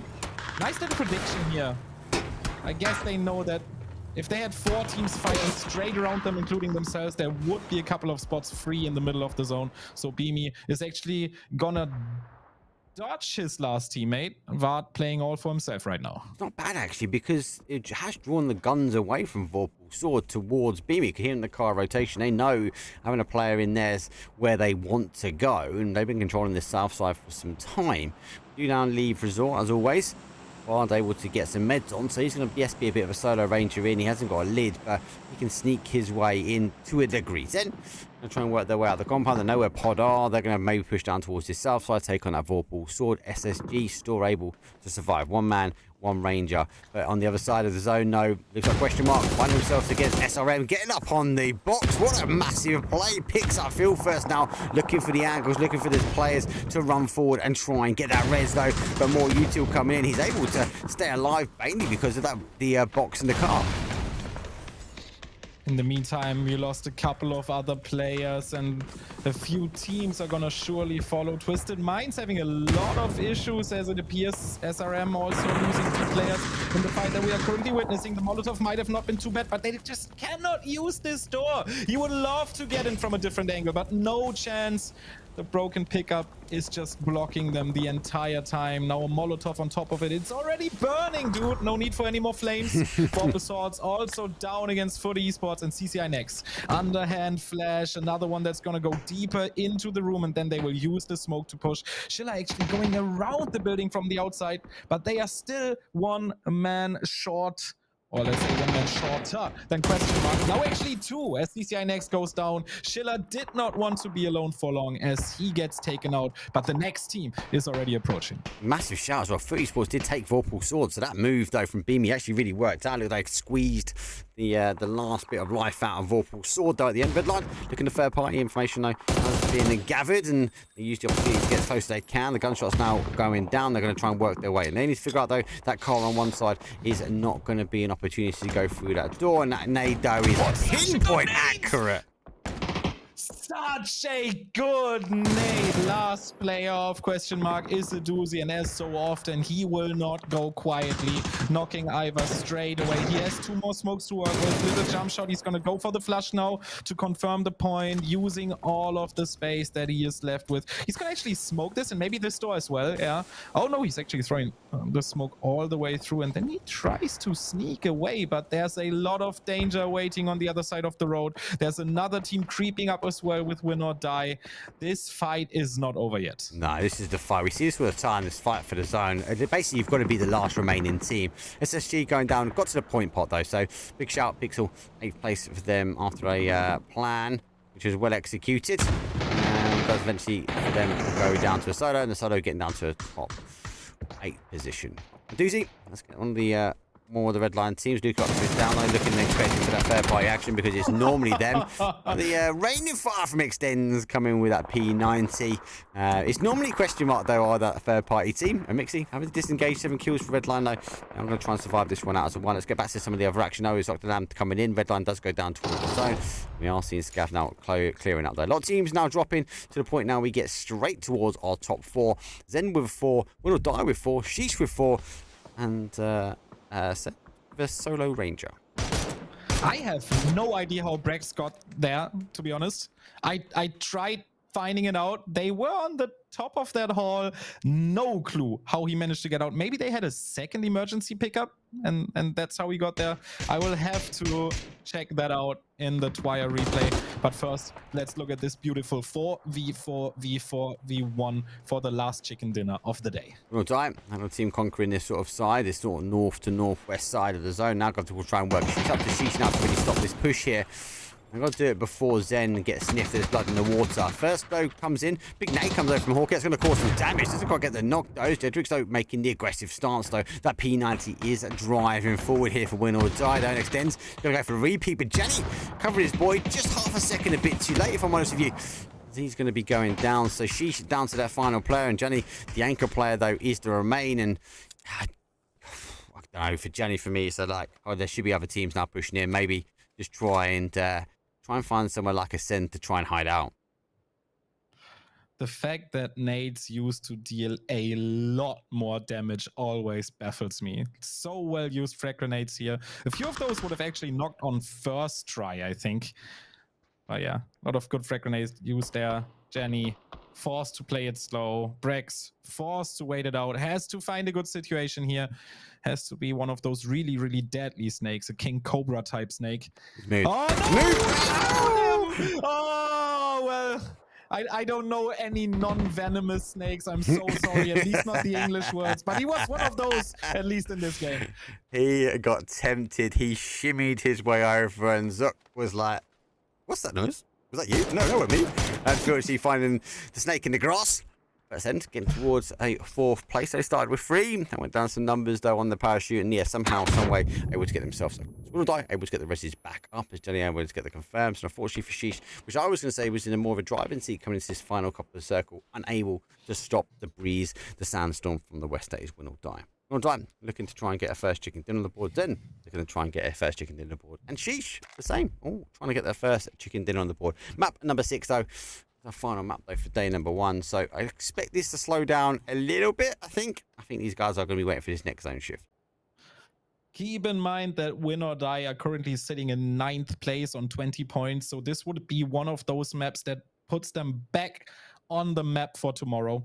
If they get a 20-point game or more out of this, they have an easy chance to make it into the top 3 or even better tomorrow. So this is exactly the last game that they wanted to play. Ferris on the flanking position, but he should cross that road soon, I assume. Well, they actually have quite a lot of room on the other side of the road. Never mind.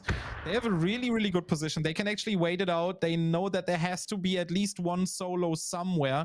So they will likely wait until Jenny makes himself very noticeable by fighting one way or the other. The only advantage he's got is he is in, I suppose, a driving seat because he's got a little bit of hard cover. He can cause some major issues for these teams because he can just still continue to try and hold out here. So wait and see what does that mean for them. Oh, yeah, we are going to see these teams. Will Die good position. Do they need to cross over? That's such a good question there, really. They don't need to do that. They can just try and hold out. Ferristo doing the right thing. He's out on the other side.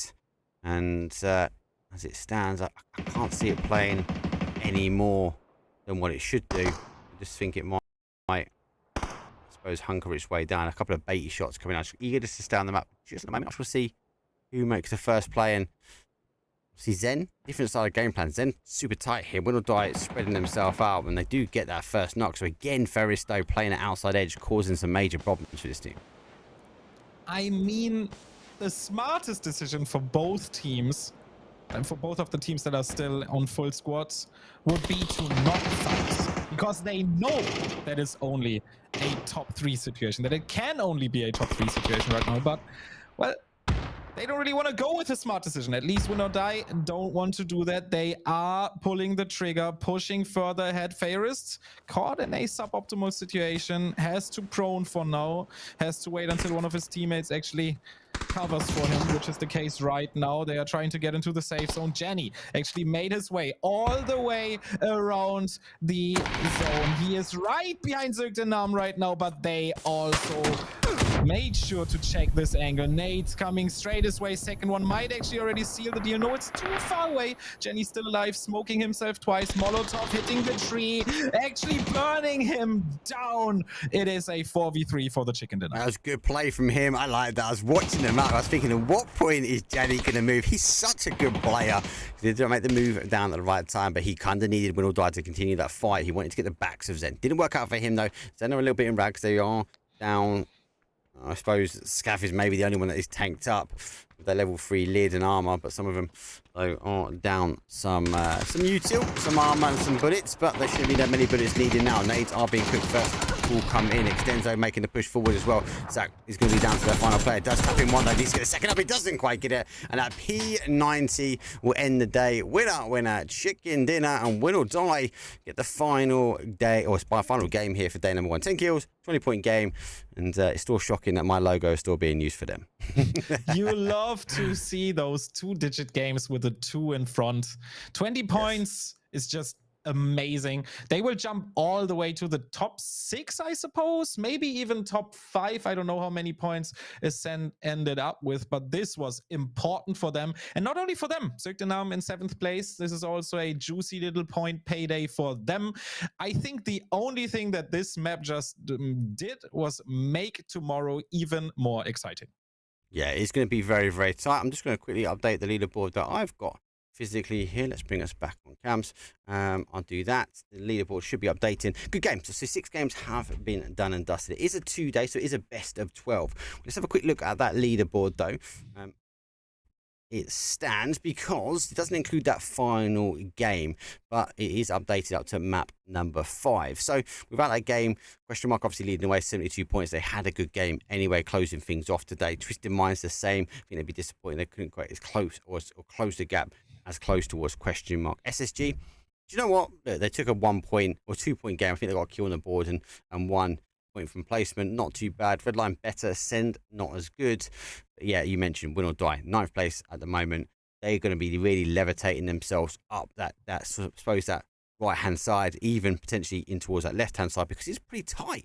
We've got a couple which are pointing up to that high 40s, and we go down towards the 18s. And there's a couple of points really in between these teams here, Gideon. So we've still got 6 games to play for, but actually there's a lot of teams that can still get themselves in the money pool and maybe even get themselves in the invitational pool. Question mark. I just want to point them out once more, as they will definitely stay in first place after this last map. It's quite amazing how they managed to twice now in 2022 and 2023 somehow become so much stronger towards the end of the year. Last year, just barely making it into PGC. This year was quite a bit more convincing, but still, they seem to be a really, really strong team at the moment, and it's so fun to watch them play. They are basically, and I'm just gonna be really mean right now, they are kind of the new entry pick, which will likely be Redline from now on once again. Soon. I'm so sorry. I'm so sorry. I'm so sad for Redline for not making it, because they have a playstyle that is so watchable and so enjoyable. Yeah. They just fight so much and so aggressively, and question mark are currently doing the same, and they find so much success in it, and I just freaking enjoy it. Yeah, it is good when you get these teams that are aggressive and they're able to hold out. And it's a constant aggression. Okay, when we're watching Tropic or / now Redline and question mark, because they don't mind taking fights off the rib. It's not like on the other side of things where we've got the Ascend. After all, they don't want to take the early fights. They want to play mid game. They want to play late game. They want to play high IQ outside in style of play. On the other side is these style of teams. Now, obviously, just update the graphics though. So the green, 1st to 5th is where the money. Obviously, from 1st down to 10th is the invitation. And then, unfortunately, from 11th down to 16, will have to qualify themselves back in towards the next one. Hey, for now, I think that's enough of seeing me. Thank you very much again, Gideon. Make sure you put your socials and stuff back in chat. If you haven't already, give Bing Esports though a big follow. They do so much for the community, not just in PUBG but for other games as well, and they've got other bits and pieces in the pipeline. So if you want to get yourself involved, you've got a team in the EU MEA region. These are the company, these are the discords that you need to be in, because these are the guys that are putting those big events on. Closing statements, Gideon. Obviously, you were watching for the first half. You got to come cast for the second half, mate. Closing statements ready for game or day number 1, shall I say? I will use my closing statement seconds to just applaud you, sir. It has been a huge pleasure. Yeah. You have to endure this right now. I just want to make sure that everyone at home watching this knows how important this guy is for the international PUBG community, that he takes the time of his day to organize and broadcast this. All of this production value from just one person is every single time so incredibly astounding. So thank you so much for doing this. No other words from my side other than thank you for making me a part of this. I always wanted to try out casting in English, and it was a lot of fun. I hope you all will have a great day. No, always good, always a pleasure, always welcome. Even for us, mainly. Depends, we've got a lot of DNA guys, so they'll be on the day. But for now, look, stay tuned. Leaderboard will be updated by the time that you've seen this. You'll get the picture of the top 6 or the first 6 games, and actually where we're seeing all these top teams are. For now, obviously, give Bing Esports a follow. Give Gideon and, more important, Gibson Cast a follow for jumping in. So thank you guys for jumping in and being a part of the stream. For now, we'll say goodbye. We'll be back at exactly the same time, same place. I'll be back on YouTube, Twitch, Facebook Live. We've got them all thanks to the ability we can now restream. Live on Twitter as well, or X? Yeah, so Twitter, X now. I don't know what we call it now, but yeah, we are. So actually, what happens when I hit end now, it just goes straight up towards Twitter as well. So again, I'm trying to hopefully get the platform that you enjoy watching. If you can, give us some love and follow, especially on the YouTube one. If you can get on there where the algorithm's better, in the sense that I'm hoping for getting more videos on YouTube. We get more people that haven't seen PUBG get involved in PUBG, and then get involved in PUBG esports, and then in turn we're going to see them on stream in the future. So if you've got a team, this is the guy you need to follow and get yourself in their events. But for now, thank you very much, and I'll see all you guys same time, same place tomorrow. Head out of the game, I don't play that fact. I'ma kick back when you fake like that. Head out of the game, I don't play that fact.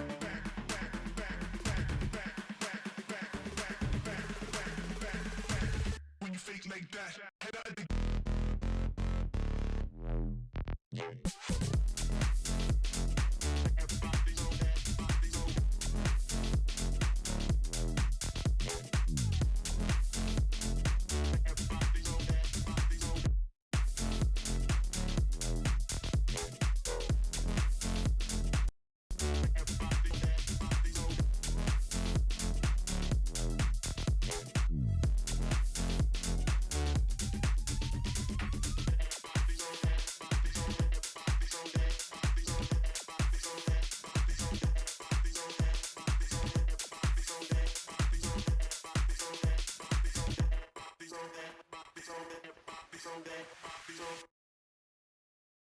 I'ma keep winning, winning.